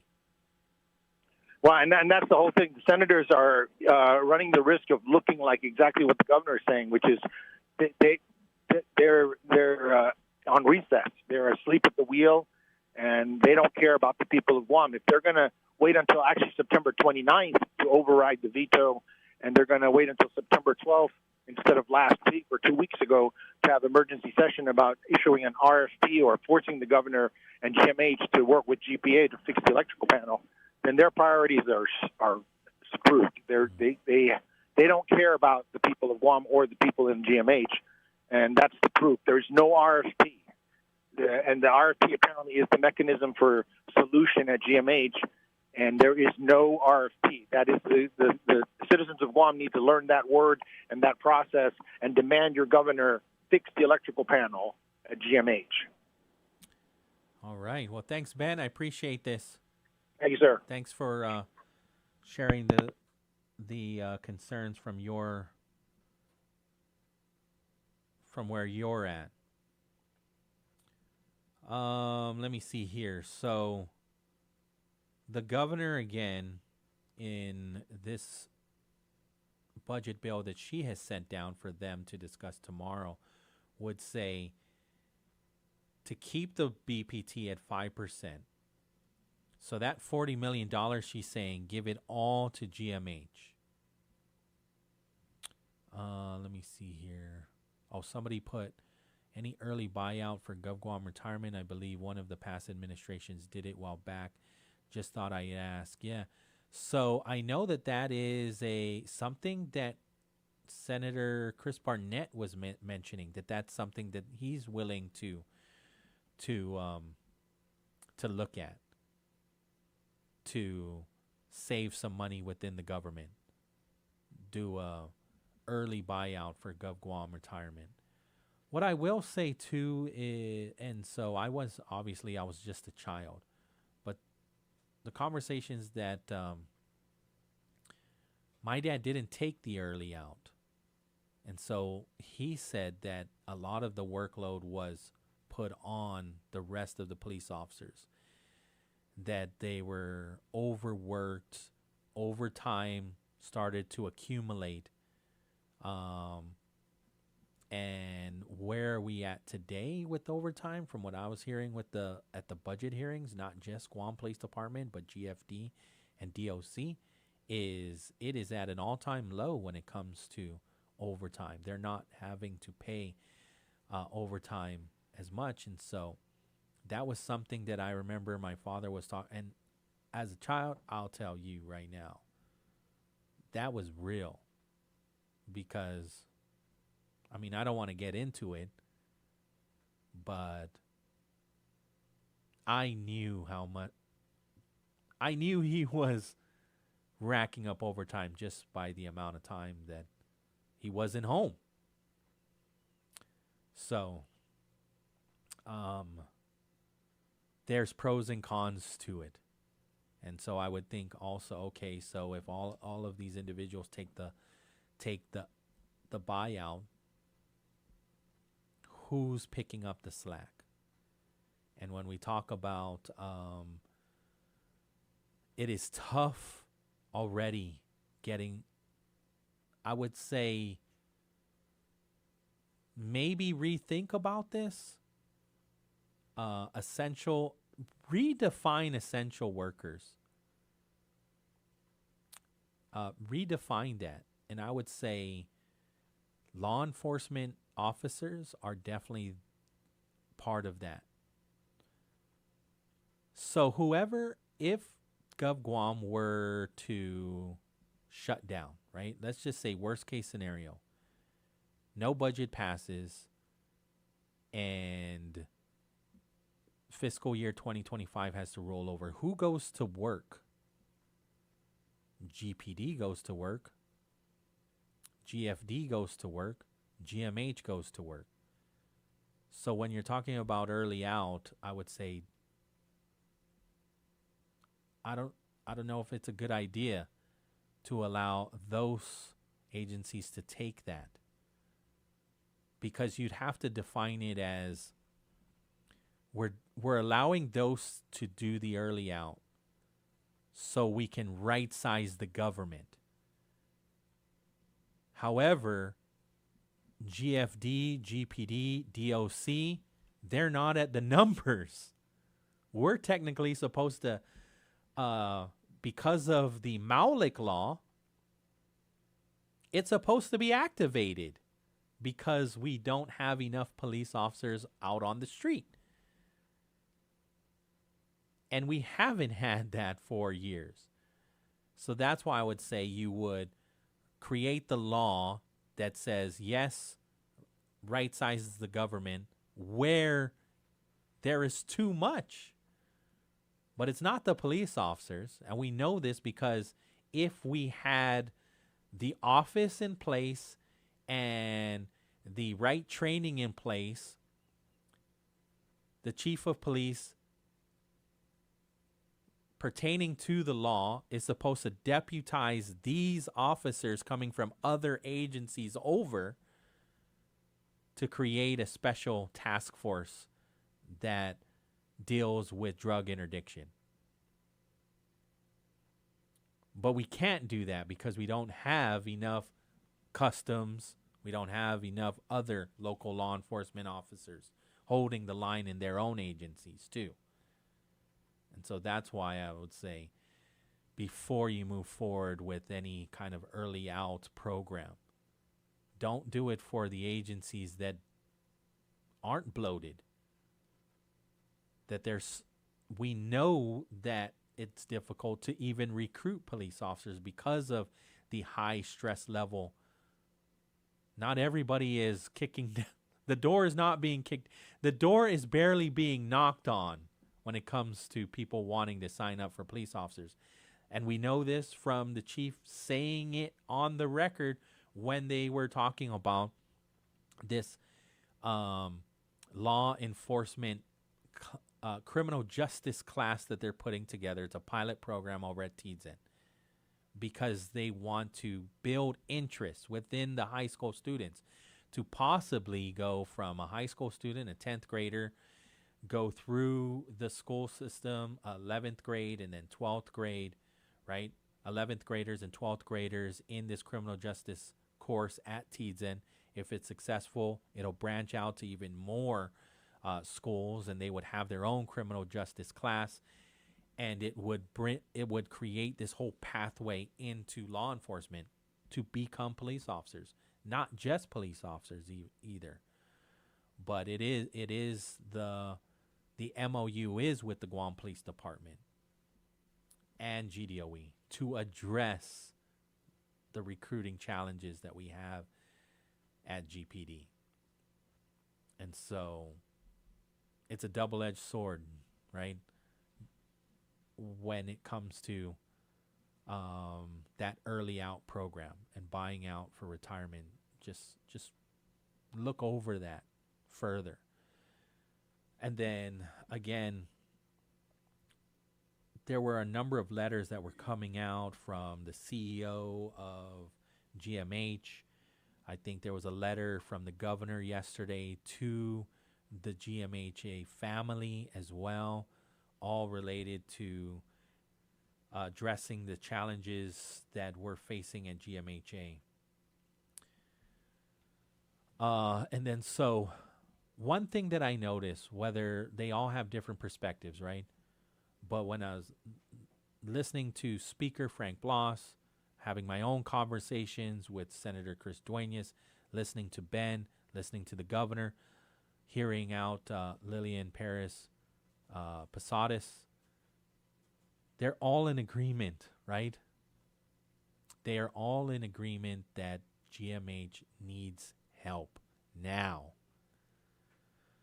How are they going to get there? Are they going to get there with this specific budget bill that doesn't roll back the BPT and that $40 million goes to GMH?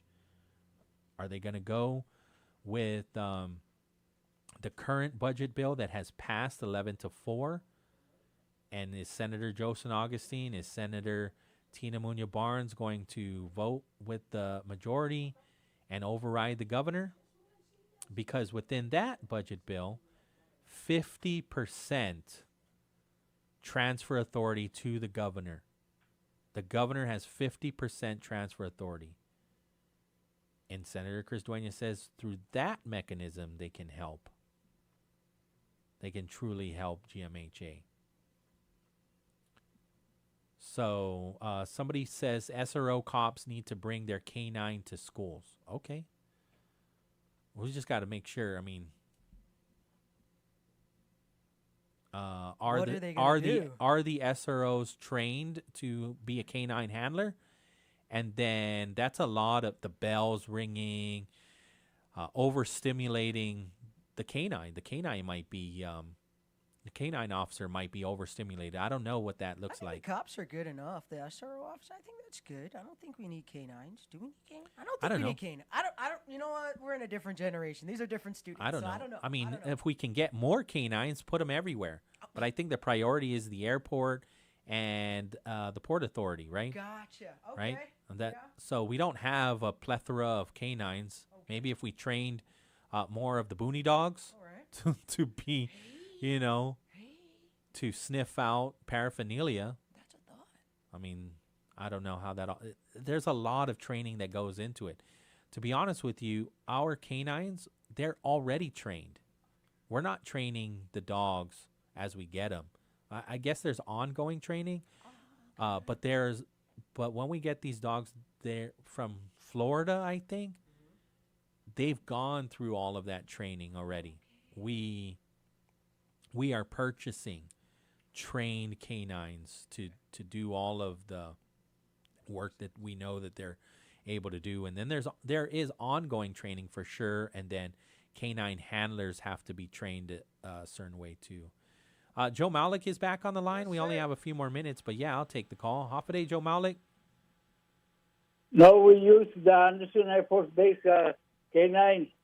Okay. The FAL is 10 o'clock a.m. The football game? Yeah. All right. Vikings versus the Bears, right? No, not yet. Oh, not 10 yet. o'clock a.m. 10 a.m. All right. We'll start the football. Okay. We'll be watching. So I'm going to be home watching it. All right, senor. Talk to you in about, 6 hours. We've got GPD. Is GPD coming in? Yes. Okay, so they're on next. GCC Community Talks is on from 11 to 12. National Programming. Dave Duenas is filling in for me from 2 to 4. And then I'll be back in from 4 to 6. I've got some friends coming in. The Guam guy and the Flag Bro. Yeah! They're both going to be in at 4 today on the bright side. Yeah. I really like the Flag guy. So they're both going to be in hanging out with me later on today. So I'm going to get out of here. Okay. I'm going to go get some coffee, maybe take a nap, and then I'll be back. Joe Malik, I appreciate you. You take care. Okay. Okay. Sure. Adios. Adios, everybody. Be careful out on those roads and be kind to each other, especially out on those roads. Talk to you soon. Thanks, Dice.